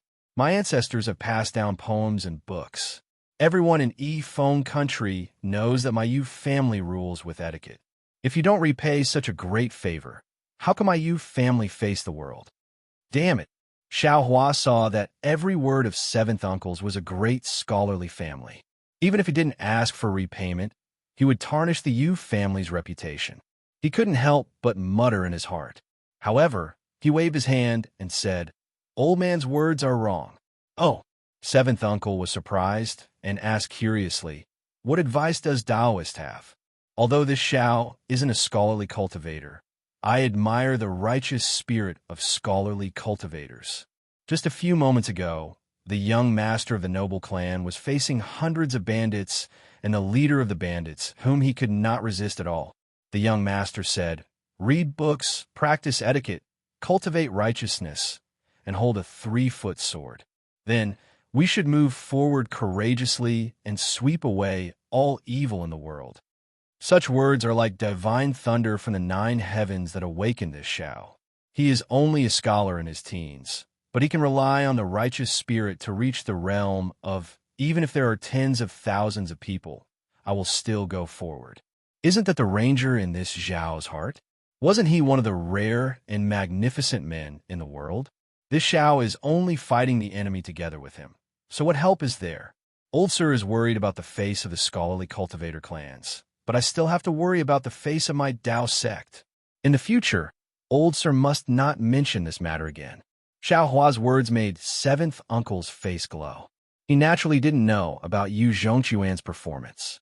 Although he looked down on the declining Dao sect and looked down on Xiao Hua did save Yu Zhongquan after all. At this time, he even praised Yu Zhongquan in such a lofty manner. His heart was already blooming with joy. He couldn't even close his mouth as he said with a smile, Daoist Xiao is really exaggerating. Little Gongzi is still young and hasn't learned the true meaning of our Confucian cultivation. This is merely what I heard eldest Gongzi and my master often talk about. Words can be imitated, but righteous spirit is irreplaceable. Xiao Hua disagreed. Facing the leader of the bandits who could easily kill him, your noble young master stepped forward bravely. This is definitely not some simple matter of hearing and seeing. It's all because your sect has taught your son well. Alas, seventh uncle didn't expect Xiao Hua to actually hold Confucian cultivators and his Yu family in such high esteem. It seemed that Xiao Hua didn't have any barrier between Dao sect and Confucian cultivators. He was very happy in his heart and looked at Xiao Hua a lot more pleasing to the eye. When he heard Xiao Hua's last words, he couldn't help but sigh. Daoist Xiao may not know, but this old man has watched little Gongzi grow up. Think of the little baby who peed on this old man's neck when he was young. Seventh uncle. Yu Zhongquan's face was as red as a red cloth. He threatened, if you keep talking, I'll leave. Okay, I won't say. Seventh uncle was full of smiles, as if he had forgotten his previous vigilance. He asked Xiao Hua, where's Daoist Xiao going? If you have time, how about we go together? Xiao Hua laughed and replied, this Xiao wants to go to Bronze Pillar State, but I don't know if I'm going the same way as you. Before seventh uncle could speak, Yuanyao walked back and handed over the clean magic wand to Xiao Hua. He said respectfully, thank you for the weapon, Daoist Xiao. And Xiao Hua took it and put it into his space. He looked at Yu Zhongquan and smiled. Yuanya, this is Yu Zhongquan, the descendant of Yifeng State's great Confucian. You didn't see him when you were fighting just now. He actually dared to fight a bandit leader by himself. His courage is definitely out of the ordinary. I'm Yu Zhongquan. Greetings, fellow Daoist. Yu Zhongquan had already seen Yuanya who fought the fat monk. Yuanya's bravery made him admire him. Now that he had the chance, how could he not know how to befriend him? He hurriedly bowed and said, I'm Yu Zhongquan. Although Yuanya wasn't good with words, hearing Yu Zhongquan's courage, he also looked at him in a new light and hurriedly returned the greeting. However, after the two greeted each other, they didn't know what to say after a few words. The scene was quite awkward. Xiao Hua waved his hand again. Yuanya isn't good with words. Come over here. You're both young people. You should get to know each other. Yes, Daoist priest. He didn't dare to move around in the carriage for fear of causing trouble. Now that he heard the call, he hurriedly slipped down from the carriage, mighty. In front of the carriages, there were already shouts from the escort agency. Obviously, they were about to set off again. Xiao Hua smiled and said, Old sir, please. Young people have their own topics. We have our own matters. How about we chat as we go? Xiao Hua was very concerned about the matter between Yu Zhongquan and Huang Yi. Naturally, he also looked at the people of the Yu clan in a new light. He really wanted to get to know Yu Zhongquan better. Of the two Yu clan guards who didn't announce their names, one accompanied Yu Zhongquan, while the other led Jue Feng, which Yu Zhongquan was riding before, over and asked seventh uncle to get on the horse. Seventh uncle lifted his leg and got on the saddle horse. He said to Xiao Hua with a smile, this old man is already old. I'm 82 years old. Daoist priest Xiao has the ability to retain one's youthful appearance. This old man can't see how old Daoist priest is compared to this old man. Xiao Hua was a bit hesitant. After thinking for a bit, he smiled and said, Old sir's age is really not young. However, old sir's skills are vigorous and not inferior to ordinary people. Even if you say you're 60 years old, this Xiao would still believe it. Ha ha, seventh uncle laughed heartily. This old man only received the clan head's generous gift to practice the clan's secret arts. Although I can achieve great success and can't sweep away the demons in the region like the little Gongzi and the others, but when it comes to condensing qi and blood, there's no harm in moving nimbly. Otherwise, how could the heavy responsibility of following the little Gongzi fall on this old man's shoulders? Besides, this old man is nothing. My clan's previous clan head was over 100 years old, but he was still able to wield a 3-foot-long sword and kill the Xuanyang water bandits' leader. That's what you call amazing. At this point, seventh uncle came to a realization and said with a smile, "That's right. At this point, this old man still hasn't asked for Taoist priest Zhao's name. Taoist priest Xiao also doesn't seem to have mentioned my age." Xiao Hua sighed. Looking at seventh uncle's somewhat arrogant smile, he didn't know how to answer. It seemed that the so-called desire to win or lose wasn't only commonly seen in battles and gambling. It was also commonly seen in ordinary speech. It wouldn't wear out because of a person's age. Or perhaps seventh uncle felt that he didn't have Xiao Hua's divine abilities and wanted to find a balance in these minor details. Xiao Hua just couldn't answer this question. Even he himself didn't know his true age. If he counted from the Dawn Rain continent's Shang Hua Ming, perhaps he was close to 200 years old, right? However, even if Xiao Hua said the most reliable and also the shortest age at this time, would seventh uncle believe him? My surname is Xiao, and my given name is Hua. This year, at this point, Xiao Hua faintly smiled. I already don't know how old I am this year.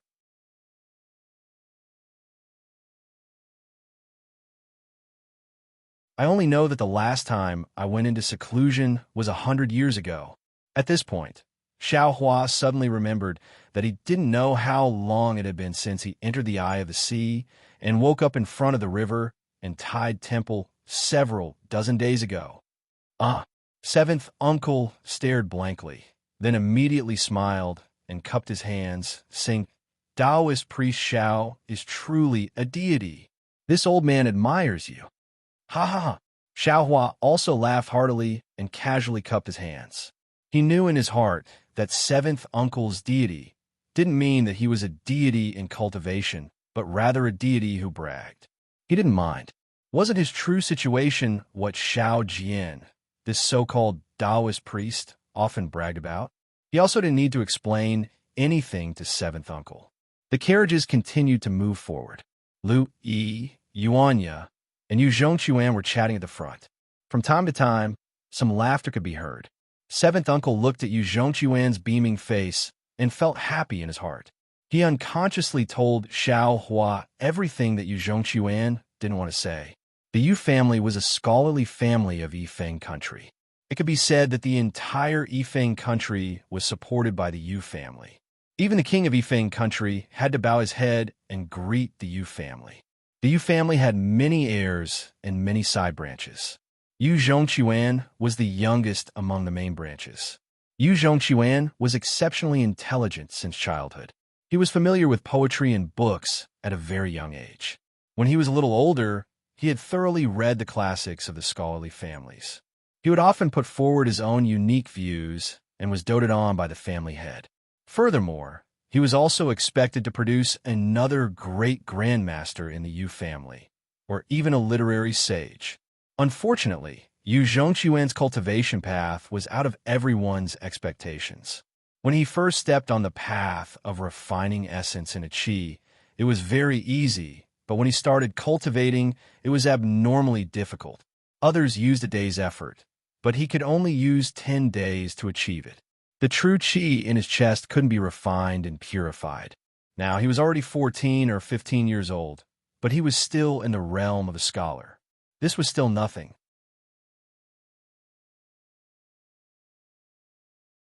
After all, the Yu family had many scholarly disciples. What kind of situation hadn't they seen before? They also had corresponding secret techniques to deal with it. But what puzzled others the most was Yu Zhongquan's ambition. Yu Zhongquan wanted to be a ranger, not the great grandmaster that the Yu family had in mind. What was a ranger? The ranger that seventh uncle spoke of was very different from what Xiao Hua thought.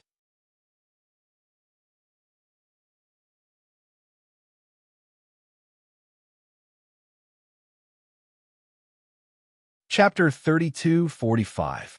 What was a ranger? A ranger sounded very awe-inspiring. In the eyes of many people, it was a swordsman who traveled all over the world, upholding justice and helping the weak. Many of the chivalrous stories passed down by word of mouth in the secular world were also related to rangers. Rangers were almost synonymous with justice in people's minds. However, in fact, in the eyes of Confucian cultivators, especially in the eyes of those great Confucian families, rangers were synonymous with debauches. They were people who couldn't cultivate Confucian cultivation techniques and couldn't practice sword chi. They could only rely on their mediocre swordsmanship and wander around, idling around. In the eyes of great Confucian scholars, these people were all poor and destitute, abandoned children who couldn't accomplish anything. In short, they were a group of Confucian cultivators who didn't care for their grandparents and didn't love their uncles. They were a different branch of Confucian cultivators, but in fact, in the eyes of Confucian cultivators, they were just wild foxes. In particular, these rangers didn't care about etiquette, morality, honor, and shame.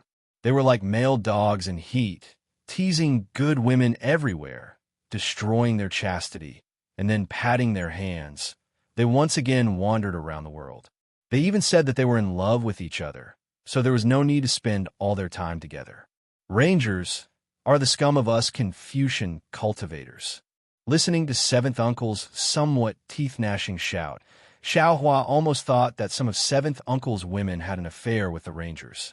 However, after listening to Seventh Uncle's words, he finally understood that it wasn't Seventh Uncle's personal grudge with the rangers, but a group of great Confucian families who followed the rules and regulations of this free and undisciplined lifestyle.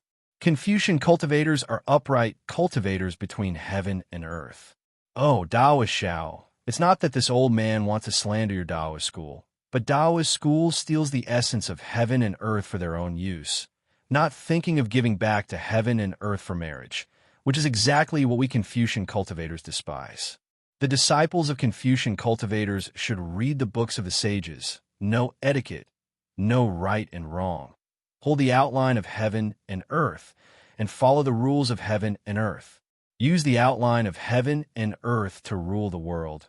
Conduct yourself properly, and don't use the thoughts in your heart to kill. Seventh Uncle looked at Xiaohua with some disdain and said, even if you want to eliminate evil and punish evil, you should use the methods of Confucian cultivators to punish, and not use your own evil. Rule by law, rule by law. This is the difference between us Confucians and you Taoists. Hiss! Xiaohua sucked in a breath of cold air. Although he could also be considered a Confucian cultivator, and his Confucian cultivation was even higher than Seventh Uncle's, this was the first time he had heard words that integrated the principles of heaven and earth into people's daily actions and into the management of a country. Although Seventh Uncle's words were not without bias, Xiaohua still felt as if he had been enlightened. He had already realized this when he was in the Dawn Rain continent. There weren't any restrictions between the three kingdoms of cultivation. Ordinary cultivators would draw their swords against each other from time to time and kill each other for their treasures. There were countless cases of greed at the sight of wealth. Isn't this just the lack of the Confucian cultivation method that Seventh Uncle mentioned? This Dharma was like the heavenly Tao of Taoism. All kinds of cultivation were under the heavenly Tao. One could comprehend the heavenly Tao, but one could not provoke the heavenly Tao. The Dharma of Confucianism was the heavenly Tao.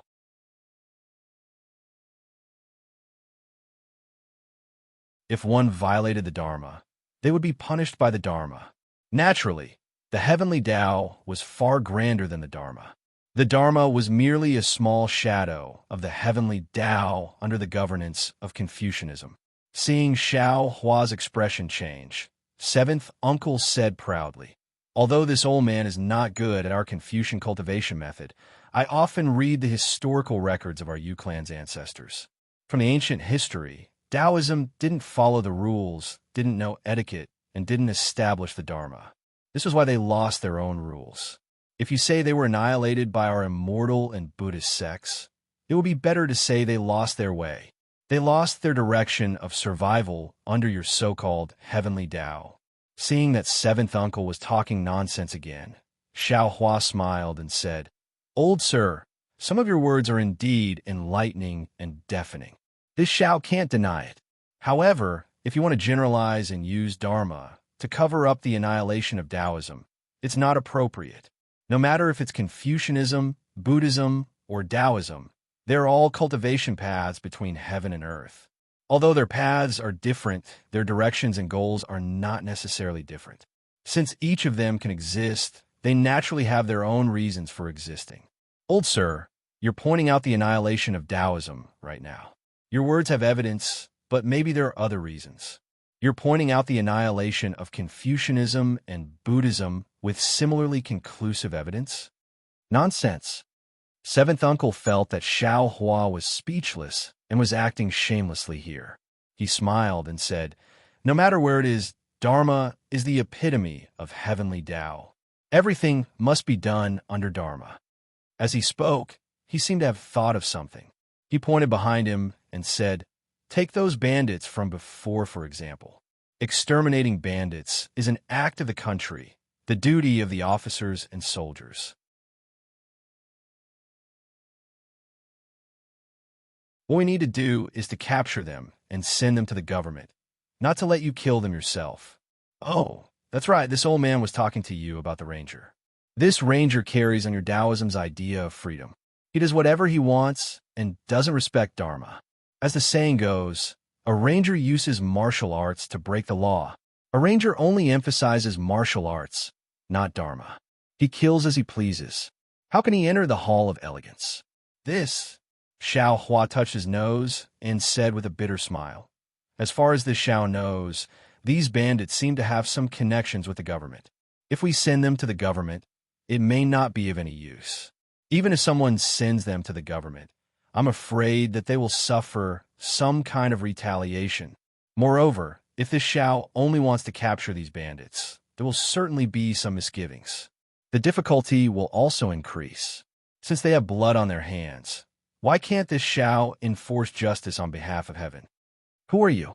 No matter who you are, you're only a human. You're a Taoist. What qualifications do you have to enforce justice on behalf of heaven? What evidence do you have that they have blood on their hands? If you kill them, won't you be the same as them?" Seventh uncle seemed to have been prepared for this and asked several questions in succession. This, Xiao Hua rubbed his nose until it was somewhat red. He really didn't know how to answer. As for the government colluding with them, that's just your guess. Even if it's true, it's just the actions of some scum in the government. All the more reason you should hand this matter over to their king and let their king punish them according to the law. Seventh uncle lectured again. When it came to speaking, Xiao Hua had always been weak. He didn't understand the ancient records of Confucian cultivators and so on. At this time, he was even more unable to answer. In his opinion, if he wanted to answer, it could only be the words of Buddhism. If I don't enter the cycle of reincarnation, who will enter the cycle of reincarnation? Taking all the sins on oneself, let's see how Confucian cultivators deal with it. It was a pity that Xiao Hua wasn't bald. He feared that he wouldn't be able to answer in such a way to convince seventh uncle. At this time, Yu Zhongquan, who had been eavesdropping from the front, faintly said, "Seventh uncle, what should you say about Confucian using literature to violate the law?" When seventh uncle heard this, he was so angry that his beard blew and his eyes widened. He angrily said, "This old man only knows that heroes use martial arts to violate the law. The laws of this world are all made by us Confucian cultivators. Who would use literature to interfere? There's no need to mention this kind of nitpicking theory." Speaking up to here, seventh uncle said, "Little Gongzi, my Yu family is a great Confucian cultivator family. There are many ancient records in our family. You only need to read the books of the sages in our family. Why don't you look at the teachings of other schools?" Who would have thought that Yu Zhongquan wouldn't pay attention to seventh uncle at all? He only said one sentence and hooked up with Lu Yi again. Lu Yi had always been clever. He was very congenial with Yu Zhongquan.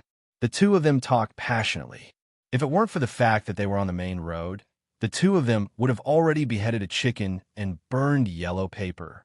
Although Yuan didn't speak much, he would ask him from time to time, so he didn't seem lonely. Alas, this child. Seventh uncle couldn't help but smile bitterly. He's always so unconvinced. No wonder old madam wants to arrange a marriage for him. Oh, when he heard about Yu Zhongquan's marriage, Xiao Hua's eyes lit up. He asked, I wonder which family's young lady is worthy of your noble son? When it came to good things in the family, seventh uncle couldn't help but show off. He didn't need Xiao Hua to ask, and had already explained the matter clearly. Contrary to Xiao Hua's expectations, this young lady's surname wasn't Huang, but Chang. She was the descendant of a great Confucian family in Xian country. She was well matched with the Yu family. Although the two families had the idea of marriage, the children of the two families were still young and didn't mention the agenda. Now that Xian country had an urgent matter that required Yifeng country's help. In order to find a suitable reason, Chang family took the initiative to propose marriage.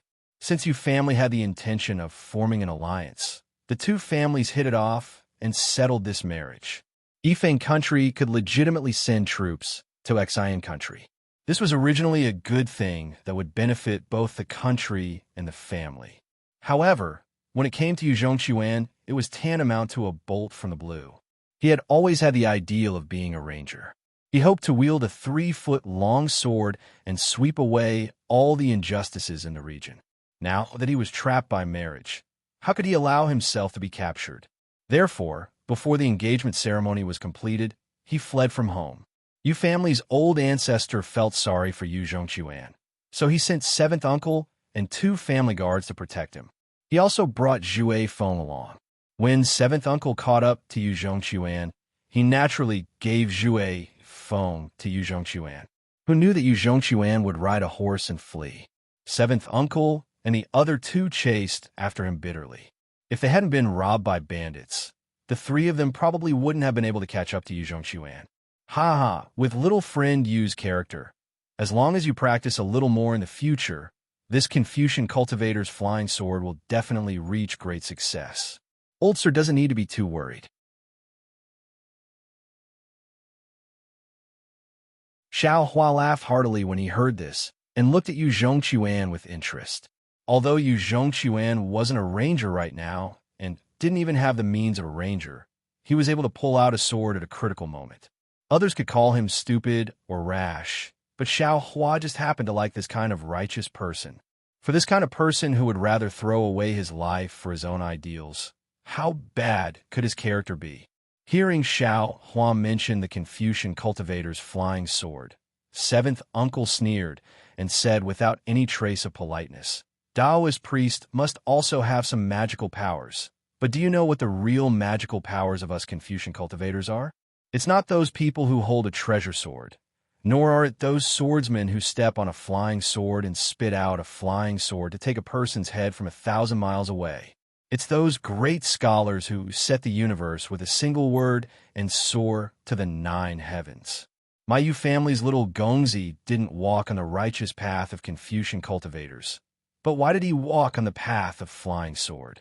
Oh, Xiao Hua raised his eyebrows and said curiously, I can understand a single word and soar to the 9 heavens. But what about setting the universe with a single word?